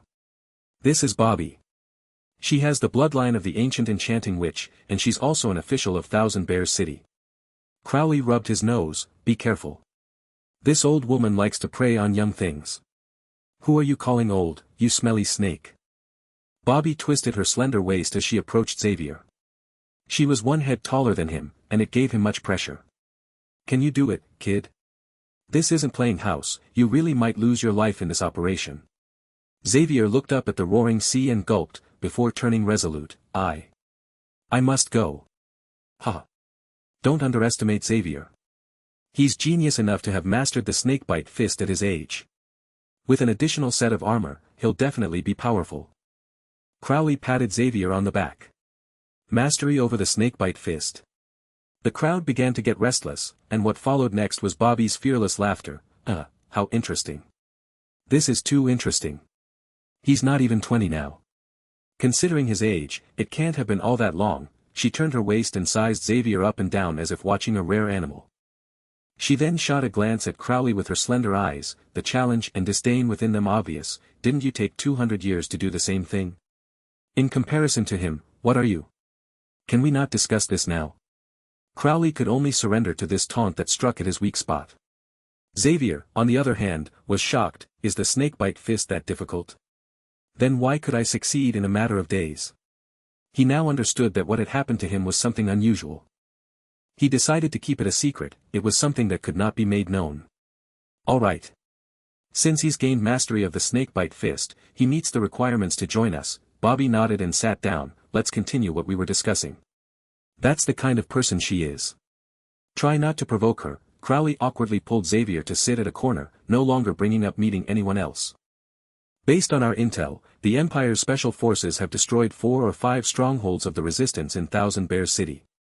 They've become more ruthless and brutal, and the number of young bloodline carriers they took away has increased. A screen flashed with many images as a young man in a wheelchair spoke.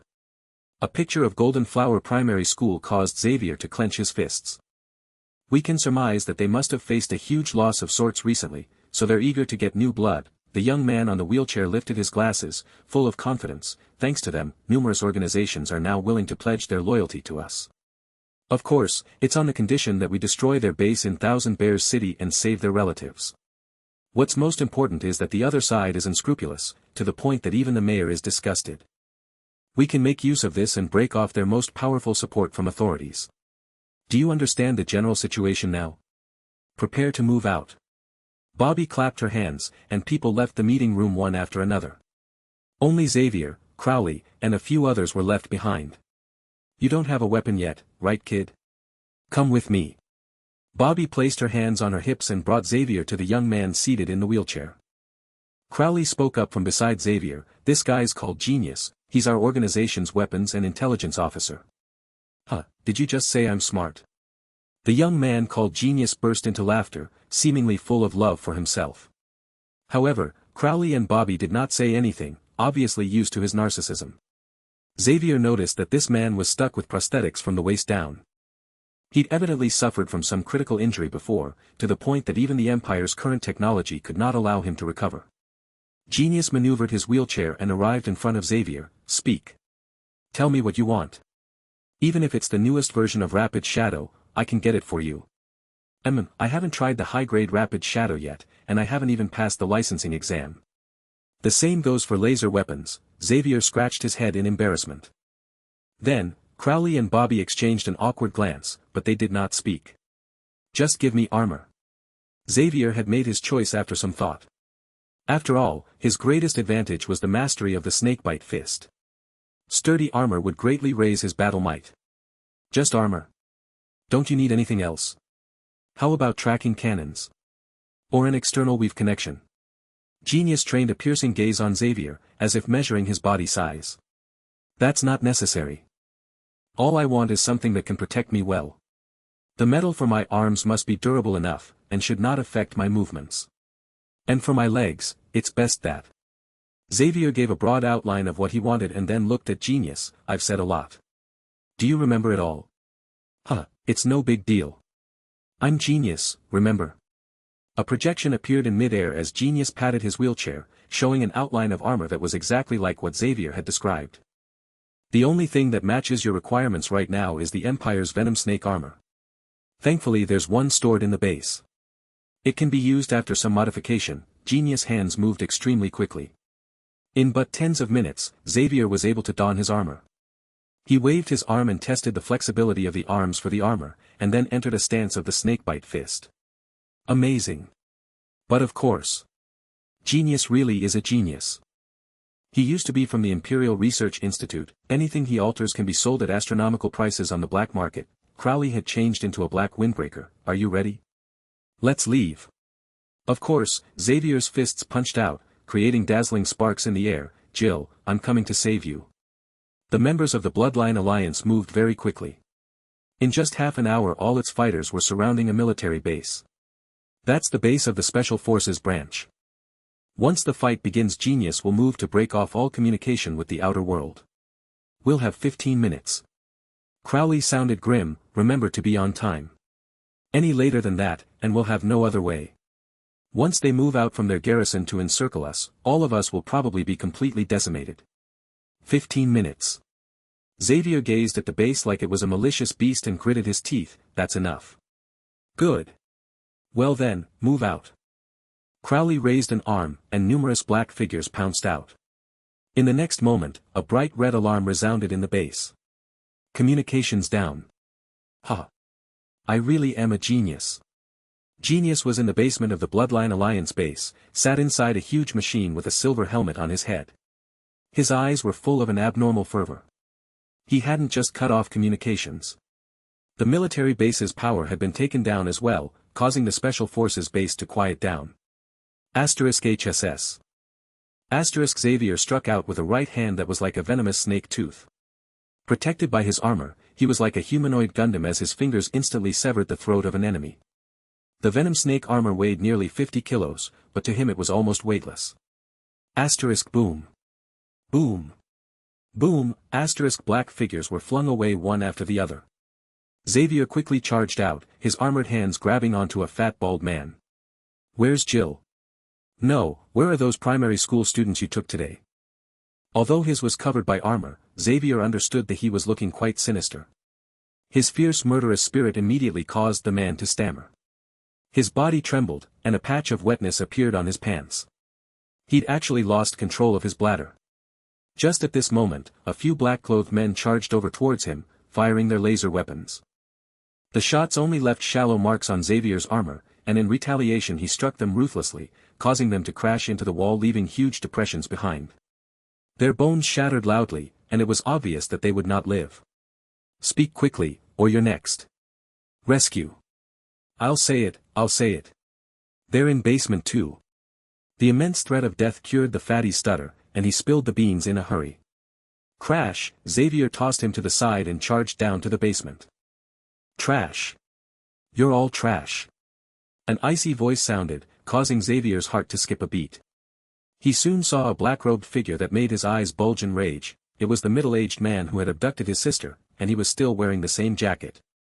The guards here are too weak. The man didn't carry any weapons on him, and the unzipped jacket flapped in the wind to reveal the perfect abdominal muscles of his body. It gave Xavier an extreme sense of danger. At the man's feet were many dead members of the Bloodline Alliance, and on his body were scars from the aftermath of an explosion. Give me back my sister. Xavier howled. Oh, you're that kid from before. Heh, looks like that idiot base is dead. The middle-aged man inhaled deeply. Make sure to remember my name. I'm Wolf Fong, the one who'll kill you tonight. A strong force field emanated from the man's body, making Xavier feel like he was standing helplessly before a canine on the grassy plains. Hiss, he quickly activated the snakebite fist in response, and the phantom of a black serpent appeared behind him. Interesting.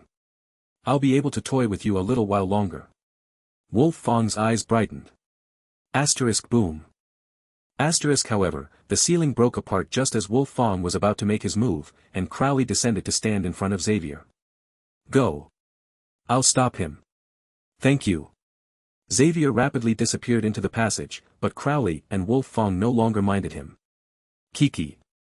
Crowley, one of the top 5 experts of the Bloodline Alliance. You're wanted for 15 charges of treason, a rank SSS criminal. Wolf Fong's gaze at Crowley was like nothing else existed in the world. Jarvis lackey, Your hands are stained with the blood of my people. A pea-sized ball of explosion radiated out from Crowley, and a fine black mist appeared to fight back against Wolf Fong's force field.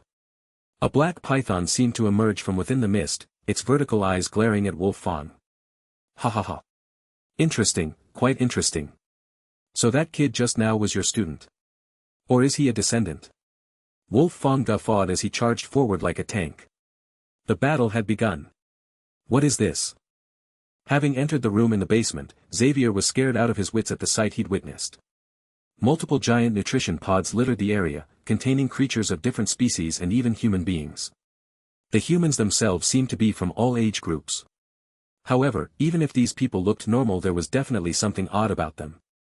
Xavier peered through one cylinder of glass, seeing a little boy with purple skin and a pair of wings protruding from his back. It seemed to be some form of deformity. The little boy suddenly opened his eyes, his yellow pupils staring icily at Xavier. It was a look of utter despair and death. It's alive. Darkness seemed to envelop Xavier at this instant. He'd lived his life as an ordinary citizen so far, so this was the first time the vile, dark, reality was put in front of him.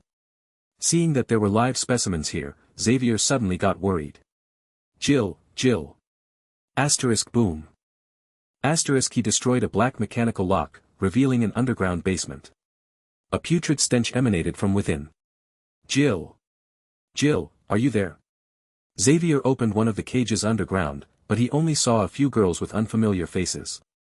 5 minutes left. Make sure to withdraw in time. Genius sounded rather nervous through the earpiece. Several other members who'd followed Xavier exchanged looks, and immediately began scouring for Jill. Xavier did not mind the actions of the members. He had only wanted to find Jill right now.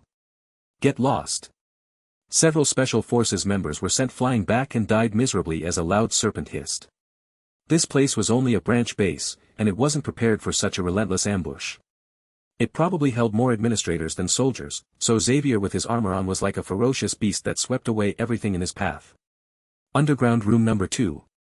He kicked open a metal door, and saw several girls crouching in the corner. All of them wore the uniform of Golden Flower Primary School. Jill. Xavier howled, but there was no response. Not here. Not here too. What's happening?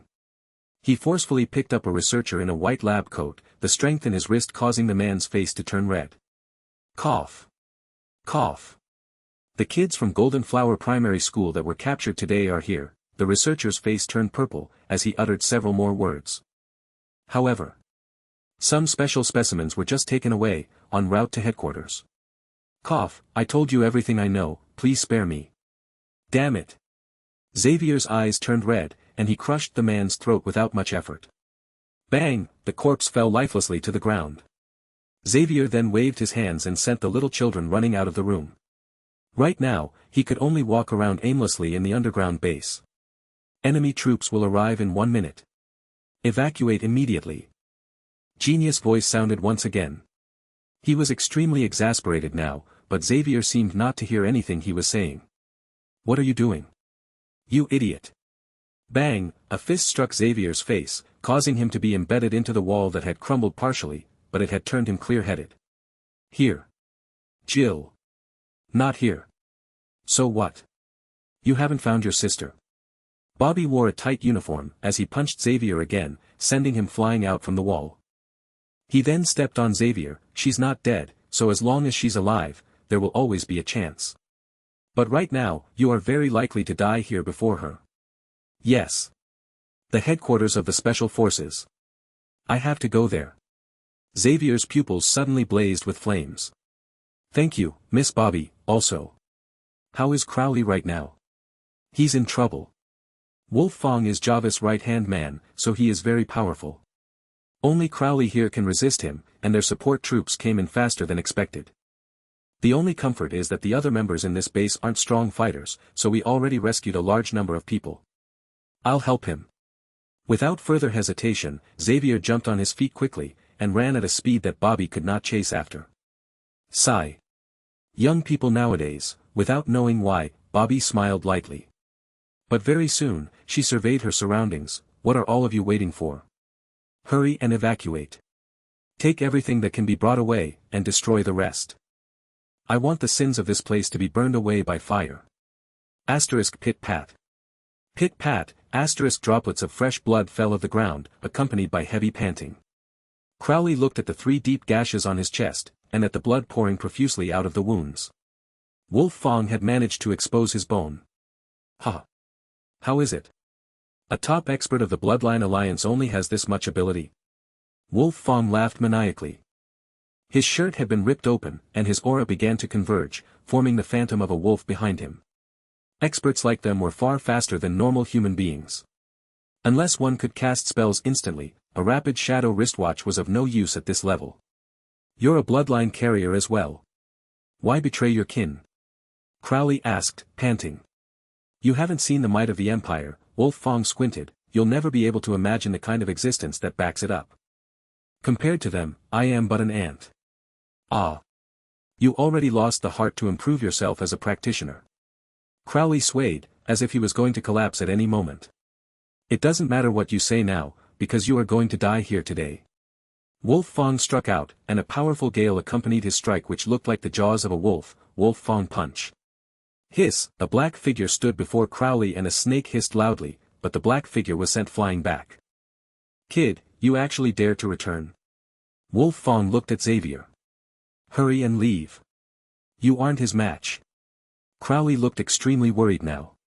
Don't worry, I'm fine. Xavier picked himself up from the ground and patted off the dirt on his body. Asterisk Kacha. Kacha, asterisk however, his expression soon changed. A spiderweb of a crack appeared on his fist, soon extending to his arms and even his shoulders. His armor quickly shattered into pieces, revealing the teenage boy within. Hee, my Wolf Fong punch has the power to shatter and shock anything it touches, so it is the best for destroying things. Wolf Fong stood before Xavier, like a giant wolf which had found his prey. Not good, Wolf Fong is stronger than I'd expected, even the other members that Bobby brought as support are not going to be of much use. Cold sweat began to form at the tip of Xavier's brows. No. I still have to find Jill, how can I die here? The youth clenched his fist. This intense desire to live made its way to Lei Lin, who was watching on as a spectator. Forget it. He is after all a descendant of the Snake Dowager. I just agreed to look after her bloodline, how could I betray that so quickly? Lei Lin smiled and gently tapped in the air with his finger. Transfer. Xavier lost his focus for a moment, but he soon felt something burning up in his chest. A pain reverberated from the very depths of his soul, immediately breaking the defenses of his spirit to render him unconscious. However, his body stood still in the real world. Were his clothes to be taken off, one would be able to see dark yet beautiful runes form a mandara flower that spread out from his heart. Many powerful glyphs formed its exquisite petals. What are you trying to do, kid? Wolf Fong felt shivers run down his spine, and he sensed a great danger to his life. Damn it! He struck out under the pressure, forming the sharpest of wind blades, secret technique, feral wind wolf crunch. A woo, a distant howl sounded, and the gale turned into a giant wolf jaw that engulfed the teen. However, Wolf Fong actually felt the threat to his life increase, amplifying over tenfold in an instant. The fear almost stopped his heart. A figure walked out of the wolf jaw, completely unharmed. Wolf Fong let out a cry of astonishment, but it was too late. A black datura flower bloomed faintly in the void. Not bad. Lei Lin nodded his head as he saw Crowley taking the unconscious Xavier away. The other members of the Bloodline Alliance had also retreated, but that was after they had set the base on fire, turning everything into ashes. However, what are these impure descendants of the Snake Dowager doing here? She has so many descendants of her bloodline in the Purgatory world, these few here do not even matter. Unless. Leyland's eyes brightened, she wants the other beings of laws to revive using their bloodline. That'll consume a lot. So then. A bloodline corruption will occur, allowing her to resist Char's weave. Many possibilities flashed before Leyland's eyes, all simulated by the AI chip. Hurry and leave. Crowley hopped onto an aircraft with Xavier in tow. You actually made it out alive. Disasters do have long lives. Bobby exclaimed. Still, she could not hide the joy in her eyes. Don't make fun of me at a time like this, Crowley smiled wryly, and placed Xavier down. Right now, Xavier's eyes were shut and he seemed to be unconscious. What happened to him? And what about Wolf Fong? Bobby looked at Crowley. I know you have a lot of trump cards. It isn't my accomplishment this time. The bitterness in Crowley's eyes were more apparent than ever before as he pointed at Xavier. He was the one who killed Wolf Fong.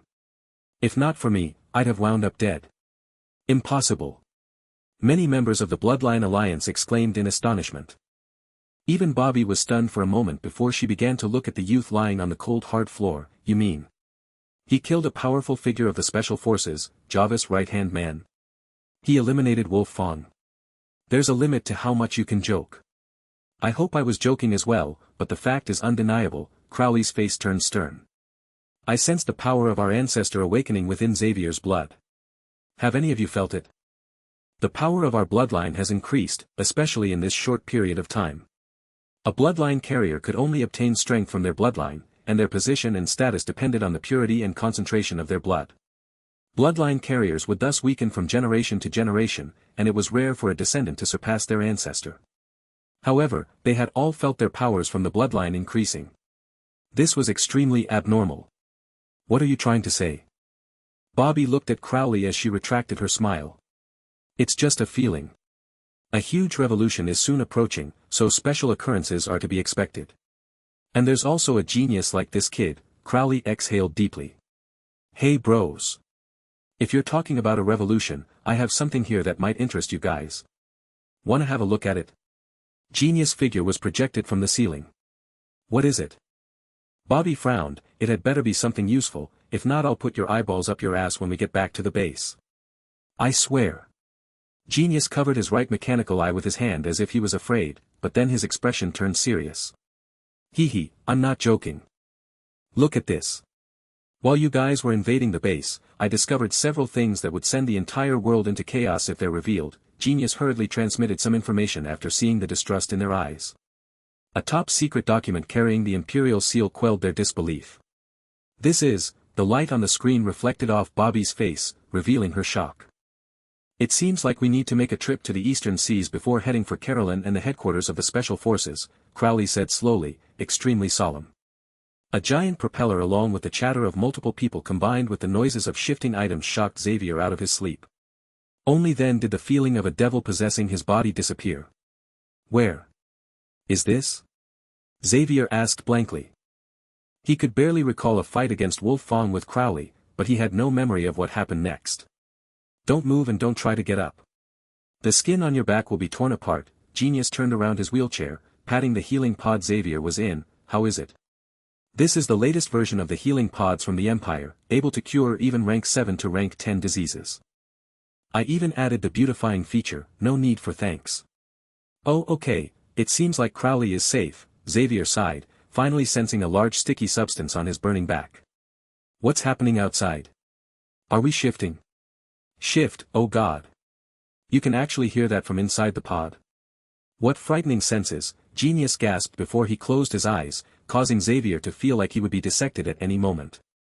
You didn't answer my question, Xavier returned in his wariness. Oh. Yes, we're shifting bases. We've given up on this one. After all, nobody can launch an open attack on the Empire without suffering repercussions. Genius shrugged his shoulders. Still, it's not really a problem. The Bloodline Alliance has many bases, from the icy north to the extreme south and the eastern seas. Our men cover the entire continent, so losing 1 or 2 bases is no big deal. Xavier felt the rich and overbearing outlook of the Bloodline Alliance from Genius' words. However, this was perfectly normal.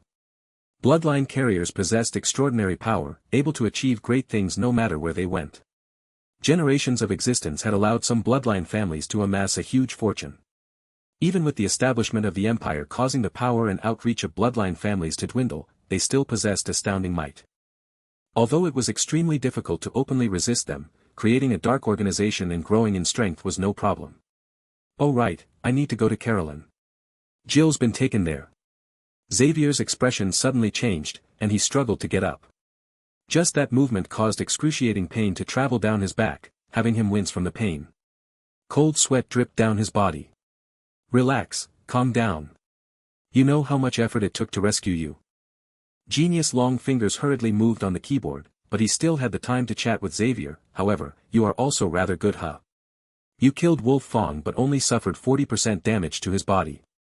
It's not a big deal. What? I killed Wolf Fong.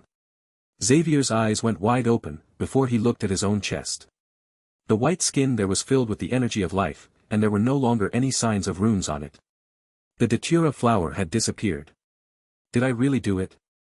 Xavier muttered, feeling a new force of energy inside his body, abyssal, cold, and fearsome with an imposing aura. The energy allowed Xavier to recover very quickly. It made him confident that he could recover in a few days even without this healing pod. No matter what, I still have to go to Carolyn, the youth said resolutely. With his strength growing, his confidence in saving his sister grew as well. All right. I didn't say we weren't going. We plan to visit a few bases nearby before heading for the capital, Genius said immediately, fearing that Xavier would worry unnecessarily. You can go have a look in the capital first, but it'll have to be in disguise. Don't act on impulse. Crowley walked in, dressed in a black coat. It's nice that I managed to see you awake before I leave. Huh? You're leaving? Xavier was shocked, staring at this person who claimed to be an ancestor of his. He had to admit that unknowingly, Crowley had become a fatherly figure that he had grown to rely on. Stone tablet. Put bluntly, Crowley was Xavier's only connection in the Bloodline Alliance. In fact, Xavier himself didn't feel like a proper member yet, still unclear on the motives and principles guiding this organization. His only hope had been to borrow Crowley's strength to help rescue his sister, but Crowley was now leaving.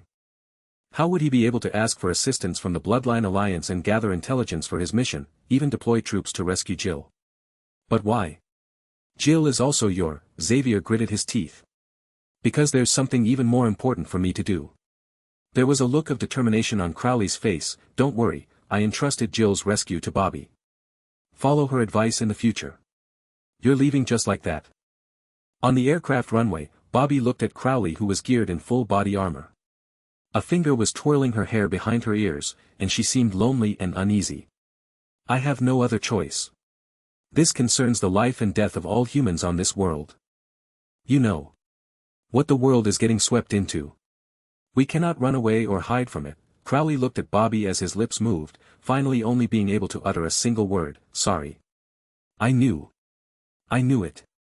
You are just like the other fellows. Bobby rubbed glistening tears out of the corner of her eyes. Don't worry. I'm a superb bloodline carrier who has lived for over 500 years. How can something like this daunt me? Crowley patted himself on the chest. It was a strange, humorous action, as if depicting his reluctance to leave.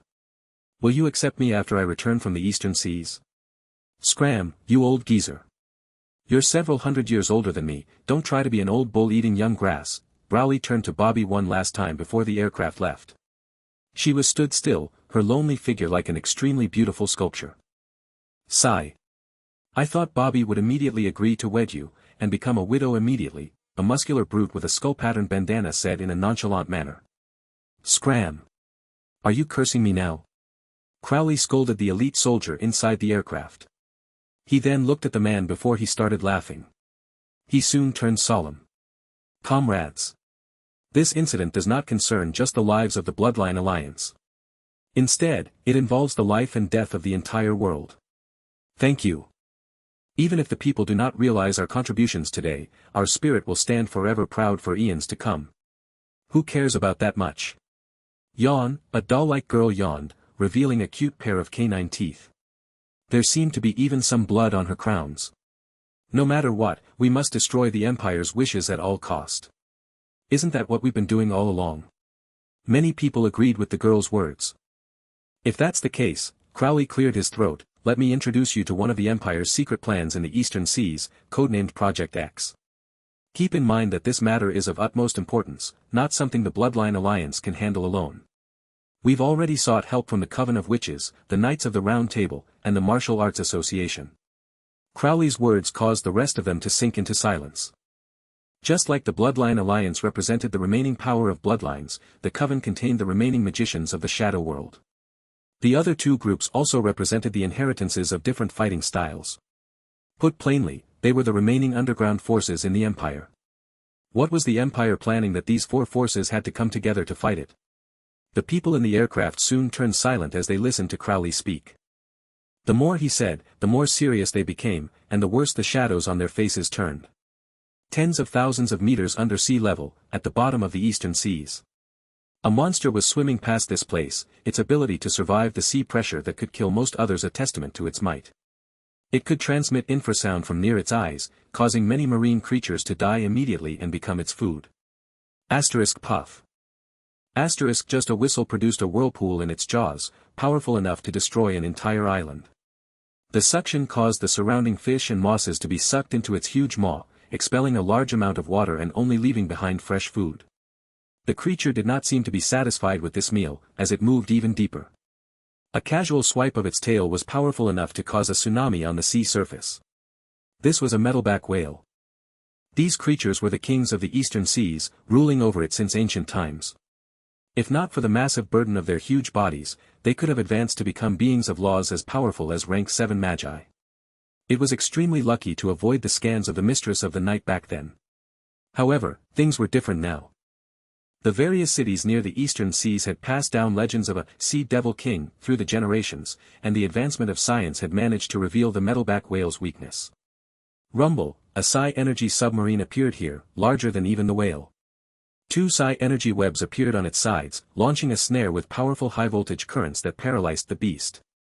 Shadow spells, cannon fire, and poison javelins soon followed, exploding on the whale's back like fireworks. Woo! The metalback whale howled with anger as its massive body writhed in pain. Its thick skin withstood most of the attacks and it tried to swim away, pulling the net that was attached to the submarine. The greatest technology of the Empire was now pitting its might against this ancient beast. The waves from the tussle caused the seas to rage wildly, putting many coastal cities on alert. It was even Messier in the trench. A little girl that was as beautiful as an orchid stood alone on the submarine's command deck that seemed like a battleship, loneliness apparent in her eyes. Several white-haired old men in the uniform of the Imperial Navy looked at the whale on the large screen before reporting respectfully, "Princess, the force field reports on the beast are here. The submarine's psi-energy reserves are at 82%, if we have another 5 minutes we'll be able to completely analyze it and activate a counter-force field." If the outside world knew of this girl's identity, they would definitely be shocked. She was a member of the royal family here in secret, commanding the navy in an attempt to capture an ancient beast. "Do what you must," the princess waved her hands, her voice as melodious as a skylark.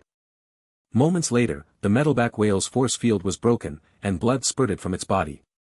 A dozen members of the special forces managed to deal fatal damage to the whale using their rapid shadows, employing legendary spells. "Dawn is ready," a general reported in a shaky voice. "Fire," the princess waved her hand.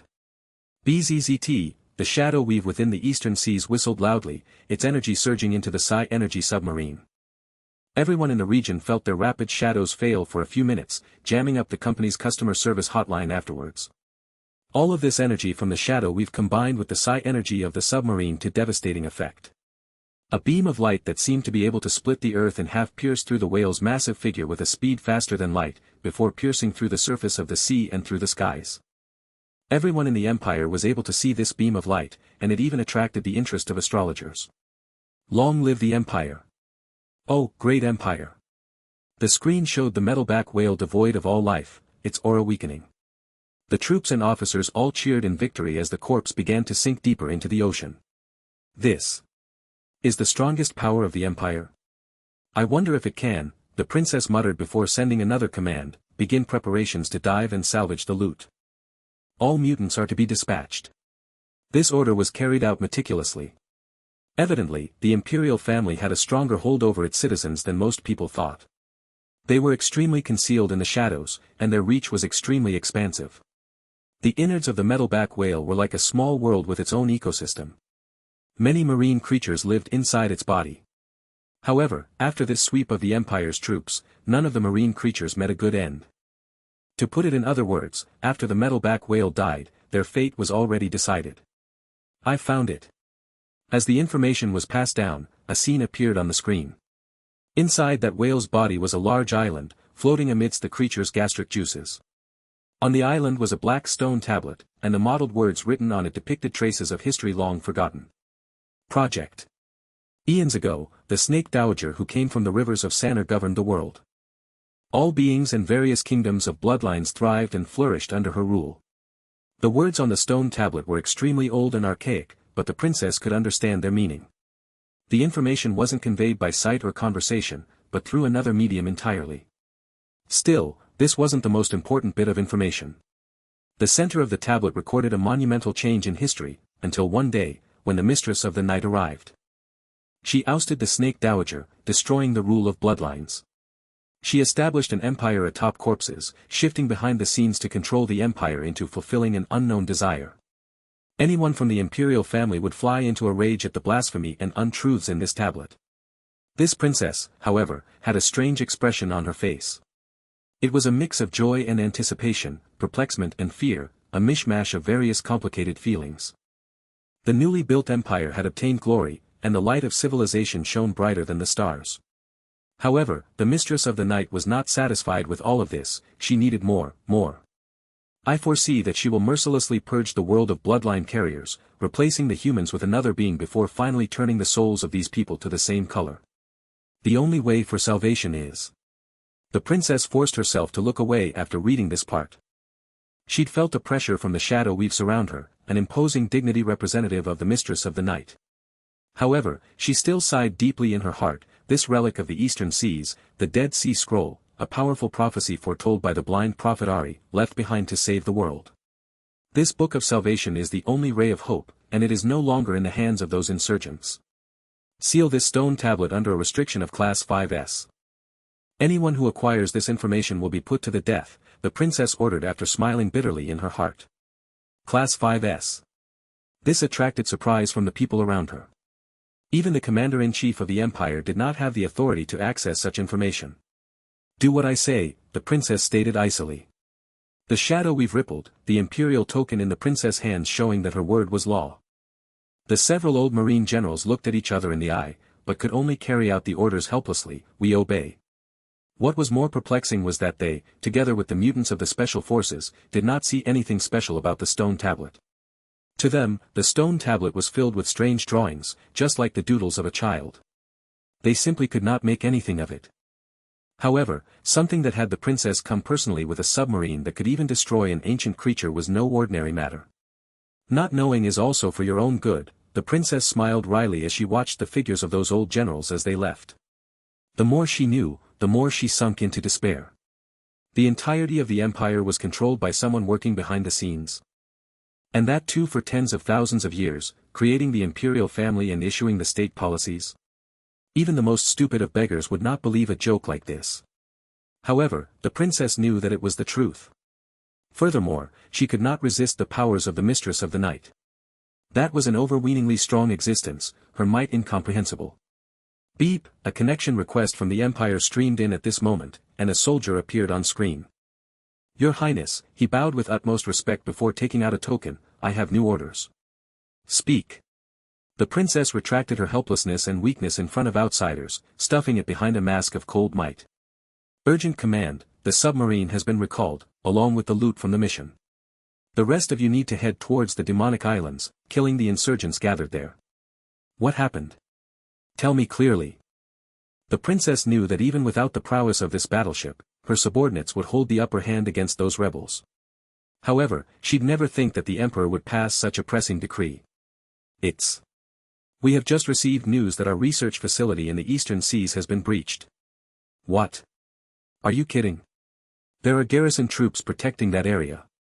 The princess's brows furrowed. Positive. The troops around the area have perished. As of now, the ones most able to resist them are you and the First Admiral's fleet. The officer in the screen seemed uncomfortable. Who is it? The Coven, the Bloodline Alliance? Or is it the Martial Arts Association? The princess frowned, and immediately stated the names of the largest rebel groups. Everyone, even the Knights of the Round Table. They've even ignored civilian casualties, using powerful weapons of mass destruction. They seem to be determined. They've discovered it, huh? The princess bit on her lip. She knew the kind of research undertaken in the Eastern Sea facility, and the content within could never be made public. I'll go right away. The princess did not back down, agreeing immediately. No matter how unwilling she was a member of the imperial family. This was the tragedy and reality that she had to face from her birth. Eastern Seas, the demonic islands. Boom. An alloy wall was blasted through, revealing a room with many long, cylindrical incubation pods. They held human specimens, including children and adults. TSK. They're only clones. Nothing else seems to be in here. A person dressed like a knight from the medieval times looked at Crowley. It was him who'd struck open the door made of alloy, that act alone showing that his strength could not be underestimated. It was the top expert from Knights of the Round Table. However, his gaze carried a questioning look. Although the research here might have had concerned us, it seems like a bigger base than the others. There's not enough reason for you to invite us over, an old person who wore robes walked up slowly. As his muddy eyes surveyed the surroundings, he was seemingly shocked by the sheer size of the facility. Of course not. Crowley had his ribs wrapped in gauze. The journey here hadn't been easy. What I intended for all of you is to see this. He brought the two deeper into the facility, to a large safe that was marked with a huge X on the outside. Fortunately we have witches with us. We wouldn't have been able to get the password otherwise. Crowley punched in a string of numbers and took out an eyeball covered in blood, allowing the iris scanner on the safe to scan it. After seeing this heavily guarded safe, the knight and the old man looked solemnly at each other. The safe was opened, revealing the contents within. There wasn't much, just a few spiral test tubes and a computer disk. Look at this, Crowley handed the disk over. Plan X, Introduction. This is a plan suggested by an imperial professor, codenamed X, using the clones of the embryo to get rid of the garbage lying within the empire. Current progress, 571 years. Completion, 67%. Crowley rasped. This. It's so hard to believe that all this is true, the knight and the old man muttered, but the information on the disk had stated everything. What have they got to gain from doing this? The knight muttered. Control. This is the strongest benefit.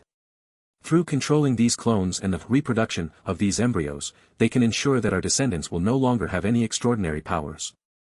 Even training in martial techniques would prove to be extremely difficult. The most important thing is they have stored a program in the depths of these mutants, and will be able to control them at any point in time. Crowley's tone was extremely heavy. Think about it, the entire world would be your enemy in the future.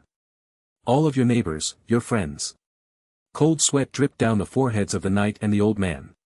So, how much progress has the empire made? The old man's voice was extremely hoarse, and it carried a foreboding sense of despair. They have these facilities throughout the empire. However, this is the headquarters where everything began. Our investigation results weren't positive. Crowley's watch projected a screen, showing 2 strings of DNA sequences. This is a regular human, and this is the X body of the empire. The differences lie here. As Crowley enlarged the image, a rune labeled as X appeared in the charts. This is a failsafe plan the empire put in secretly. It can be used to verify identities, and anyone with this X factor in their genetics is a clone that can be controlled by the empire. Crowley's voice grew soft. The control and contamination of this gene is extremely powerful. If an ordinary human mates with a cloned X body, it'll only need 2 generations for their descendants to possess the X gene in their bodies as well. So you're saying that there are people like that who exist even amongst us now? The knight laughed so hard he teared up. You're saying my family, and even myself, might be the production and spawn of these clones. One day we will turn crazy and turn into machines that can be controlled by the empire, even slaying our own family and friends. My apologies, but what I speak of is the truth. We have already discovered several members of the Bloodline Alliance, with these genes. Crowley bowed. However, this control on their subconscious is not strong enough. The right amount of resolution or a powerful bloodline can still help suppress it. Confrontation. I'm sorry, Mr. Crowley. Your beautiful dreams are about to be ruined. A witch in crimson red robe strolled over, an ancient tome clutched in her hands. Witch Maya. Crowley bowed reverently. This charming lady was in existence who was even older than him, the head of the Coven of Witches. In truth, without her support and her assistance, their breach of demonic islands would not have gone so smoothly. This truly is a demon island. Our opponent is in existence who is infinitely more evil, which Maya muttered under her breath. What does your excellency mean? Crowley scratched his head in thought. Project X involves controlling the body. Have you ever heard of the Tree of Life project? Tree of Life? What's that? The knight and the old fellow felt that they would have a mental breakdown. This is the Empire's most top-secret plan, on the same level as the X research. The witch's first sentence made the others breathe in sharply. Project X was already this terrifying, how much more evil would this Tree of Life project be? This project is a medium to connect the shadow weave to regular human beings directly, which Maya looked at everyone present. The final goal of the Empire is to implant the shadow weave directly into all humans, making their consciousness one with the weave and eliminating the unnecessary steps. This will form an extraordinary human. Control everyone's mind through the weave. Crowley was stumped for a moment, because he knew that the rapid shadow of today was such a universal object. Cold sweat formed again on his body. Yes.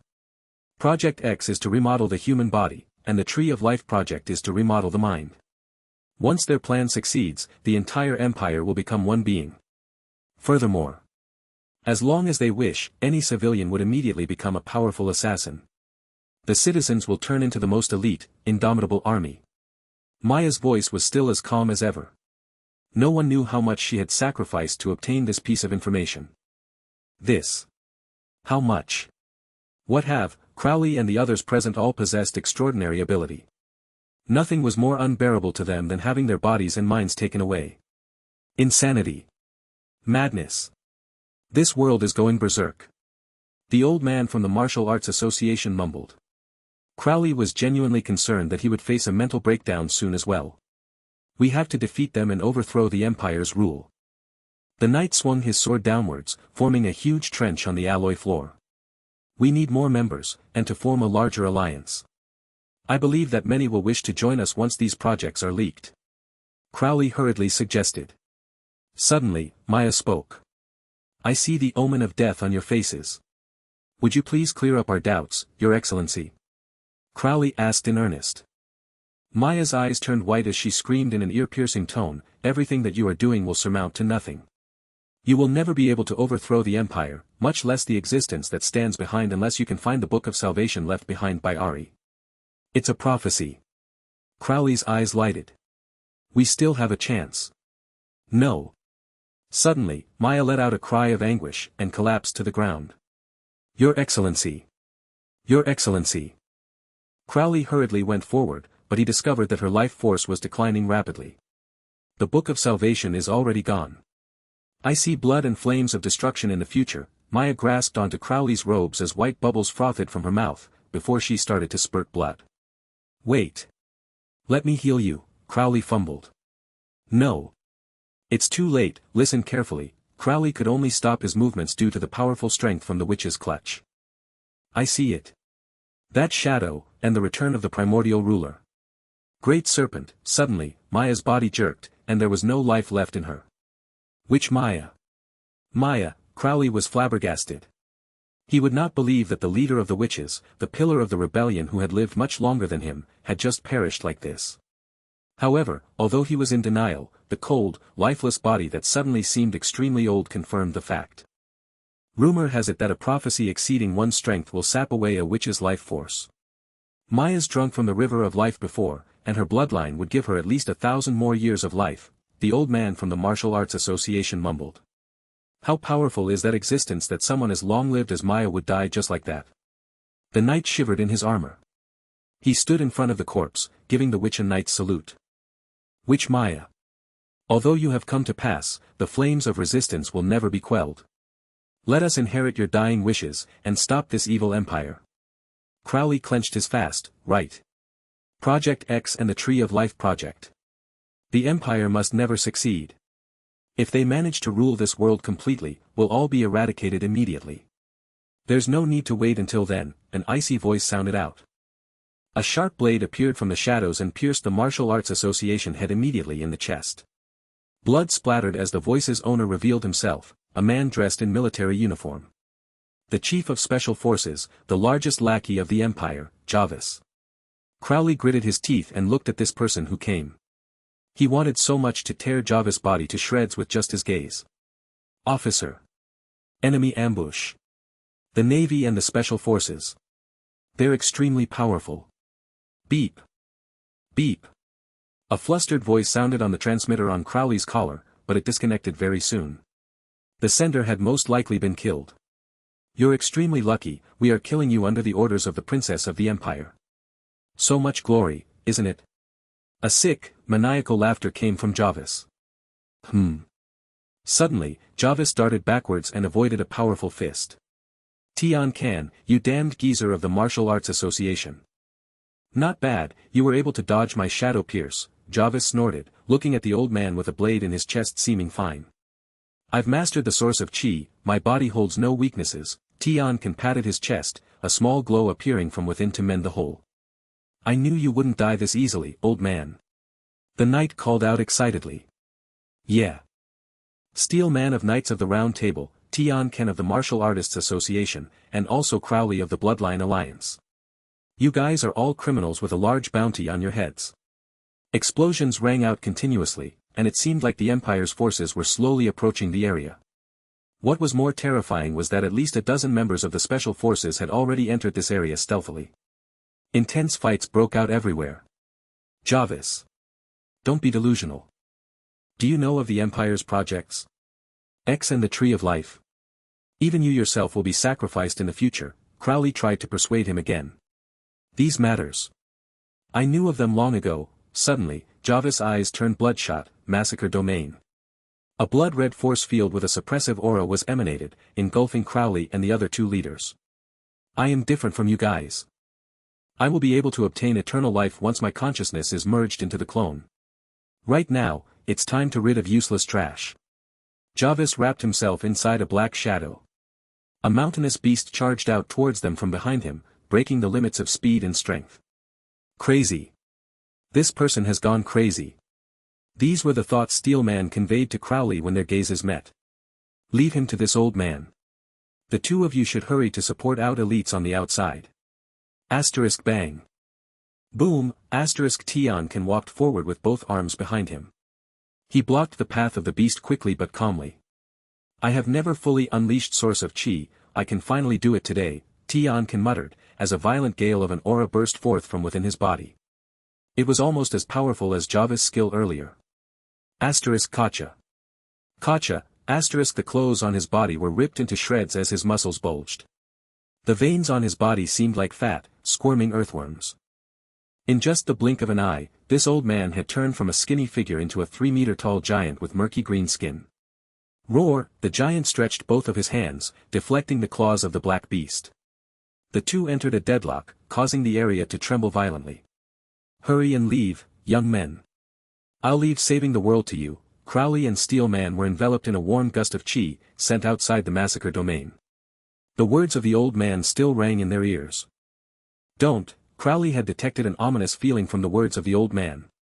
Those of Tian Can's sect could release their chi in a burst and gain tremendous powers, but the price they had to pay was extremely high as well.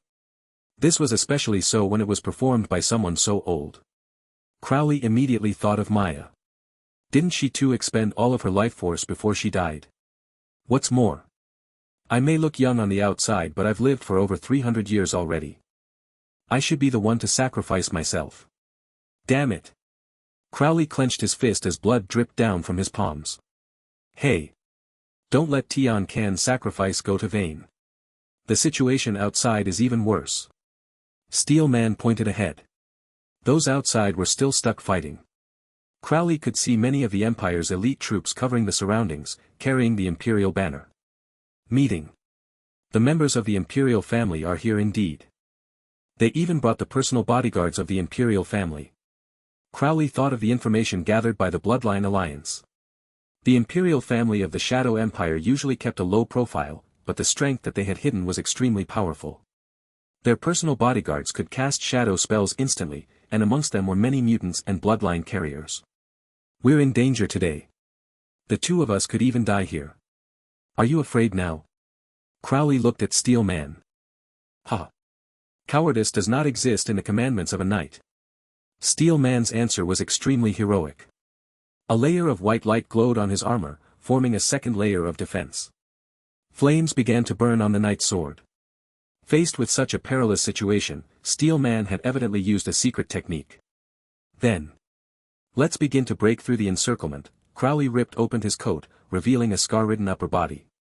The tattoo of a serpent came alive on his back. Unseal! Crowley shouted, and the giant serpent was awakened. It opened its scarlet eyes and spat its forked tongue out, hissing loudly. Kill! The both of them were like raging dragons as they roared, charging into the incoming troops. Days later, on an island. Cough! Crowley opened his eyes, spitting out the fine sand in his mouth. Listlessness soon turned to concentration. How did I end up here? Right, we were in the research facility. The Empire's backup troops and Imperial bodyguards. Steel Man, what a pity. Even Crowley would not be able to survive such an onslaught. Hence, after discovering that he had not died nor been taken prisoner, he was extremely perplexed. Are you awake? An extremely enchanting voice sounded out beside him. Crowley turned towards it, and his throat immediately turned dry. His heart began to beat faster as well. It was a lady in a black gown. Her appearance was only average, but it carried a powerful, intoxicating attraction. What surprised Crowley even more was the feeling of closeness he had, a reverence that almost had him kneeling and kissing the soil her feet had trod on. May we speak for a moment, sir? A lady dressed in uniform stood before Lei Lin in Thousand Bears City, waving her pass in front of him. The badge was representative of the Empire's dignity and power as it shone in the crowd. Passers-by avoided the both of them, and some of them even looked at Lei Lin from a distance with schadenfreude. Anyone who had angered the department this young lady was from would meet with a miserable end in the Empire. I didn't know. I'm rather popular now, huh? Follow me. Lei Lin smiled and rubbed his nose, before moving into a cafe. He had no intention of being aware that he was treated like a suspect. What made the onlookers flabbergasted was that this policewoman did not hesitate and followed him, even carrying a warm and gentle smile on her face. TSK. Were they role-playing? What audacity! A short and fat man rubbed his glasses and chided in jealousy. Retard. His friend beside him immediately covered his mouth. This is a public area, under the surveillance of the Central Network and the Weave. Would anyone dare to use a fake identity on the streets? What a pity. She was such a beautiful flower, and also my favorite type. The fatty fought to retort. I actually think that they're rather compatible, that boy is also cute. A girl beside them spoke with stars in her eyes. Welcome. The cafe waiter opened the door and welcomed them politely, but was momentarily stumped. Evidently, he had recognized Lei Lin. Because this was the very same couple cafe that Lei Lin had entered together with the Snake Dowager. And not only did Lei Lin bring the other girl into the private room, but he even left the bewildered girl lying there. This had left a deep impression on the waiter. In fact, if not for Lei Lin leaving some words for him to say to the girl before he left, the waiter would already have alerted the nearby authorities. Although his facial expression did not change much after seeing Lei Lin bring in another girl, his eyes betrayed his thoughts. Lei Lin was apparently a skirt chaser. I want to have a couple's room, the same as before. After listening to Lei Lin's request, the waiter was left speechless. However, his professionalism had allowed him to grant Lei Lin's request quickly. What was more remarkable was that it was the exact same room that Lei Lin had used previously. Do not disturb us no matter what happens. The policewoman instructed him after he served the coffee, affectionately pulling Lei Lin into the room. The waiter was left speechless again after seeing this scene. Before he shut the door, he even gave Lei Lin the thumbs up. The room was suddenly enveloped by shadows, and the policewoman stretched her body with a relaxed expression. Just that movement alone caused her aura to change drastically. Her face grew even more exquisite than before, and a pair of watery eyes seemed to speak a language of their own. We meet again, Shar, Lei Lin sighed, looking at the young lady that had changed from head to toe. This was the ruler of the shadow world, the mistress of the night who was once an intermediate goddess from the world of gods, Shar. He did not ask how she managed to look for him. After all, she had the entire world under her. After failing to search for Lei Lin's aura, she would have definitely guessed that Lei Lin had used a fake identity to become a citizen. Through meticulous investigation, it was not a difficult task to track Lei Lin down. How would a group of corrupt officials peddling fake identities be a match for the ruler of this world? This brought you to me, didn't it? Lei Lin waved his identity pass. I never thought that the empire I raised single-handedly has reached to such a level of corruption, Shar admitted implicitly. Her eyes shone like stars as she looked at Lei Lin. This is not your true body, but only a body formed by energy. I came with grace, why wouldn't you accept it? Shar frowned, as if she had gotten upset. But Lei Lin's expression did not change at all. She had to be joking. Had he believed Shar, then he was really courting death. Her level of deceit was absolute perfection. Even rank 7 and above beings would be deceived by her if they weren't careful. Hence, after Xavier and the Bloodline Alliance left, Lei Lin's true body had already left Thousand Bears City, only leaving behind this projection here carrying all items that could identify him. Let's not talk about that. Why are you here today, Miss Shar? What do you want to discuss? Lei Lin sat on the soft satin couch, gesturing for her to sit down too. The spell that you used the other day. I saw the shadow of the world of gods and of the arcanists. There wasn't much room for discussion for beings like them. Seeing that her deceit was exposed, Shar immediately delved into the main topic. You're right, this is my harvest from the world of gods.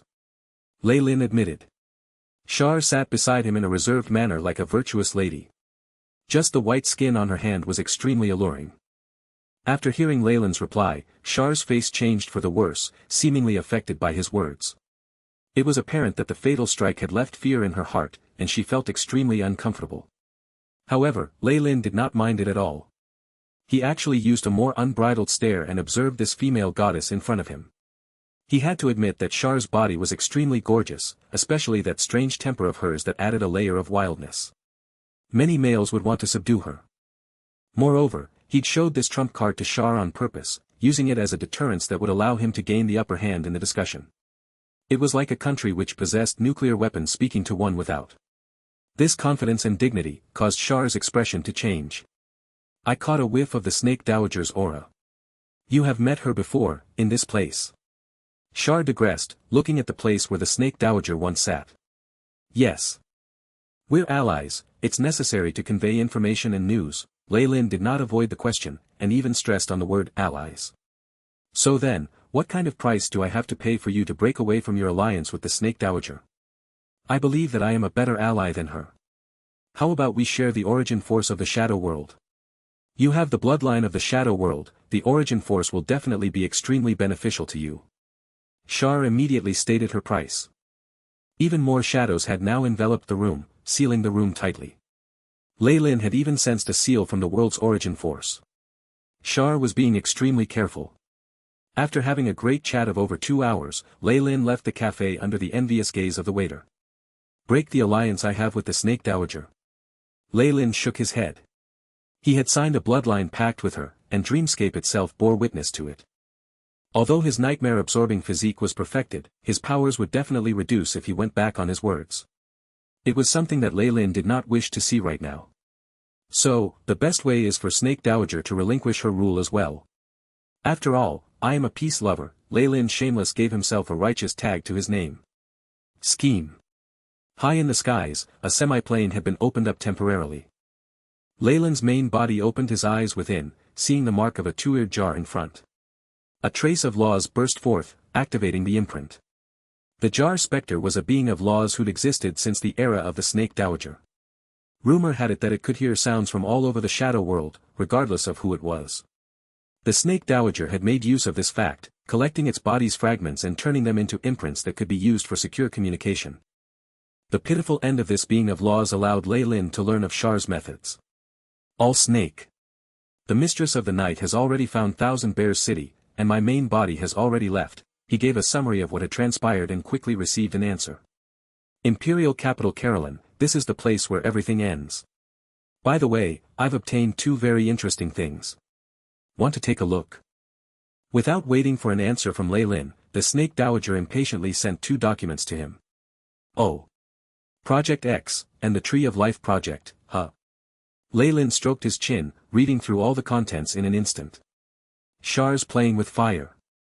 The Snake Dowager's voice held a rare hint of excitement. The world will is the conscience of all life forms in Shadow World, including the mountains, rivers, and forests. It will only consciously make a thought every few 100,000 years. What she's doing will definitely result in anger from the world will. This is an opportunity for us. You're too naive. Lei Lin ruthlessly poured cold water on the Snake Dowager. Did you think I didn't notice the issues with the genes of the surrounding humans? This isn't quite it. Look. He then sent the information he had recorded to the Snake Dowager. There was a period of silence from the other end, though the jar imprint began to show tremendous vibrations. Evidently, she was extremely shaken. How dare she? The X project wasn't only applied to humans. Bugs, animals, even microorganisms. About 60% of all biological creatures in the world have already been affected. Leyland's tone was icy. Also, the plan doesn't just end there. Extradimensional specters, pure energy being, and even the conscience of the land itself. The radiation of the shadow weave has trapped everything, and they can't escape. With the AI chip collecting data for him, Leyland's abilities in this area obviously surpassed all other beings. With his great persuasive power and analytical graphs, the Snake Dowager on the other end did not have any chance to speak. If Char's target was just the humans, then that would really be an opportunity for us, since they only have at most 20% of access to the world will. Doing this will definitely result in them being abandoned by the world will. But she instead holds such extreme control, nibbling away at the world from the shadows. She controls over half of the world will already. No matter how much you try to resist, you won't be able to match the favor she receives. Leyland concluded. In actuality, he thought well of Char's methods. If they were not around to interfere, she would most definitely succeed. Besides, fusing with the world will would definitely cause one to lose a part of themselves. This was an assimilation in thought of all intelligent life forms of the shadow world, and even Char could not avoid this. However, once these two plans were complete, there would no longer be any obstructions. In other words, Char was currently in the process of fusing with the world will, becoming a conscience that has devoured a whole world. Indeed, only a god could have such guts. The rationality of the Magi would never let them do something so insane. Truth be told, Leyland would most likely do something similar given the situation as well. Warlocks were slightly more crazy than Magi, after all, and he did believe there was a great probability of success here. Char was an example. The Snake Dowager remained quiet for a long while at the other side, before she finally sent a soul transmission full of unwillingness. So, we can only give up. No. We still have a chance, or I'd long since have left the shadow world. Leyland's thoughts were the complete opposite of the Snake Dowager's. This plan is actually flawless, but there's not enough time to proceed with it. This could be the price that the Mistress of the Night had to pay for exterminating other existences of laws, as well as to recover. That could be why she still isn't done corroding the world will yet. Our only chance at destroying her plans is the very moment that the Tree of Life moves. After placating the Snake Dowager and arranging to meet at the imperial capital Carolyn, Leyland closed off the jar imprint while looking deep in thought. Char had given Leyland a great lesson in understanding the world will. By the same logic, nibbling away the control to take over the world will seems plausible in the world of gods, though it would be more difficult. Now, while Char has control over more than half of the world will and can use the world origin force at any time, this also means a complete break away from the original relationship of having fused with the world will. The part of the world will that had not been controlled will definitely fight against this corrosion and perhaps clash against Char violently. Who knows, her main body could be busy with this. The fact that the Snake Dowager and I can still lie low in the shadow world and not be found by the Mistress of the Night is the best proof. Space shimmered, and Leyland's main body soared into the skies. The stars and moon flickered in the dark skies, as cold gusts of wind blew fresh air into his face. It's already night. Leyland looked in a direction, imperial capital Carolyn. Let's settle everything there. The imperial capital was the hub of researchers and mechanics in the Shadow Empire, the birthplace of the legendary Rapid Shadow series. Many things not yet available to the greater world, or things that were only rumored to exist, were all present here. The Imperial Guard stationed at the center of the city had the best of equipment, protecting the Imperial Palace day and night. The Imperial City had an area of about 10% of the capital, but it wasn't any extravagant structure. Rather, it was a robotic city full of technological character. The Imperial Research Center, Imperial University, and all sorts of high-tech research institutions surrounded the area, forming a circle around the city. There was an extremely secret darkroom within this hi-fi city, located thousands of meters underground with Mender alloy walls almost 100 meters thick. This metal was the most solid known to the Empire, with the best isolation properties. It would normally be sold by the gram for astronomical prices. The princess silently headed to the entrance of the darkroom, removing her wristwatch, bracelet, and all other technology from her body. Only after multiple strict, humiliating tests could she finally enter the darkroom. The room had very simple decorations, with an oil lamp emanating faint rays of light within. One could somewhat see the many volumes that were falling apart on a few broken bookshelves. Behind a black hardwood table was seated a middle-aged man with gray hair, seeming extremely poised. A faint luster emitted from the ancient spell formation behind the man, twining around the princess. If one looked closer, two items could be seen at the heart of the spell formation, one being a power recharging source, and the core a few crimson fish scales and a pair of shriveled eyeballs. Father, the princess slowly knelt. The blind prophet Ari's Book of Salvation has been fished out and stowed away, sealed completely. The rebel armies at the demonic islands were mostly exterminated, but Crowley of the Bloodline Alliance managed to escape. Please punish me, father. The princess reported primly. You've done well enough, Ling. The emperor who had control over the entire Shadow Empire spoke, as long as the master is happy and shifts attention away from us, then we've succeeded. Even while at the cost of the Book of Salvation, the emperor seemed rather excited, a rare flush rising on his cheeks. Do you know who the blind prophet is? The emperor seemed rather eager to talk today, and even if she was the princess, Ling had no choice but to listen obediently. It was a master of ancient times, holding the same amount of power as the Snake Dowager. Ari was a reincarnation of a portion of Prophet Kali's conscience. This is the reason for the Book of Salvation containing such terrifyingly powerful predictions. The Prophet Kali. The princess looked up, focusing on the shriveled eyeballs and the spell formation behind the emperor. That's right, these are Kali's eyes, the reason Kali could only be called the blind prophet after reincarnated. There's also the reverse scales of the mermaid protector of the unknown master. The emperor suddenly began to cough vigorously, the flush on his face more pronounced. The empire has labored over hundreds of generations, and made use of countless favors to obtain these two items. Only with their protection can we communicate so freely without fear of being found out by that person. At the mention of that being, the emperor still lowered his voice, evidently from a habitual fear. Now is our chance. The Book of Salvation has predicted that the Snake Dowager shall return. She has the ability to fight that person, so when the time comes our plan can succeed. The royal family will truly be revived, no longer slaves to a master. Somehow, Princess Ling sensed a crazed look on her father's face as if he were a madman, taking a huge gamble for this. Ling went silent for a moment before she persuaded hoarsely, even so, suddenly changing the Tree of Life plan and Project X could. I've planned everything. There won't be any problems. The emperor waved his arms decisively. When the time comes, my master's thoughts after having assimilated will allow them to become a god in an instant, freeing the royal family from control. Traitor. Ling sighed once more as she looked at her father behind the table. She felt like the person was a stranger. And yet, she deeply understood his insanity. After all, the degree to which that person behind the scenes had oppressed their imperial family was ingrained into their very bones. She still remembered the shock she'd felt when she heard of the incident at a young age, being aghast at the kind of sacrifices the imperial family had to make to break away from control.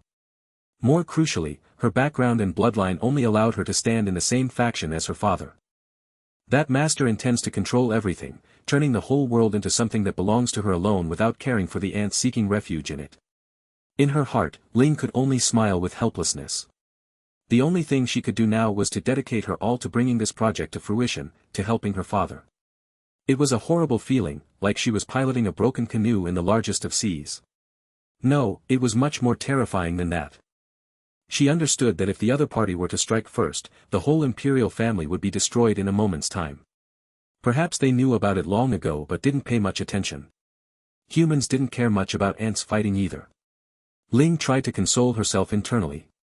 Xavier's body was wrapped up in a black cloak. He was staring at the dim lights in the vast advanced city, clenching his fists as he spoke. Carolyn. I'm coming. Heh, we have good news.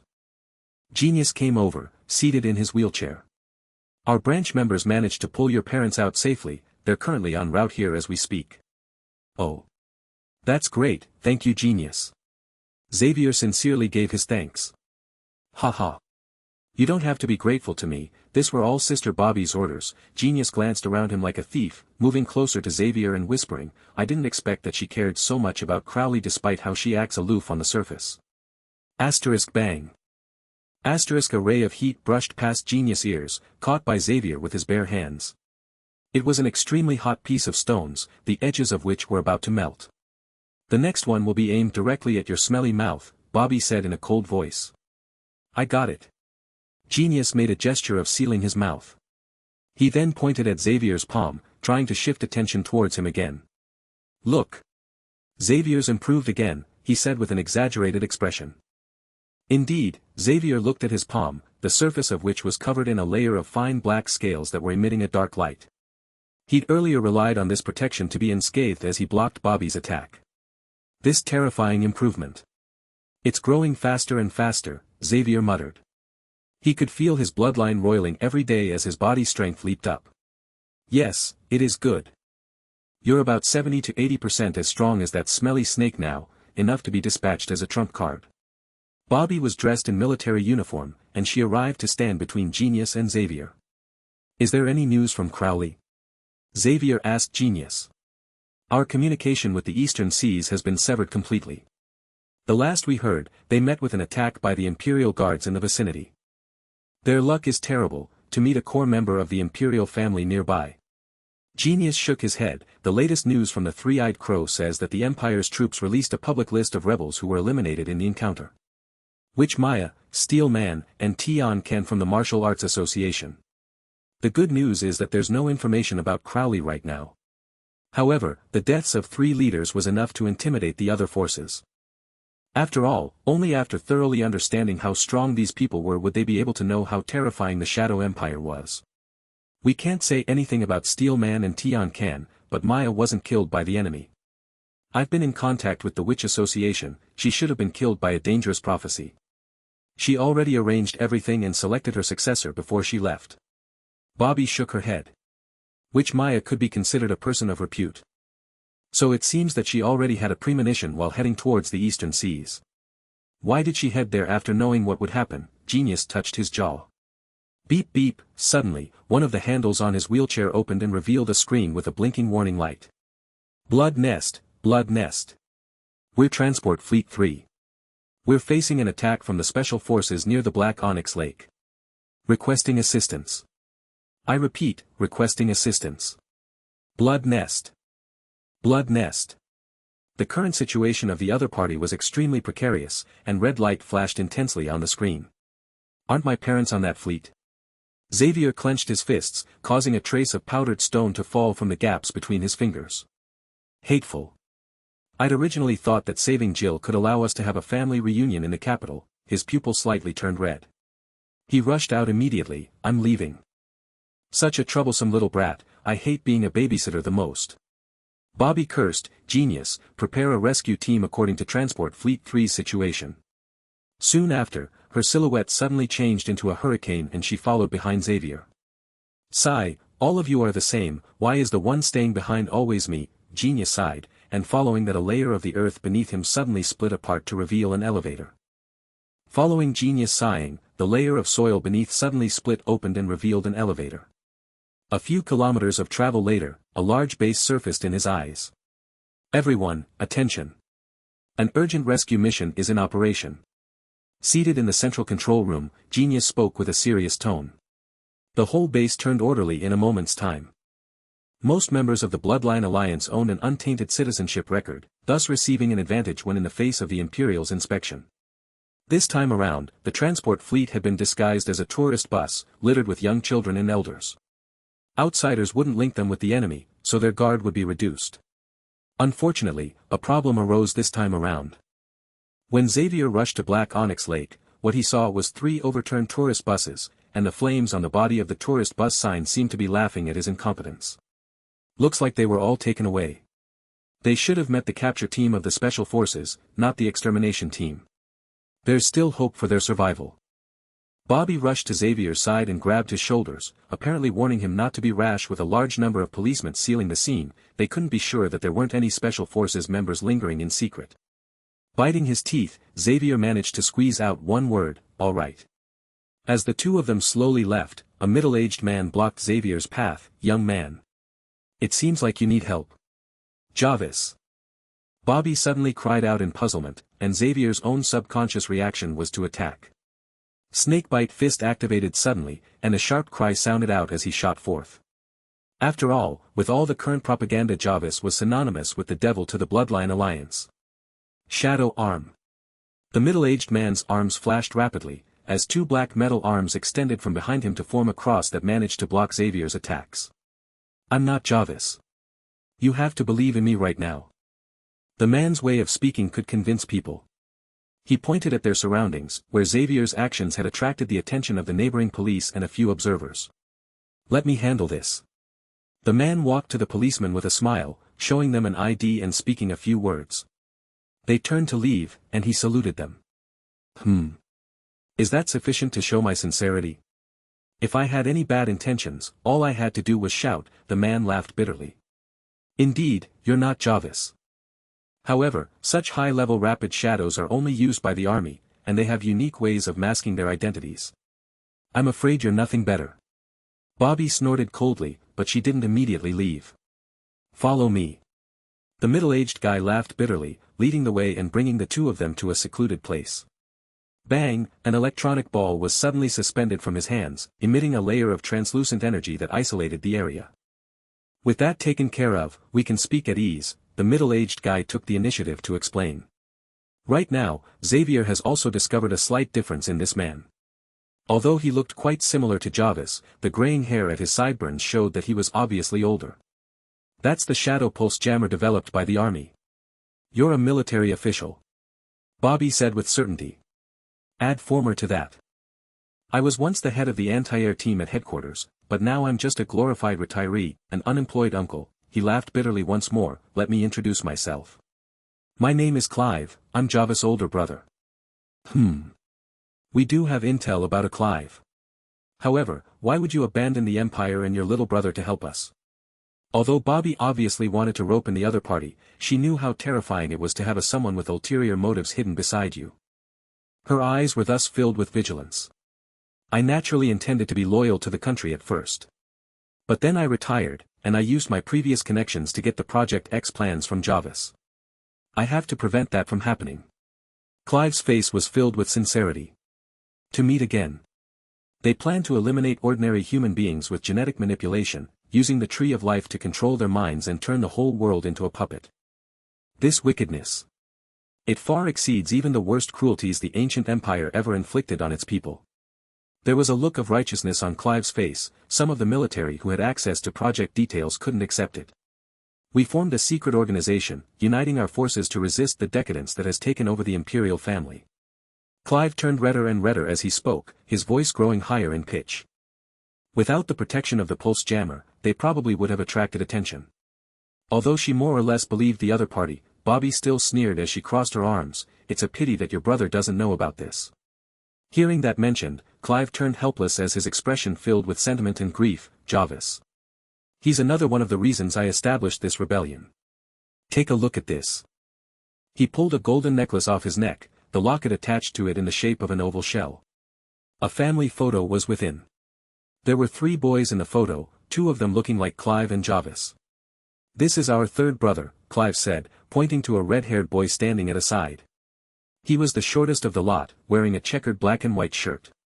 He seemed to have a shy personality. "The 3 of us originally got along greatly. However, once we joined the army, a mistake I made in compassion caused our third brother to become a vegetable. Currently, he doesn't have the ability to think anymore." Clive revealed his secret. His situation is very tricky, with aspects of the soul involved. Even the most advanced technology of the Empire couldn't remedy the situation, and ever since then Jarvis has hated me. His personality turned more extreme and brutal, and he used that to his advantage to rise quickly as he joined the Special Forces.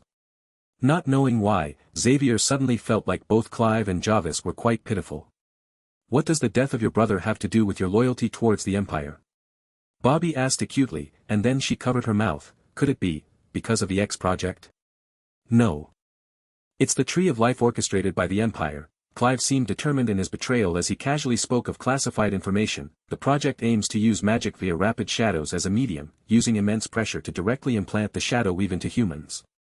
This will give the royal family control over the thoughts, and even the soul.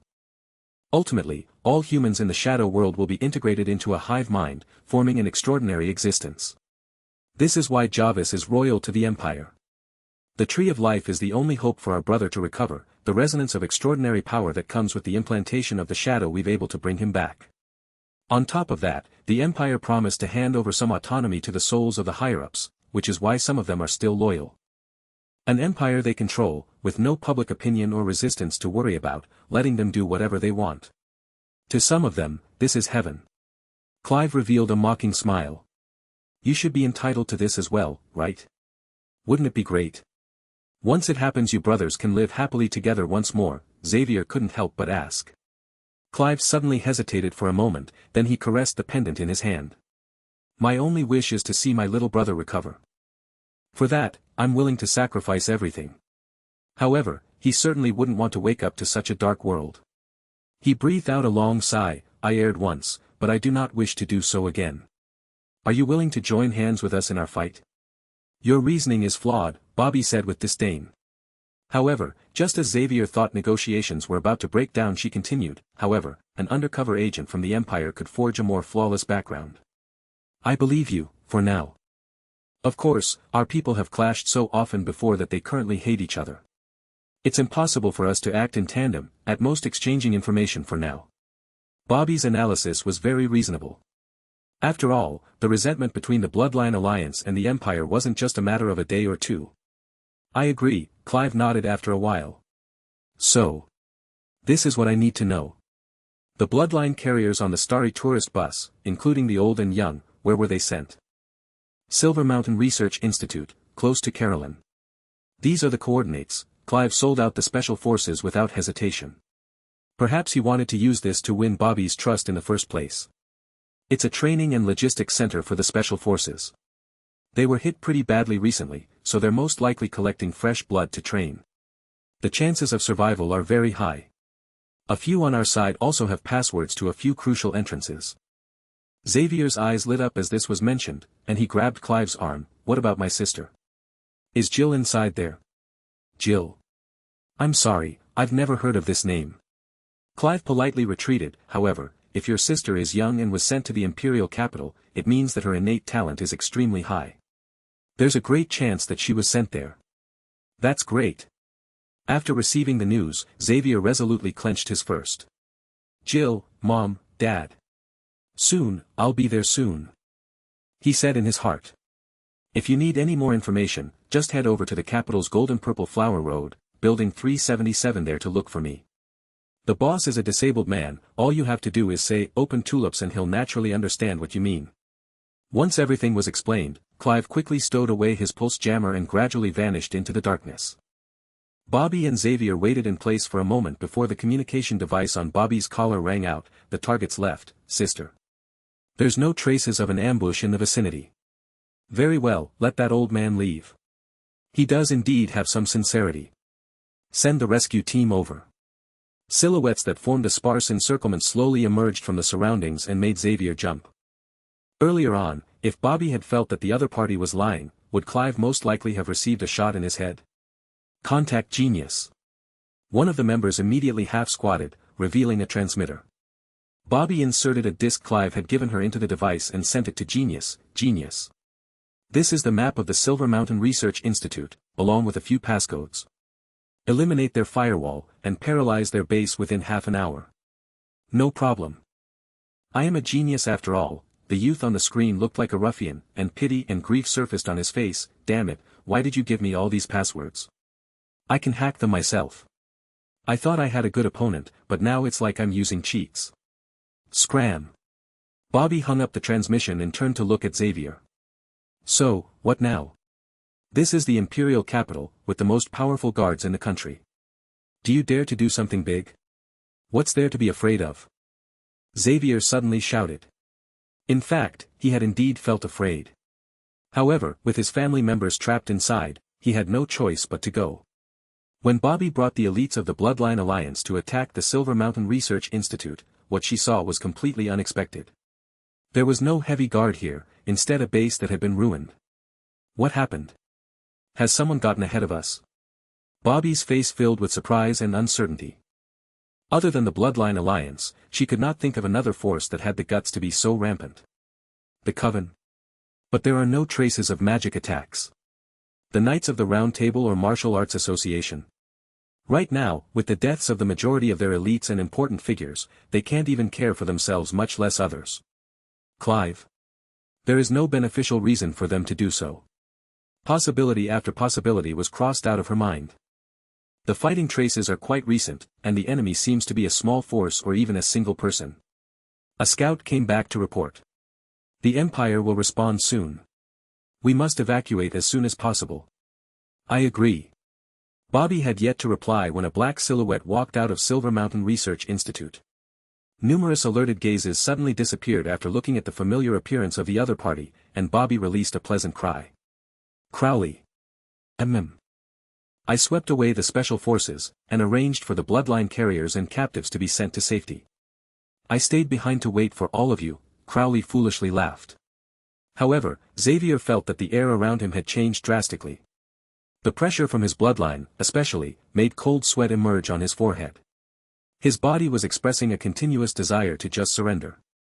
You were away so long, where exactly did you go die? Bobby stared at Crowley. He seemed to have changed a lot, but at the same time seemed no different from usual. Villa.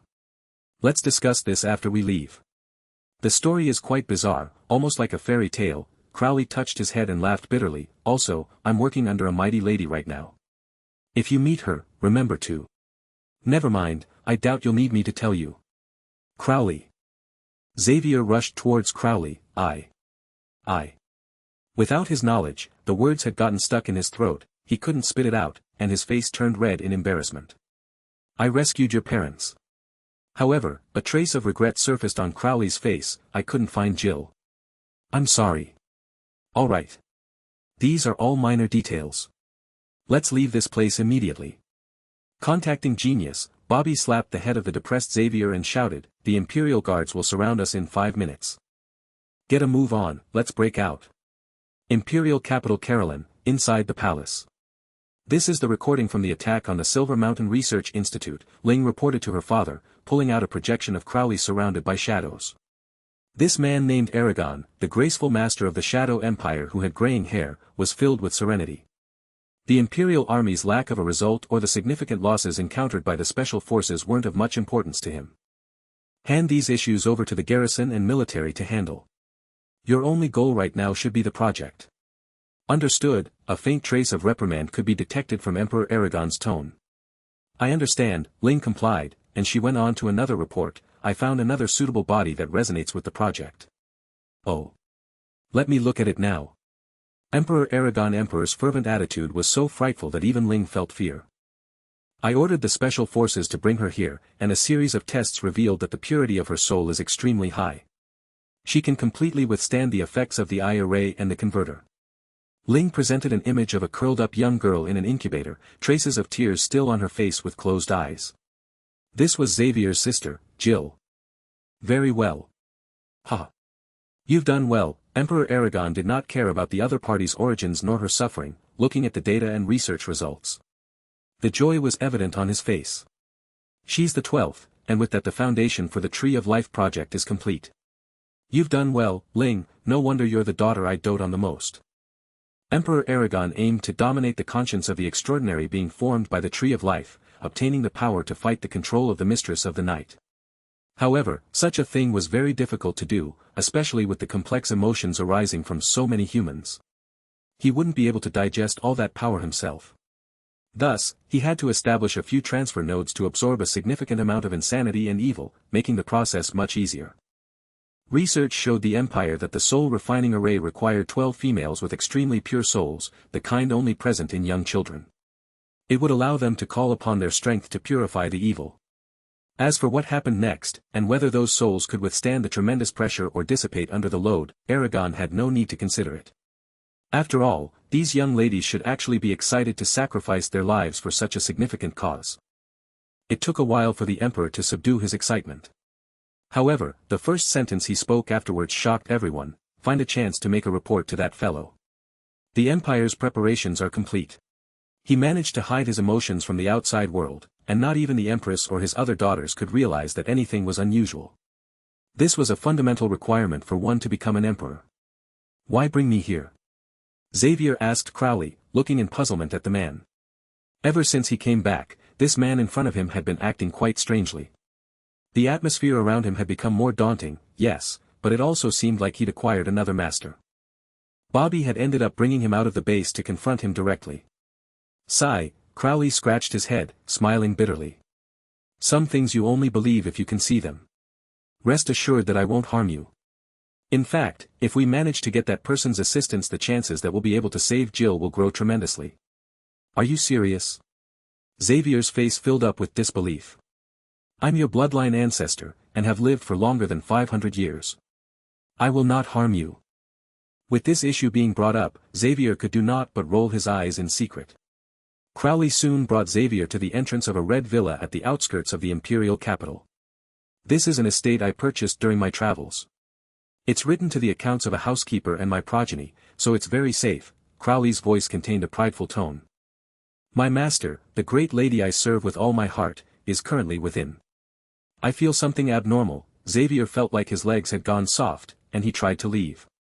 The blood in his body suddenly ran rampant, causing his eyes to turn scarlet. A few fine scales emerged on his face and the back of his hands. Bloodline resonance, he spat out with an expression of stone, his speech like the hissing of a snake.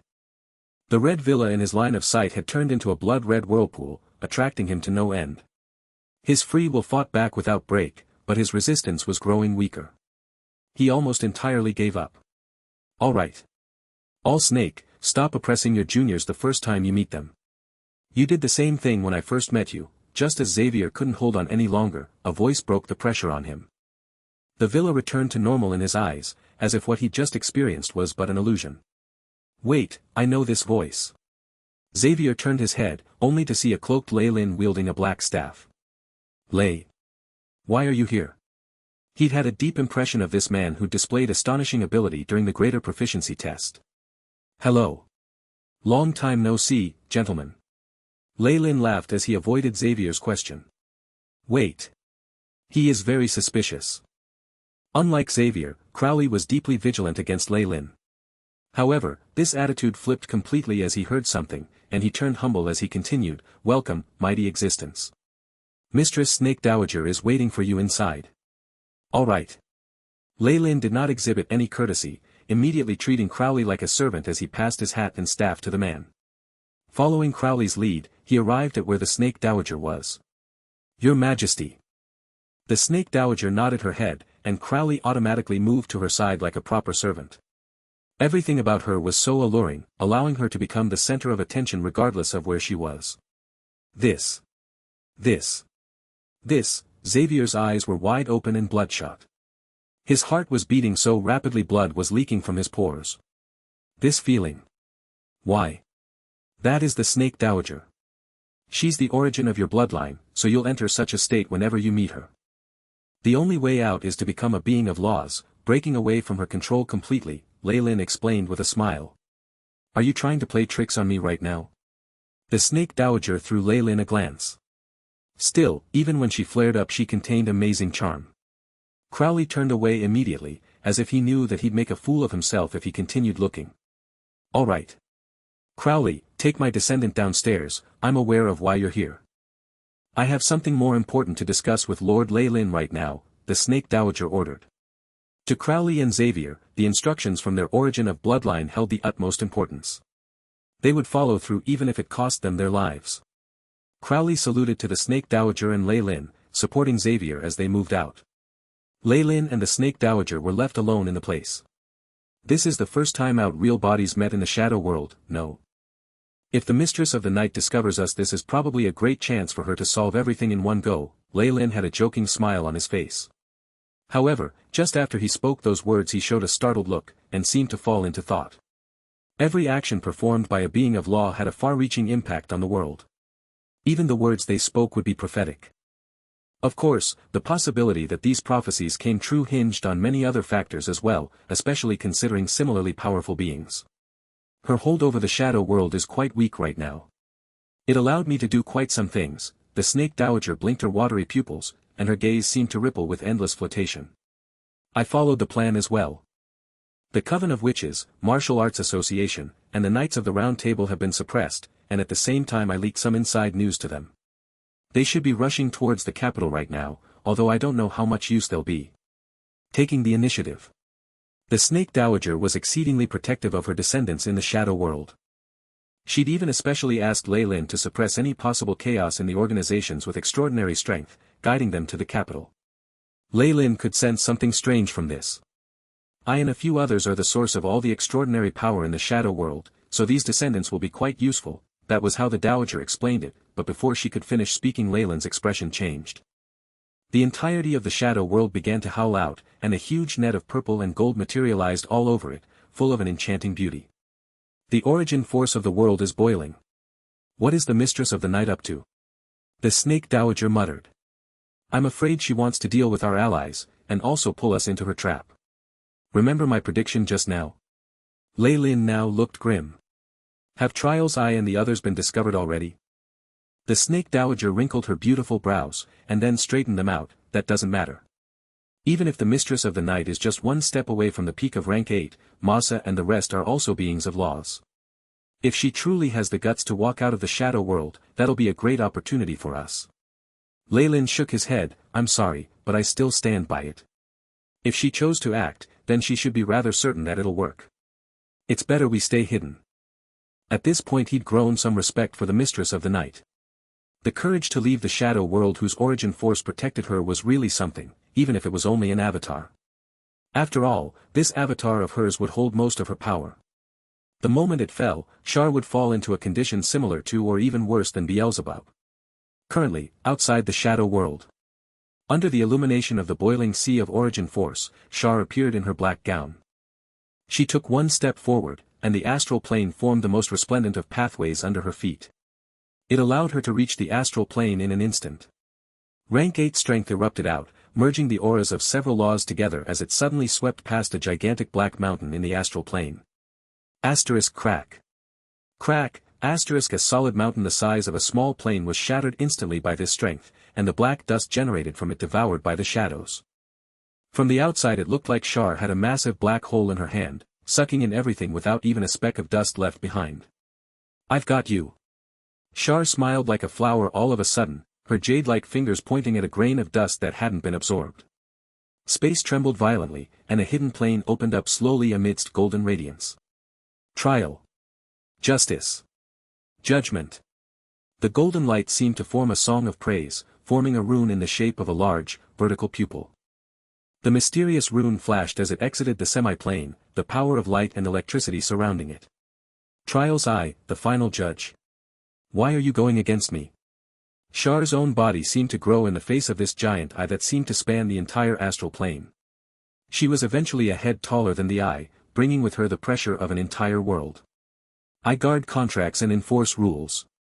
Trial's Eye used its own actions to answer, boundless golden light forming a holy lance that flickered with the laws of trial and justice. What a pity. I would have wanted someone like you to work with me. Shar's expression showed the pity she felt as a large green web appeared in her hands to meet the lance. This was a weave she'd constructed personally. It could not compare to Mistra's weave or the shadow weave, but it was already enough to restrain Trial's Eye. Threads of shadow twined around the golden runes, corroding into them. Evidently, Shar was more powerful than the Trial's Eye in terms of sheer might. While both of them were rank 8s, Shar was close to the peak. Asterisk crack. Crack, asterisk the golden lance was melted away by the web, but the eye betrayed no emotions. Light of judgment. A thin white streak flew out of the center of the eye, pushing space apart in the astral plane as it imperiled the planes and small worlds around them. This was the power of judgment, the Trial's Eye's core law. In the face of such an attack, Shar had no choice but to get serious. Terrifying energy storms were formed in her surroundings, sweeping through the skies. A tremendous vortex absorbed the light. From a distance this golden luster was like a huge dragon, surging forward in the horrifying sea of shadow force. Hee, stupid woman, you've actually left the shadow world, a voice suddenly sounded deep in Shar's mind, and an image of an old man wearing luxurious clothing appeared before her eyes. A spiritual attack. No, it's one on my true soul itself. Shar bit at her lips, and a layer of shadows quickly enveloped her. It's no use. I am a spirit grandmaster. No material power can hinder my soul energy. Yuri began to chuckle madly. So this is the soul energy of a spirit-sucking monster, a brain-seizing devil? Shar bit at her lips. All of a sudden, a smile full of confidence emerged on her face. I got another one. Stop trying to conceal it. I can see the terror and weakness hidden in the shadows of your mind. Yuri continued to attack her with all his might. The soul energy dispersed in her body, and Shar found that her control of her own body gradually weakened, as if there were two wills trying to gain control of her body. How foolish. Did you think you can truly see my mind? Get out here. Shar yelled out, and terrifying soul force spread through the area like a giant invisible web going taut. Whoosh, a streak of black lightning appeared in the sky, striking down to reveal an old man in imperial robes. Show your true face. Exceedingly powerful shadow force was transformed by Shar's hand, the effects of divinity and magic combined within. It undulated power, at least as strong as a rank 7 spell. The boundless shadow force turned into a black sickle that slashed at the back of Yuri's neck. Schlick, the blade cut through silently, and the black lines it caused immediately moved out into the slice through the world.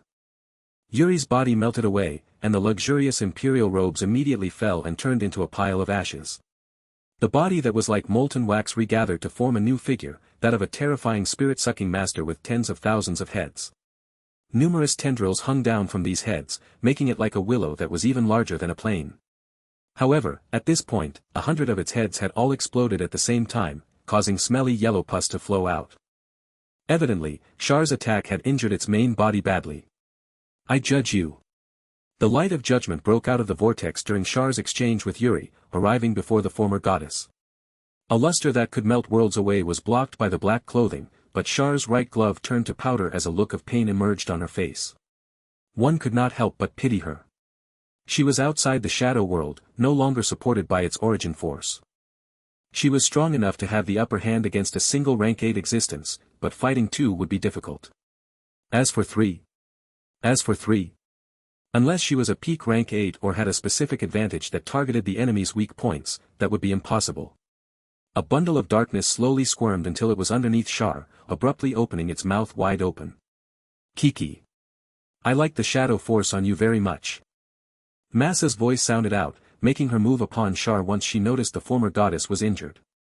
However, there was a tone of greed and violence to her voice this time, completely different from the bashful lady that Lei Lin had met. It was like Snow White becoming an old witch.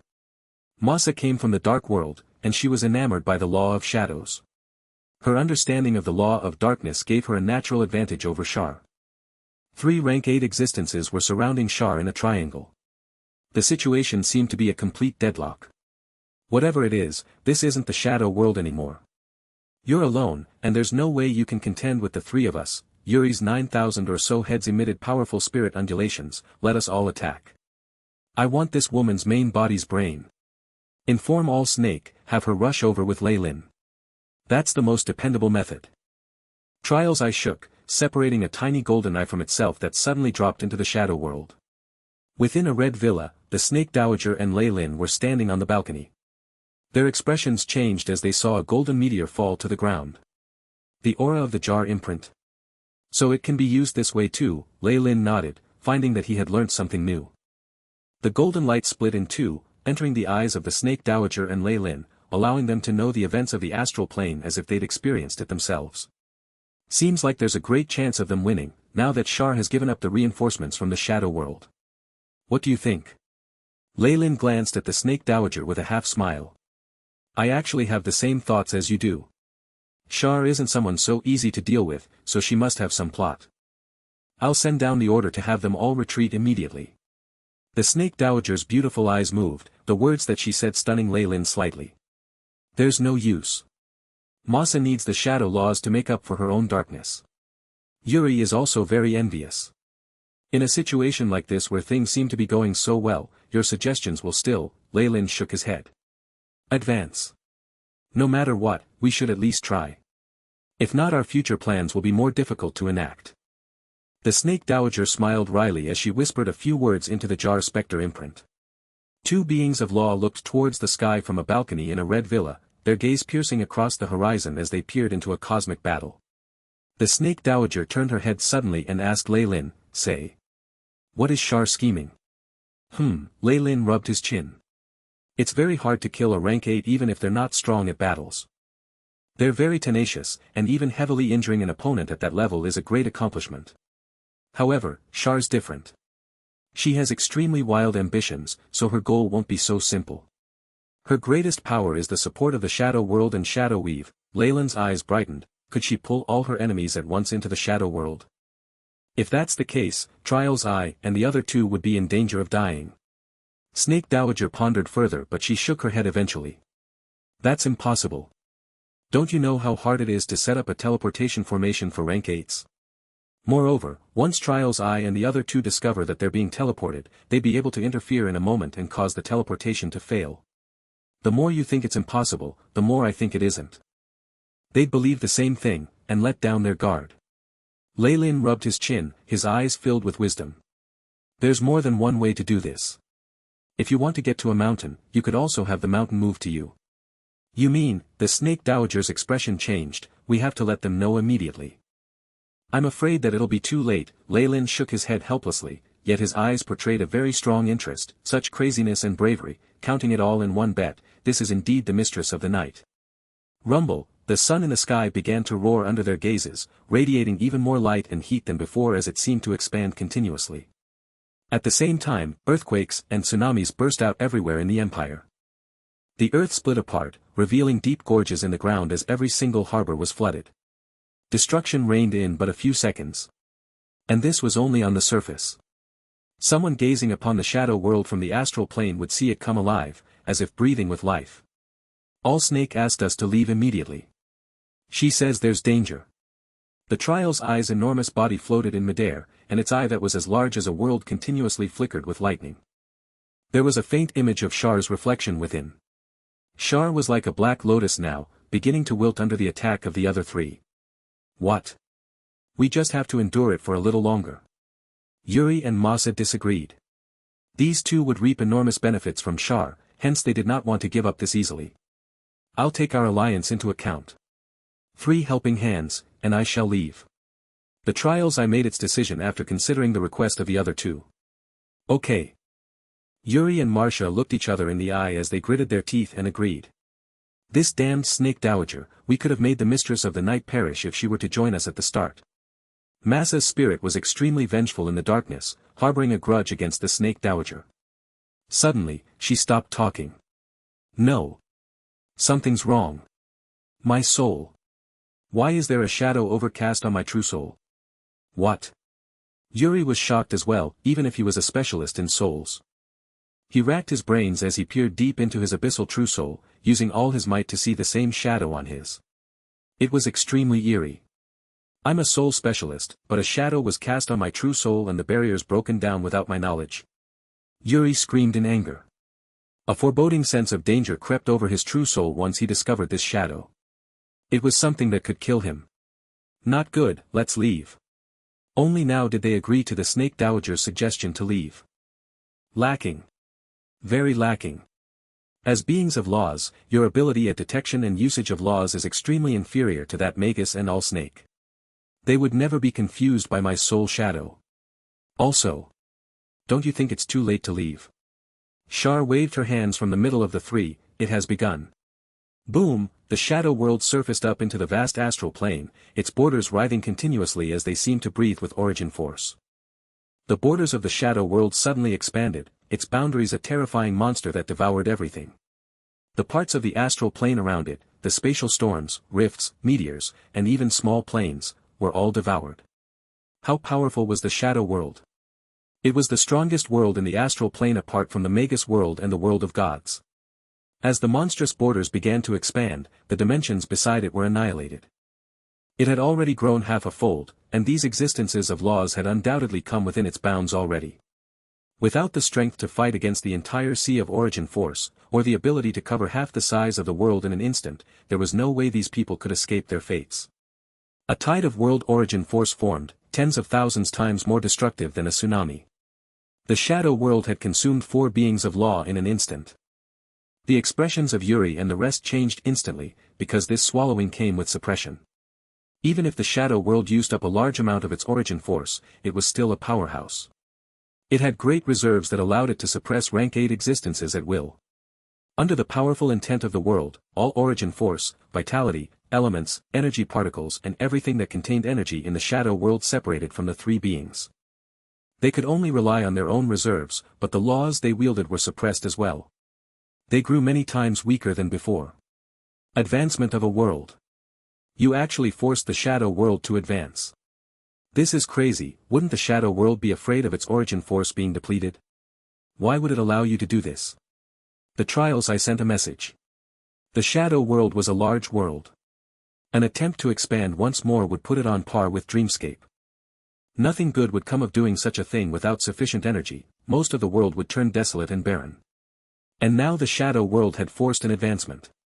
Without enough origin force to advance, the world would only suffer. The trials I could not figure out why the mistress of the night was allowed to do this. Because I represent the shadow world's will. Shar took a step forward. Everything before her had been consumed by the shadow world, and she was considered its core. A large amount of origin force converged at this point. Even if it was weakened, the origin force allowed Shar to reach the peak of her power. A black crack appeared on the crystal inside that palace within the sea of origin force, the one that contained Shar's true body. Now that she'd activated the origin force of the world on behalf of its will, her strength grew close to the peak of rank 8. On the other hand, Trials I and the rest were weakened, almost dropping below rank 8 in power. The tables had turned. Let's go. Trials I, Yuri, and Masa tried frantically to leave through the edges of the world. You've come to my home. How could I let you leave without attending to you well?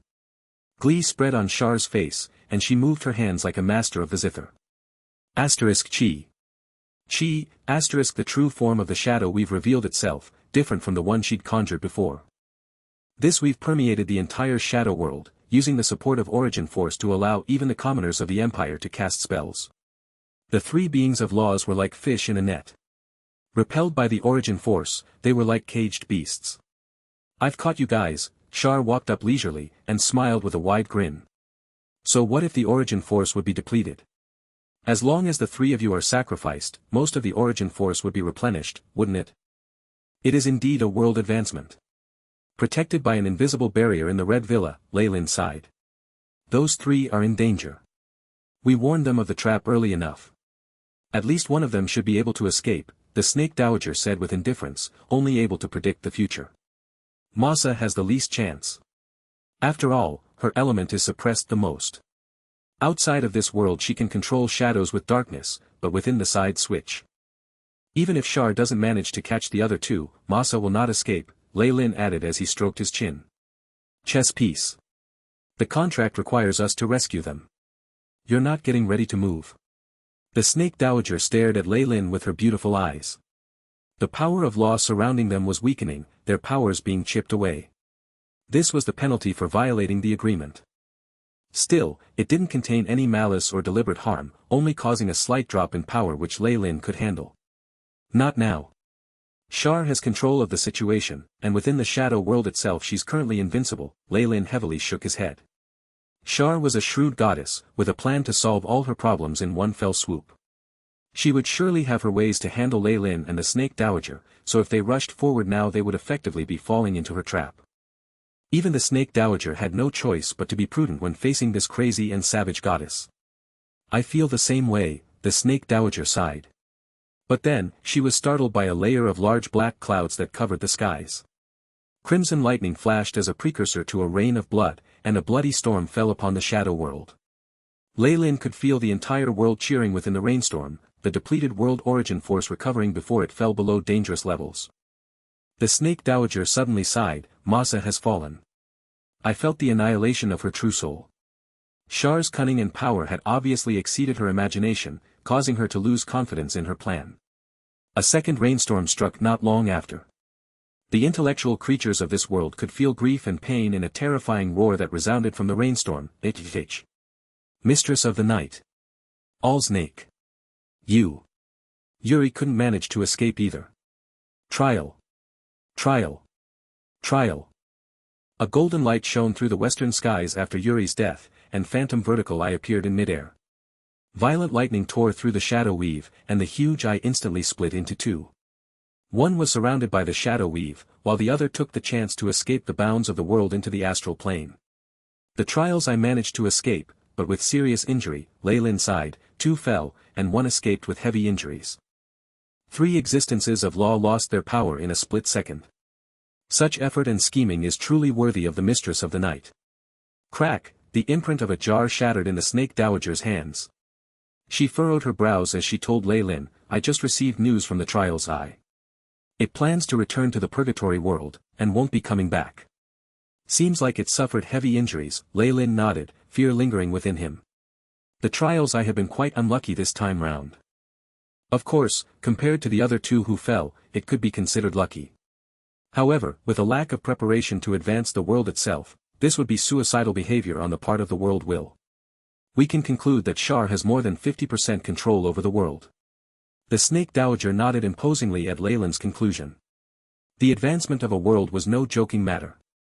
Even if it expanded in size, the current shadow world would face great danger if it tried to advance without accumulating enough origin force or making progress in its civilization. The cities that had originally been brimming with elemental power were affected by the advancement, dropping in energy concentration. A chain reaction was triggered, but its effects were yet to show themselves. Lei Lin believed this move would render half of the original shadow world barren, and the soil would lose its fertility. Without sufficient food, the humans would suffer heavy casualties. With the reducing number of intelligent creatures and the death of the flora, the world would weaken. It would have to suffer the consequences of all this damage, so it was effectively committing suicide. An independent world would never do such a thing. This made it clear that the majority of the world was now under Shar's control. Lei Lin faintly felt like this was only a half advancement, merely an expansion of size. The energy it required for this was much smaller, so the situation could be stabilized, albeit barely, with a few existences of law as sacrifices. Within the imperial palace, Princess Ling rushed to Emperor Aragon's side. Father. Yes. What happened? Rest assured, I can handle the news. Emperor Aragon ordered impatiently. Yes, Ling glanced secretly at the Emperor, taking a deep breath before reporting the bad news. The data says this is a level 9 earthquake. Half the capital has already fallen into ruin.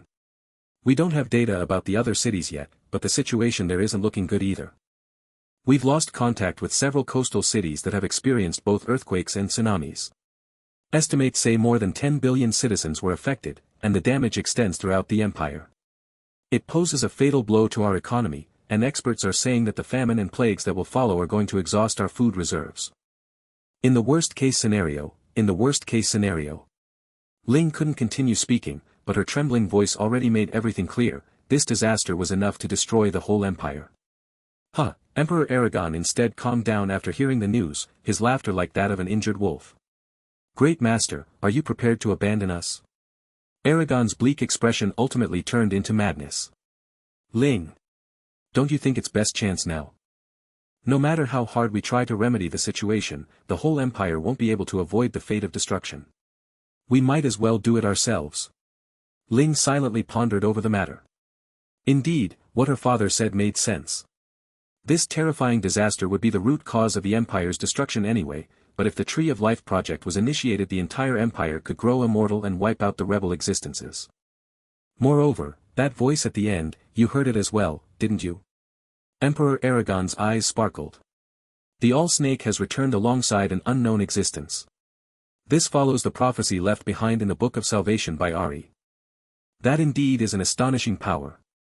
If it weren't because of the disaster, I'm afraid that we would have questioned its existence. Ling couldn't help but think back to the voice that rang out in the hearts of all intelligent creatures, as well as that unresigned roar. Especially the name of All-Snake, it was exactly the same as in Ari's prophecy. With the arrival of our mistress of ancient times, the flames of rebellion will rise, Emperor Aragon mumbled. He then waved suddenly, Ling, go out and reveal the second half of the Book of Salvation to the rebel soldiers. What do you intend to do? Ling hesitated.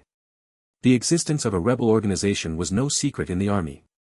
Release the news to the rebel organization. We need them to attract the attention of the ancient master and restrict her.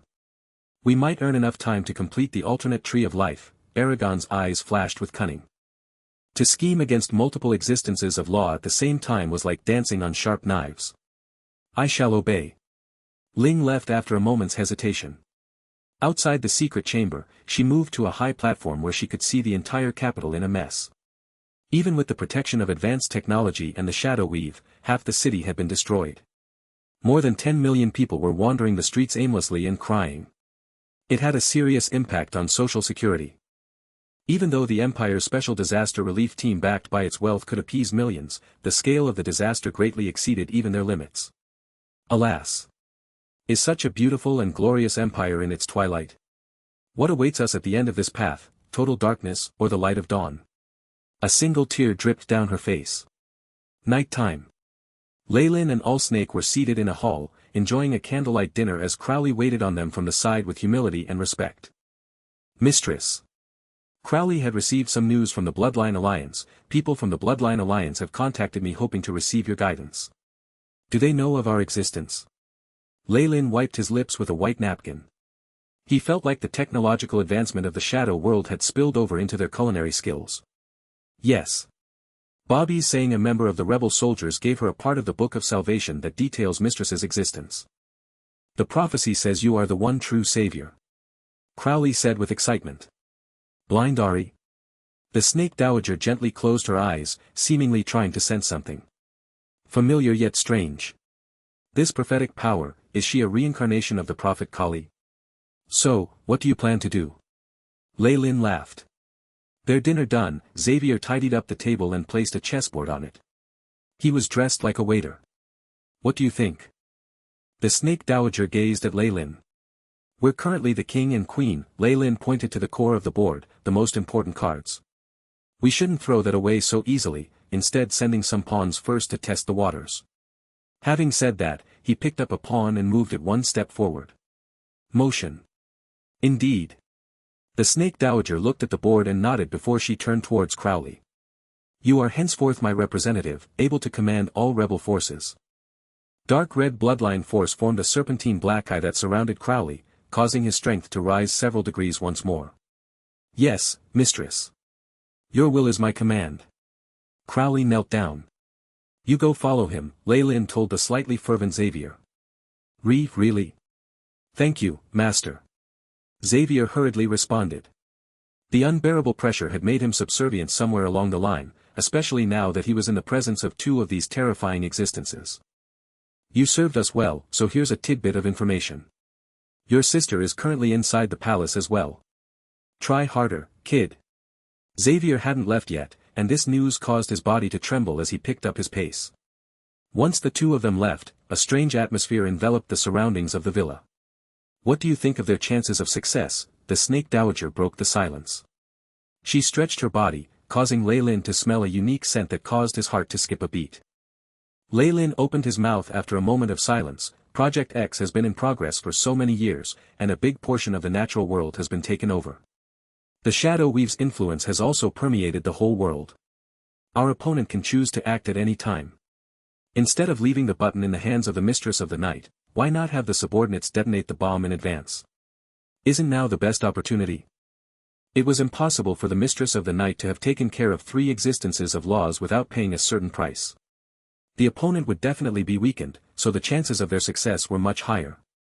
Things would grow more unclear once she made a complete recovery. The Mistress of the Night squandered away a great amount of the world's accumulated origin force. It'll be difficult for it to recover soon. Leyland grasped a wisp of air while revealing a bizarre smile. The advancement of the shadow world this time had failed. Its reserves of origin force were insufficient, and the civilization itself wasn't prepared either. Shar naturally understood this, so instead of causing it to advance she'd had the place expand. The world origin force had yet to condense, and there were numerous other missing factors as well. Because of all this, the shadow world had been weakened by nothing. The sacrifices of Masa and Yuri only allowed it to recover slightly. However, if Shar had enough time on hand she could lead the shadow world to recovery, causing it to burgeon with origin force. At that time, the Mistress of the Night would not be so easy to handle. The blood nest had changed greatly by the time Crowley and Xavier arrived at the capital. Although the earthquakes hadn't caused much damage to their core base, a large number of strangers had gathered in the basement's inner conference hall. Among these strangers were people dressed in black Chinese gowns, witches with sharp hats, knights clad in armor, and expert martial artists. The ones that attracted Xavier's attention were the group of people clad in army uniform that occupied the area. Everyone there had an aura of blood and iron that was unique to the armed forces. This should be the rebels Clive mentioned before. Xavier noticed that several members of the Bloodline Alliance interacted with the rest of the groups, whereas the soldiers waited silently without any communication whatsoever. The situation in the hall was chaotic, with many people arguing over the changes that occurred a few days ago. Everyone had been frightened by that disaster that seemed able to destroy the world. Project X and the Tree of Life were brought up frequently as well. Everyone, quiet down. The arrival of Crowley and Xavier immediately attracted a great deal of attention. The thousands of eyes in the hall caused every pore in the younger one's body to tense up. After all, none of those gathered here were exactly ordinary. Any other citizen of the Empire, even your average soldier, would have collapsed under the immense pressure. Bobby pushed the other members of the Bloodline Alliance aside, her face filled with expectation. How is it? Did that person agree?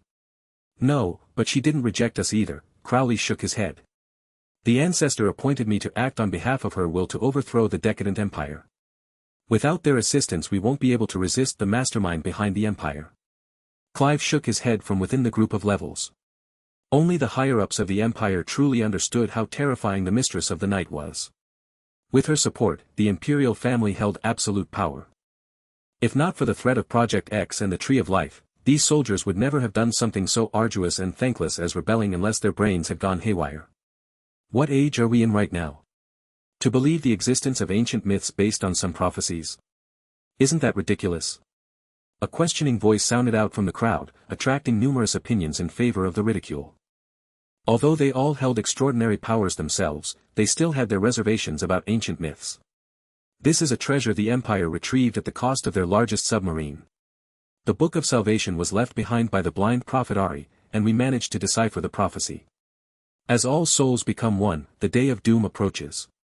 That's already happened. We need the help of the Snake Dowager. Clive tossed a stone tablet out, translating the words and images upon it. These mysterious ancient relics have no credibility. The same voice spoke out. What about this?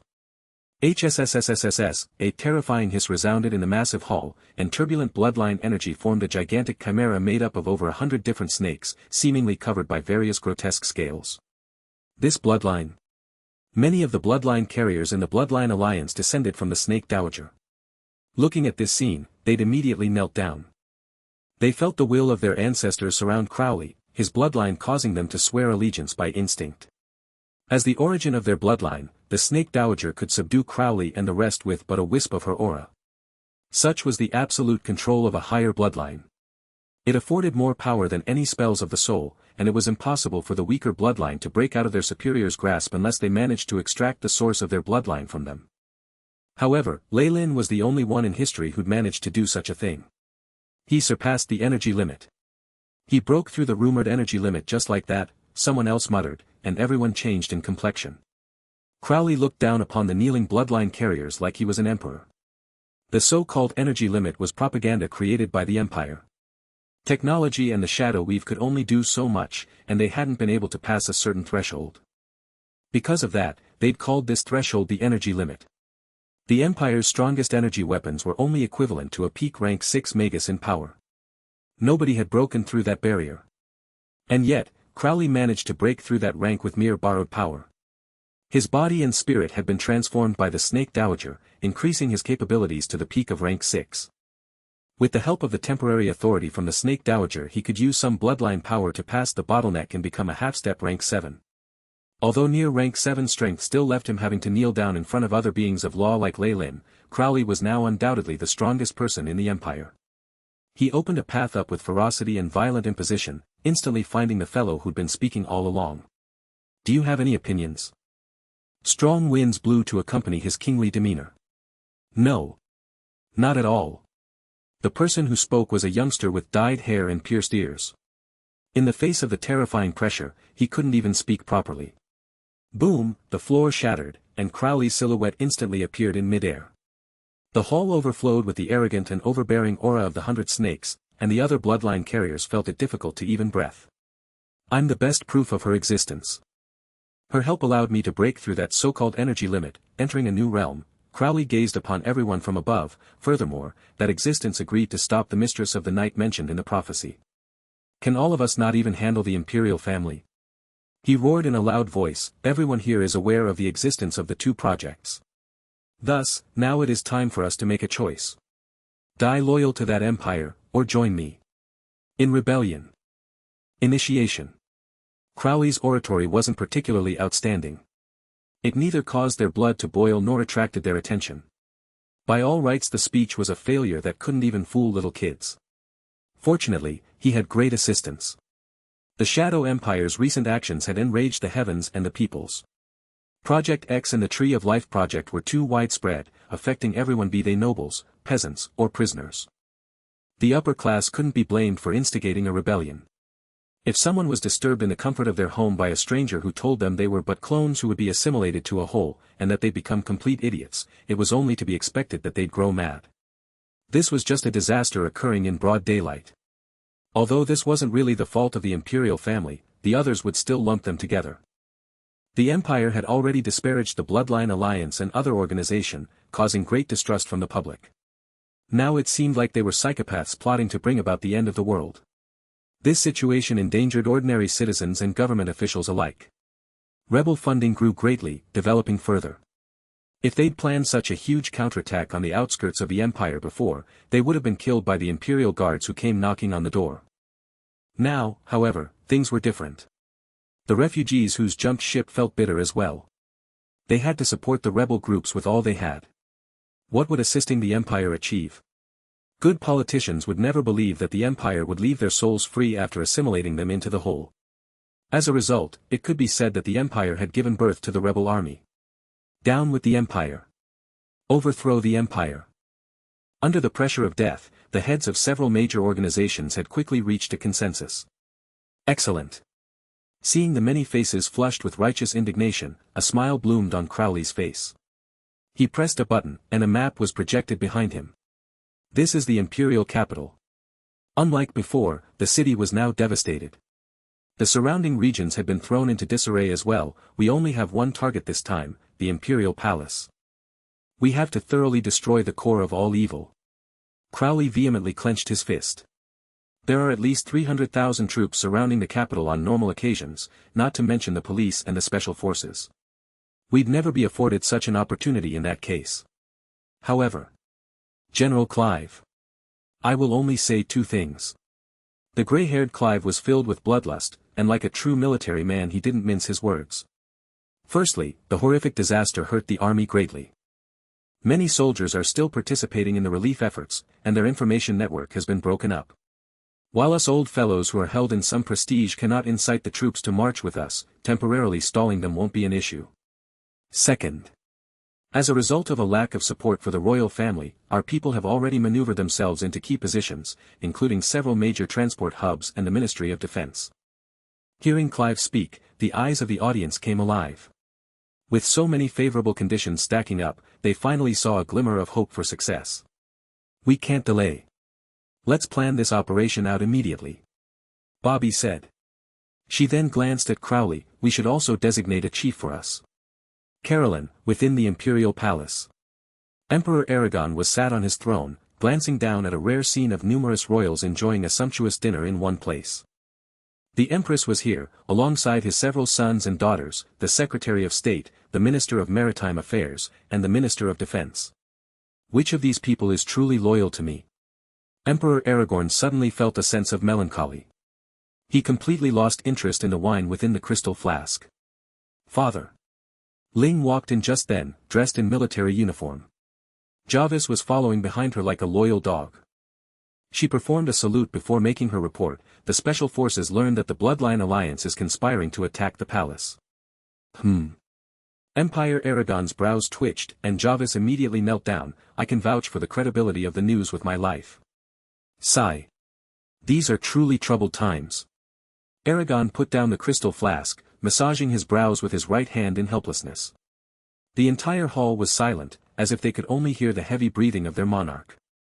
Just when everyone assumed that the emperor would order the capture of the rebels, he instead made a shocking decision. All right then. Initiate Project X and the Tree of Life project immediately. Sigh. Everyone please follow me. All the entrances of the palace are to be shut. Without my orders, no one is allowed to enter or leave. A long sigh escaped from Emperor Aragon. Upon bringing a wave of important ministers out of the palace, numerous high-ranking guards followed after. All the forces of the empire, be it the special forces, the intelligence team, or other elites fell into order under Ling's command. The whole place wound up, as if a machine. It's ready. The other royal family looked at each other, and a strange silence soon followed. The older prince's gazes were fixed on Princess Ling, their thoughts unknown. The princess herself told Jarvis to leave, moving alone to another meeting room.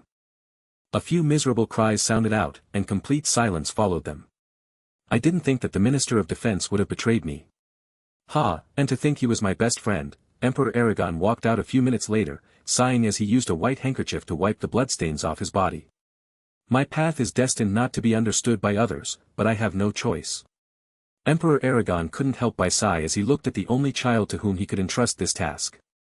All preparations have been completed, father. Please follow me. Ling didn't betray any emotion on her face, the calm in her eyes making it impossible to guess her thoughts. The two arrived at the imperial garden, all the vegetation within flattened to form a huge plaza. Let's begin. Emperor Aragon commanded, holding back the excitement in his heart. The entire plaza began to tremble, the earth gradually splitting open as it formed a box. A fantastic white tower appeared from the ground, its interior completely solid while its exterior was filled with light. It dazzled with a gorgeous luster. 12 bright pearls could be seen atop the tower, forming a circle connected by thick black metal chains to the center. A girl was sleeping in each pearl, and Jill was amongst them. They were curled up like babies in their mother's wombs, and their eyebrows furrowed from time to time. And just like a womb, there was a large amount of translucent liquid around them, a crystal clear thread from within connecting to their bodies. The console of the Tree of Life. Emperor Aragon looked at the metal console in front of him with a crazy and fervent expression. Look at it, Ling, such a beautiful crown. Yes, Ling's eyes were filled with a radiance as well. She had to admit, the brilliant tower with its 12 pearls looked like a massive crown. However, she was very clear that this was a test for her father. If the mistress of the night appeared here at this point, she and her father would be fated for death. No. Perhaps father might survive, but I'll definitely die. Ling looked at her father's hands. Only she knew that the array from the strong room had been transferred to his body, Kali's eyes, and the mermaid scales on his person. Before he continued, Emperor Aragon called out to his daughter, go activate the final X mutation before the Tree of Life project begins. No matter who our opponents are, they're likely to face great trouble. Ling's body trembled as she received this command, one that was equal to setting the devils loose. Still, she managed to retreat respectfully from the place. Sword Saint, Night Devil, follow closely. Emperor Aragon commanded immediately after. Two silhouettes appeared behind his back, his final line of defense. Right now, he'd sent the two of them out. The two old men saluted to Emperor Aragon, slowly blending into the breeze. Emperor Aragon looked at his surroundings and revealed a trace of smile as he walked into the plaza. Ding, a layer of pure white energy instantly separated the plaza from the outside world. All the unstable factors have been removed. Emperor Aragon looked around, seeing that he was alone at the console tower. He couldn't help but reveal a smile of satisfaction. I will definitely be able to devour the assimilated soul body, becoming a god. He walked towards the center of the metal tower with unswerving determination. Break through. By this time, the rebel army had successfully infiltrated the capital under Clive's lead. They were heading towards the palace as Clive's communication device rang out. Several words were transmitted over, causing Clive's facial expression to change immediately. It's a code from the palace, we've been found out. The palace has been closed down, and the imperial forces were mobilized. Clive's expression grew unsightly. Without those insiders it'll be much more difficult for us to break into the palace. We didn't expect to avoid much trouble in the first place. In fact, just being able to infiltrate the capital is worth being excited over, isn't it? Crowley looked behind him. They were currently in the capital streets, those behind them all bloodline carriers and warriors armed with firearms, along with a portion of the military. This motley crowd radiated grandeur as they walked forward. Even more surprising was that the capital's citizens were all hiding behind closed doors, glancing occasionally at them but not standing out. It was like the guards of the capital had all perished. The group felt strange, as if the imperial army and the entire capital accepted their presence. Looks like revealing the existence of Project X and the Tree of Life to the public has indeed been effective. Bobby looked at her surroundings. At least those lower-ranked soldiers will not fight against us. More important is that outing the royal family destroyed their trust in their government. We now have to work separately. Cut the palace's power. Even if they have a spare, we can still take advantage of the confusion. An unswerving determination appeared on Clive's face. The interior of the Special Forces headquarters contains a detailed map of the palace. It can help us with our plan. I'll take care of it. Do you want to settle your grudge with your brother? Bobby rolled her eyes. It's up to you. Although I've had problems with them for a while, our target right now is the palace. Thanks. Clive straightened his back, an unyielding and determined look on his face. I promise I'll succeed. A portion of the retired and serving officers separated from the rebel army, rushing towards the headquarters of the Special Forces. What's going on? After arriving at the Special Forces headquarters, Clive was stunned to discover that it has become a slaughterhouse. Numerous black-cloaked bodies fell on the ground with an unbelieving expression. This was all done by one person, and Clive stood up and walked past a dead body while entering the headquarters. You're finally here, my benevolent brother. Jarvis had long been waiting here, his eyes containing an evil sneer. Preventing the others from indiscriminately rushing into action, Clive spoke with a heavy tone. You killed those people outside? Why? They were a group of fools. They started to panic and think of rebelling after hearing the rumors, so I had to send the useless trash off personally. Jarvis blew his fingernails while speaking, as if he had only killed a few ants. Even now you still can't let it go. I'm sorry for what happened, but our brother should not be the reason for you to turn to evil. It's time to stop. Tears brimmed in Clive's eyes as he spoke. Stop. Are you kidding me? The project is going to succeed, and Third Brother's soul is about to come back. At this point in time, you are telling me to stop. Clothes ripped apart, and a cloud of black energy emerged from Jarvis' body. I'll turn you into a corpse. Sigh. I didn't expect that it would come to this between brothers, Clive sighed. You were a genius from birth. However, you lacked the most important quality of the strong as you advanced on your road for power. Love, and forgiveness. One of the soldiers raised his laser gun, firing a warning shot towards Jarvis. It's not too late for you to change your mind, Clive tried to persuade him for the last time. You should be the one changing their mind, not me. Even surrounded by the rebels, there was not a trace of fear in Jarvis' eyes. Instead, he seemed like he was watching a good show. Not good. Clive understood his brother well, and he'd noticed the abnormality. Still, he couldn't make out what it was. Thud, one of the rebels suddenly fell to the floor, twitching unconsciously. What's wrong? Clive's astonishing eyesight allowed him to instantly notice a layer of dark green spreading on the surface of the soldier's neck. Asterisk thud. Thud, asterisk the condition seemed to spread, numerous rebels starting to fall one by one. The rest were left staring at each other. The X gene mutated. Have they begun to act? Jarvis seized this moment's opportunity to attack. Shadow wind. Whoosh, a violent tornado suddenly blew everyone away. A cluster of shadows suddenly turned those who remained standing into a fog of blood. Guards. Jarvis' rampant laughter was oddly obvious in the wind. Asterisk creak. Creak, asterisk the metal floor opened up, rows of armed robots moving out to surround Clive and the rest. How now? Who's surrounding who? Jarvis looked at his brother. To be absent-minded with the fall of a few soldiers, you haven't changed indeed. Still so hypocritical. Even if I'm being hypocritical, it's still my duty. Just like I rushed here, not to save the country but to prevent you from falling further. Come back, brother. Clive suddenly stood up. Annoying preaching, Jarvis dug his ears and turned back. However, I can give you a chance. A showdown between the two of us, where both our people are not to interfere. If you can defeat me, I can give you anything you want. Be it the palace plans or the most important of intelligence. Just what I had in mind. Clive clenched his fists, and a terrifying aura exploded in the air. Well, then come with me. Jarvis walked in and brought Clive to an ancient coliseum. So how's this for an arena? It'll serve well as your burial place, won't it? If death can save you, I will not hesitate. Clive finally understood that his brother had changed long ago. He'd become a moment he joined the Special Forces. Asterisk boom. Two silhouettes rammed ferociously into each other in the dusty sky, a terrifying battle aura flooding the whole Colosseum. During this time, a majority of the people in the capital had quietly fallen to the ground. Be they merchants, officials, or even royals, nobody was spared. Everyone who fell foamed at the mouth, a layer of dark green spreading around their bodies. The change was especially pronounced in their eyes. Blood vessels thickened as their pupils lost color, the eyes turning a complete white. It wasn't just the humans facing such a situation. The entirety of nature and the ecosphere had suffered from disaster.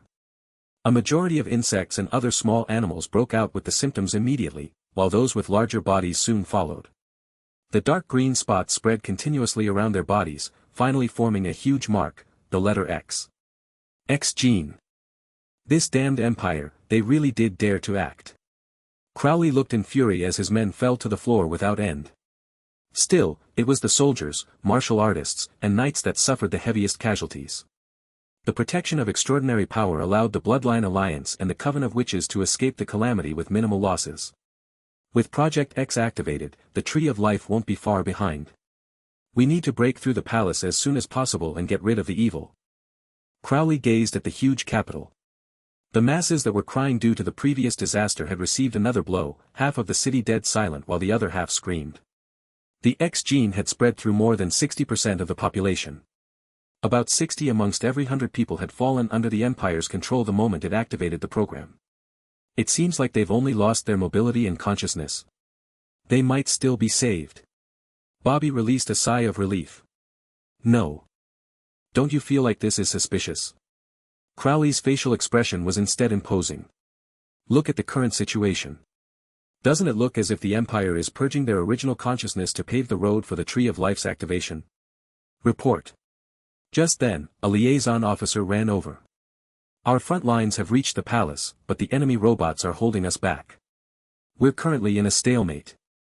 Sure enough, the Empire has prepared for this situation. Crowley waved his hands. Let's rush there. We can only hope Clive deals with Jarvis more quickly. The entrance of the Imperial Palace.